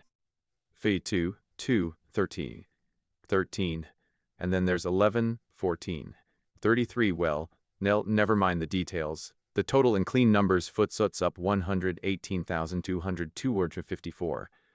42 thus far. What? And then there's your contributions as a company to Chicago fires and Boston fires and orphan asylums and all that sort of thing. Had the list, you see, with the company's full name and $1,000 set opposite great card. Sir, one of the finest advertisements in the world. The preachers mention it in the pulpit when it's a religious charity. One of the happiest advertisements in the world is your benevolent donation. Ours have to $16,000 and some cents up to this time. Good heavens! Oh yes. Perhaps the biggest thing we've done in the advertising line was to get an officer of the U.S. Your religious paper is by far the best vehicle for a thing of this kind, because they'll lead your article and put it right in the midst of the reading matter. And if it's got a few scripture quotations in it, and some temperance platitudes and a bit of gush here and there about Sunday schools, and a sentimental snuffle now and then about God's precious ones, the honest, hard-handed poor. It works the nation like a charm, my dear sir, and never a man suspects that it is an advertisement. But your secular paper sticks you right into the advertising columns, and of course you don't take a trick. Of course, I mean your great big metropolitan religious papers that know how to serve God and make money at the same time. Their sort, sir, that's your sort. A religious paper that isn't run to make money is no use to us as an advertising medium, no use to anybody in our line of business. I guess our next best dodge was sending a pleasure trip of newspaper reporters out to Napoleon. Never paid them a cent. Just filled them up with champagne and the fat of the land. Put pen, ink, and paper before them while they were red hot. And bless your soul, when you come to read their letters, you'd have supposed they'd been to heaven. And if a sentimental squeamishness held one or two of them back from taking a less rosy view of Napoleon, our hospitalities tied his tongue, at least, and he said nothing at all, and so did us no harm. Let me see, have I stated all the expenses I've been at? No, I was near forgetting one or two items. There's your official salaries. You can't get good men for nothing. Salaries cost pretty lively, and then there's your big, high-sounding millionaire names stuck into your advertisements as stockholders, another card. That, and they are stockholders too, but you have to give them the stock, and non-assessable at that, so they're an expensive lot. Very, very expensive thing. Take it all around is a big internal improvement concern. But you see that yourself, Mr. Briarman, you see that yourself, sir. But look here. I think you are a little mistaken about its ever having cost anything for congressional votes.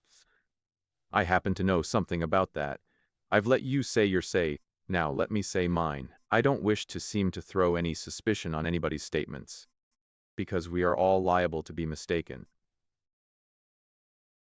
But how would it strike you if I were to say that I was in Washington all the time this bill was pending?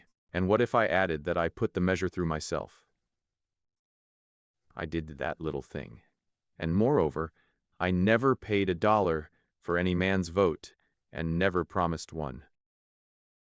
There are some ways of doing a thing that are as good as others, which other people don't happen to think about, or don't have the knack of succeeding in, if they do happen to think of them. My dear sir, I am obliged to knock some of your expenses in the head, for never a cent was paid a congressman or senator on the part of this navigation company. The president smiled blandly, even sweetly, all through this harangue, and then said, "Is that so?" Every word of it. Well, it does seem to alter the complexion of things a little. You are acquainted with the members down there, of course. Else you could not have worked to such advantage. I know them all, sir. I know their wives, their children, their babies, even made it a point to be on good terms their lackeys. I know every congressman well, even familiarly. Very good. Do you know any of their signatures? Do you know their handwriting? Why, I know their handwriting as well as I know my own, have had correspondence enough with them, I should think. And their signatures, why, I can tell their initials, even. The president went to a private safe, unlocked it, and got out some letters and certain slips of paper. Then he said, "Now here, for instance, do you believe that that is a genuine letter? Do you know this signature here? And this one? Do you know who those initials represent, and are they forgeries?" Harry was stupefied. There were things there that made his brain swim. Presently, at the bottom of one of the letters, he saw a signature that restored his equilibrium. It even brought the sunshine of a smile to his face. The president said, "That one amuses you. You never suspected him?" Of course I ought to have suspected him, but I don't believe it ever really occurred to me. Well, how did you ever have the nerve to approach him, of all others? Why, my friend, we never think of accomplishing anything without his help. He is our mainstay. But how do those letters strike you? They strike me dumb. What a stone-blind idiot I have been. Well, take it all around, I suppose you had a pleasant time in Washington, said the president, gathering up the letters. Of course you must have had. Very few men could go there and get a money bill through without buying a single. Come, now, Mr. President, that's plenty of that. I take back everything I said on that head. I'm a wiser man today than I was yesterday, I can tell you. I think you are. In fact, I am satisfied you are. But now I showed you these things in confidence. You understand. Mention facts as much as you want to, but don't mention names to anybody. I can depend on you for that, can't I? Oh, of course. I understand the necessity of that. I will not betray the names. But to go back a bit, it begins to look as if you never saw any of that appropriation at all. We saw nearly $10,000 of it, and that was all. Several of us took turns at log rolling in Washington, and if we had charged anything for that service, none of that $10,000 would ever have reached New York. If you hadn't levied the assessment, you would have been in a close place, I judge. Close. Have you figured up the total of the disbursements I told you of? No, I didn't think of that. Well, let's see. Spent in Washington, say, $191. Printing, advertising, etc., say, $118,000. Charity, say, $16,000. Total, $325,000. The money to do that with comes from appropriation. $200,000. 10% assessment on capital of $1. $100,000. Total, $300. Which leaves us in debt some $25,000 at this moment. Salaries of home officers are still going on. Also printing and advertising. Next month will show a state of things, and then burst up, I suppose? By no means. Levy another assessment. Oh, I see, that's dismal. By no means. Why isn't it? What's the road out?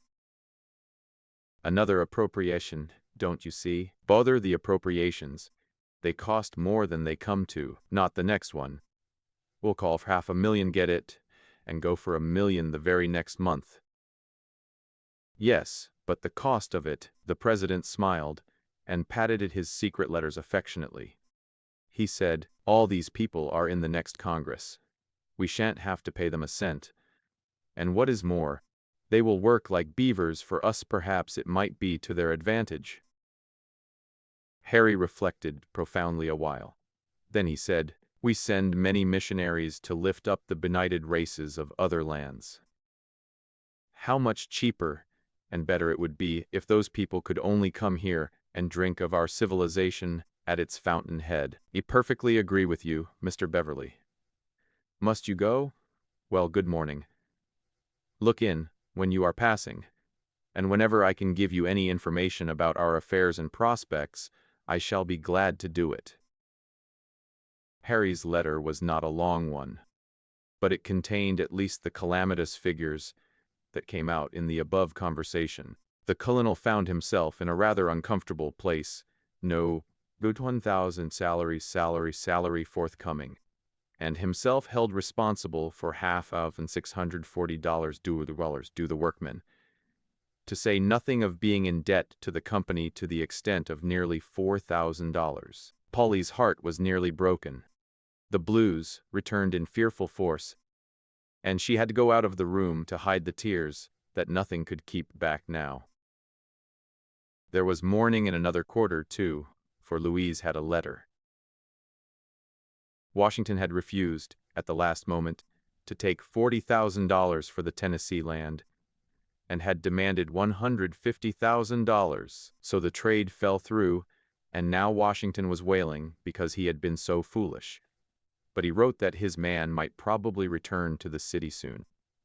and then he meant to sell to him, sure, even if he had to take $10,000. Louise had a good cry, several of them, indeed, and the family charitably forbore to make any comments that would increase her grief. Spring blossomed, summer came, its hot weeks by, and the colonel's spirits rose day by day, for the railroad was making good progress. But by and by something happened. Sellers knew what he was about. Hawkeye, in a panic, had rushed to the front and subscribed such a sum that Napoleon's attractions suddenly sank into insignificance, and the railroad concluded to follow a comparatively straight course instead of going miles out of its way to build up a metropolis in the muddy desert of Stone's Landing. After all the colonel's deep planning, after all his brain work and tongue work in drawing public attention to his pet project and enlisting interest in it, after all his faithful hard toil with his hands, and running hither and thither on his busy feet, after all his high hopes and splendid prophecies, the fates had turned their backs on him at last, and all in a moment his air castles crumbled to ruins about him. Town lots were no longer salable, traffic ceased, a deadly lethargy fell upon the place once more. The weekly telegraph faded into an early grave, the wary tadpole returned from exile, the bullfrog resumed his ancient song, the tranquil turtle sunned his back upon bank and log, and drowsed his grateful life away, as in the old sweet days of yore. Chapter 29. Philip Sterling was on his way to Ilium, in the state of Pennsylvania.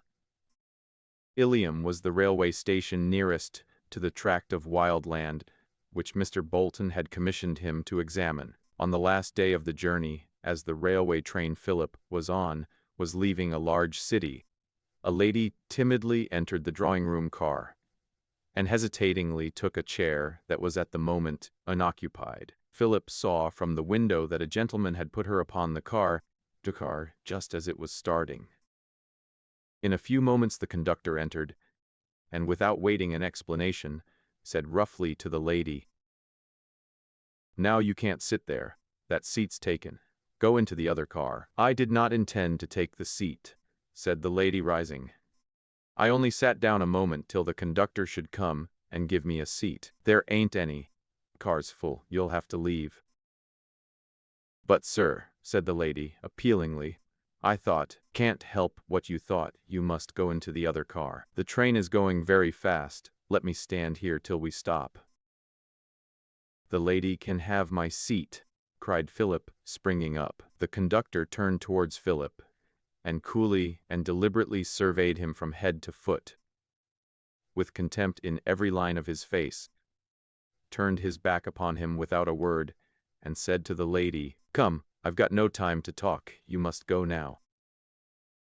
The lady, entirely disconcerted by such rudeness and frightened, moved towards the door, opened it, and stepped out. The train was swinging along at a rapid rate, jarring from side to side. The step was a long one between the cars, and there was no protecting grating. The lady attempted it, but lost her balance in the wind and the motion of the car, and fell. She would inevitably have gone down under the wheels, if Philip, who had swiftly followed her, had not caught her arm and drawn her up. He then assisted her across, found her a seat, received her bewildered thanks, and returned to his car. The conductor was still there, taking his tickets, and growling something about imposition. Philip marched up to him, and burst out with, "You are a brute, an infernal brute, to treat a woman that way." "Perhaps you'd like to make a fuss about it," sneered the conductor. Philip's reply was a blow, given so suddenly and planted so squarely in the conductor's face, that it sent him reeling over a fat passenger, who was looking up in mild wonder that any one should dare to dispute with a conductor, and against the side of the car. He recovered himself, reached the bell rope. "Damn you, I'll learn you," stepped to the door and called a couple of brakemen, and then, as the speed slackened, roared out, "Get off this train." "I shall not get off. I have as much right here as you." "We'll see," said the conductor, advancing with the brakeman. The passengers protested, and some of them said to each other, "That's too bad," as they always do in such cases, but none of them offered to take a hand with Philip. The men seized him, wrenched him from his seat, dragged him along the aisle, tearing his clothes, thrust him the car, and then flung his carpetbag, overcoat, and umbrella after him. And the train went on. The conductor, red in the face and puffing from his exertion, swaggered through the car, muttering, "Puppy, I'll learn him." The passengers, when he had gone, were loud in their indignation, and talked about signing a protest, but they'd nothing more than talk. The next morning the Hooverville Patriot and Clarion had this item, slightly overboard. "We learned that as the Down Noon Express was leaving yesterday, a lady, save the mark, attempted to force herself into the already full palatial car. Conductor Slum, who was too old a bird to be caught with chaff, courteously informed her that the car was full, and when she insisted on remaining, he persuaded her to go into the car where she belonged. Thereupon a young sprig, from the east, blustered like a Shanghai rooster, and began to sass the conductor with his chin music. That gentleman delivered the young aspirant for a muss one of his elegant little left-handers, which so astonished him that he began to feel for his shooter. Whereupon Mr. Slum gently raised the youth, carried him forth, and set him down just outside the car to cool off. Whether the young blood has made his way out of Bascom's swamp, we have not learned. Conductor Slum is one of the most gentlemanly and efficient officers on the road, but he ain't trifled with, not much. We learn that the company have put a new engine on the 7 o'clock train, and newly upholstered the drawing-room car throughout. It spares no effort for the comfort of the traveling public. Philip never had been before in Bascom's swamp, and there was nothing inviting in it to detain him. After the train got out of the way, he crawled out of the briars and the mud, and got upon the track. He was somewhat bruised, but he was too angry to mind that. He plodded along over the ties in a very hot condition of mind and body. In the scuffle, his railway check had disappeared, and he grimly wondered, as he noticed the loss, if the company would permit him to walk over their track, if they should know he hadn't a ticket. Philip had to walk some 5 miles before he reached a little station where he could wait for a train, and he had ample time for reflection. At first he was full of vengeance on the company. He would sue it. He would make it pay roundly. But then it occurred to him that he did not know the name of a witness he could summon, and that a personal fight against a railway corporation was about the most hopeless in the world. He then thought he would seek out that conductor, lie in wait for him at some station, and thrash him, or get thrashed himself. But as he got cooler, that did not seem to him a project worthy of a gentleman exactly. Was it possible for a gentleman to get even with such a fellow as that conductor on the letter's own plane? And when he came to this point, he began to ask himself if he had not acted very much like a fool. He didn't regret striking the fellow he hoped he had left a mark on him. But after all, was that the best way? Here was he, Philip Sterling, calling himself a gentleman, in a brawl with a vulgar conductor about a woman he had never seen before. Why should he have put himself in such a ridiculous position? Wasn't it enough to have offered the lady his seat, to have rescued her from an accident, perhaps from death? Suppose he had simply said to the conductor, "Sir, your conduct is brutal. I shall report you." The passengers, who saw the affair, might have joined in a report against the conductor, and he might really have accomplished something. And now, Philip looked at his torn clothes, and thought with disgust of his haste in getting into a fight with such an autocrat.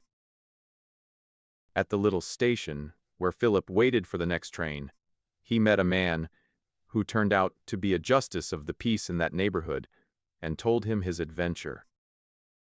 He was a kindly sort of man, and seemed very much interested. "Dummim," said he, when he had heard the story, "do you think anything can be done, sir?"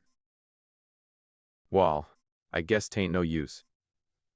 I hain't a mite of doubt of every word you say, but soon's no use. The railroad company owns all these people along here, and the judges on the bench too. Spiled your clothes, Wall. Least said soonest mended. You hain't no chance with the company." When next morning he read the humorous account in the Patriot and Clarion, he saw still more clearly what chance he would have had before the public in a fight with the railroad company. Still, Philip's conscience told him that it was his plain duty to carry the matter into the courts. Even with the certainty of defeat, he confessed that every citizen's first duty in such case is to put aside his own business and devote his time and his best efforts to seeing that the infraction is promptly punished. And he knew that no country can be well governed unless it's, as a finality, he was obliged to confess that he was a bad citizen, and also that the general laxity of the time, and the absence of a sense of duty toward any part of the community but the individual himself were ingrained in him, and he was no better of the people. The result of this little adventure was that Philip did not reach Ilium till daylight the next morning, when he descended sleepy and sore from a way train and looked about him.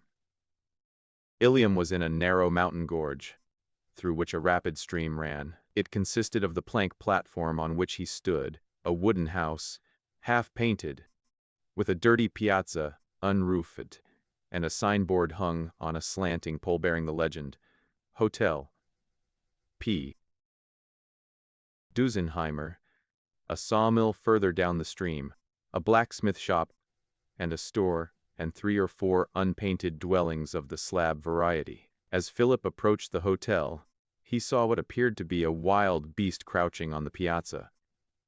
It did not stir, however, and he soon found that it was only a stuffed skin. This cheerful invitation to the tavern was the remains of a huge panther which had been killed in the region a few weeks before. Philip examined his ugly visage and strong crooked forearm as he was waiting admittance, having pounded upon the door. "Yait a bit. I'll shoost put on my trousers," shouted a voice from the window, and the door was soon opened by the yawning landlord. "Morgen, didn't hear de drain onset. Them boys jeeps me up zo spate.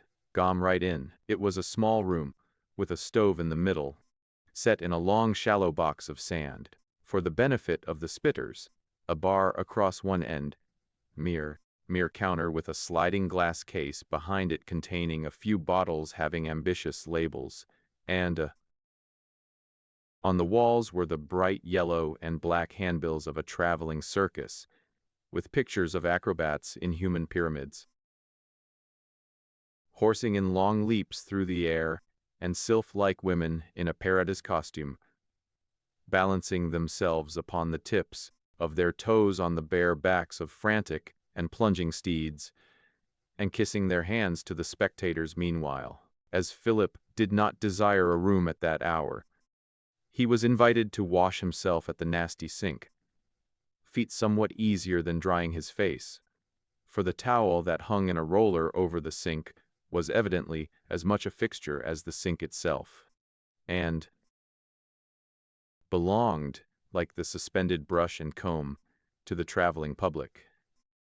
Philip managed to complete his toilet by the use of his pocket handkerchief, and declining the hospitality of the landlord, implied in the remark, "You won't take notin'?" he went into the open air to wait for breakfast. The country he saw was wild but not picturesque. The mountain before him might be 800 feet high, and was only a portion of a long unbroken range, savagely wooded, which followed the stream. Behind the hotel, and across the brawling brook, was another level-topped, wooded range exactly like it. Ilium itself, seen at a glance, was old enough to be dilapidated, and if it had gained anything by being made a wood and water station of the new railroad, it was only a new sort of grime and rawness. P. Dusenheimer, standing in the door of his uninviting groggery, when the train stopped for water, never received from the traveling public any patronage, except facetious remarks upon his personal appearance. Perhaps 1,000 times he had heard the remark, "Ilium fut," followed in most instances by a hail to himself as Aeneas, with the inquiry, "Where is old Anchises?" At first he had replied, "Dear ain't no such man."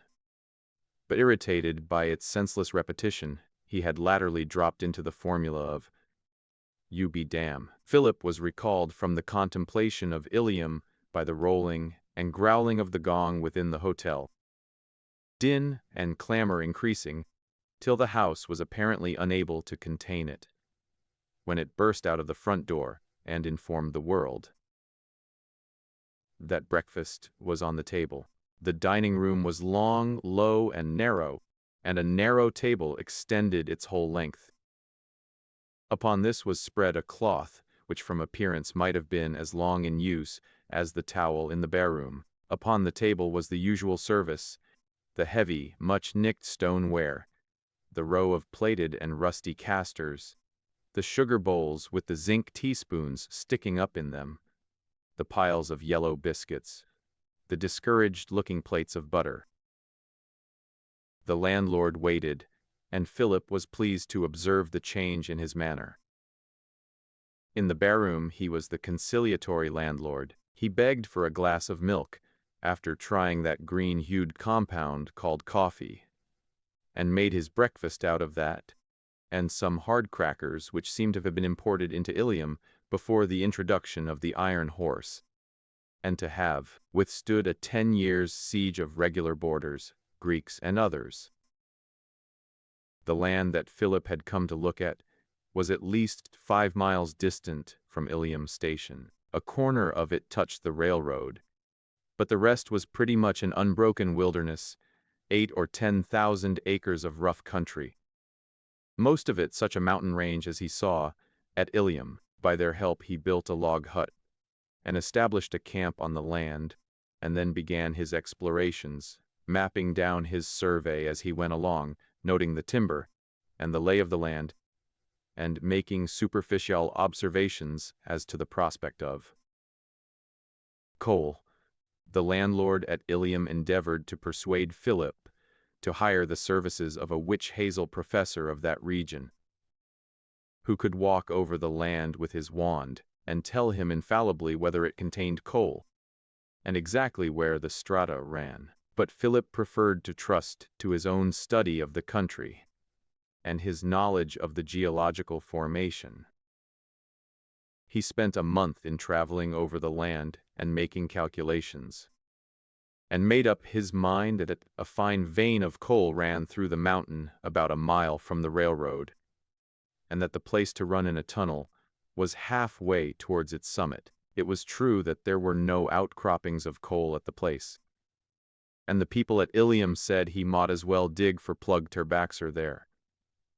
But Philip had great faith in the uniformity of nature's operations in ages past, and he had no doubt that he should strike at this spot the rich vein that had made the fortune of the Golden Briar Company.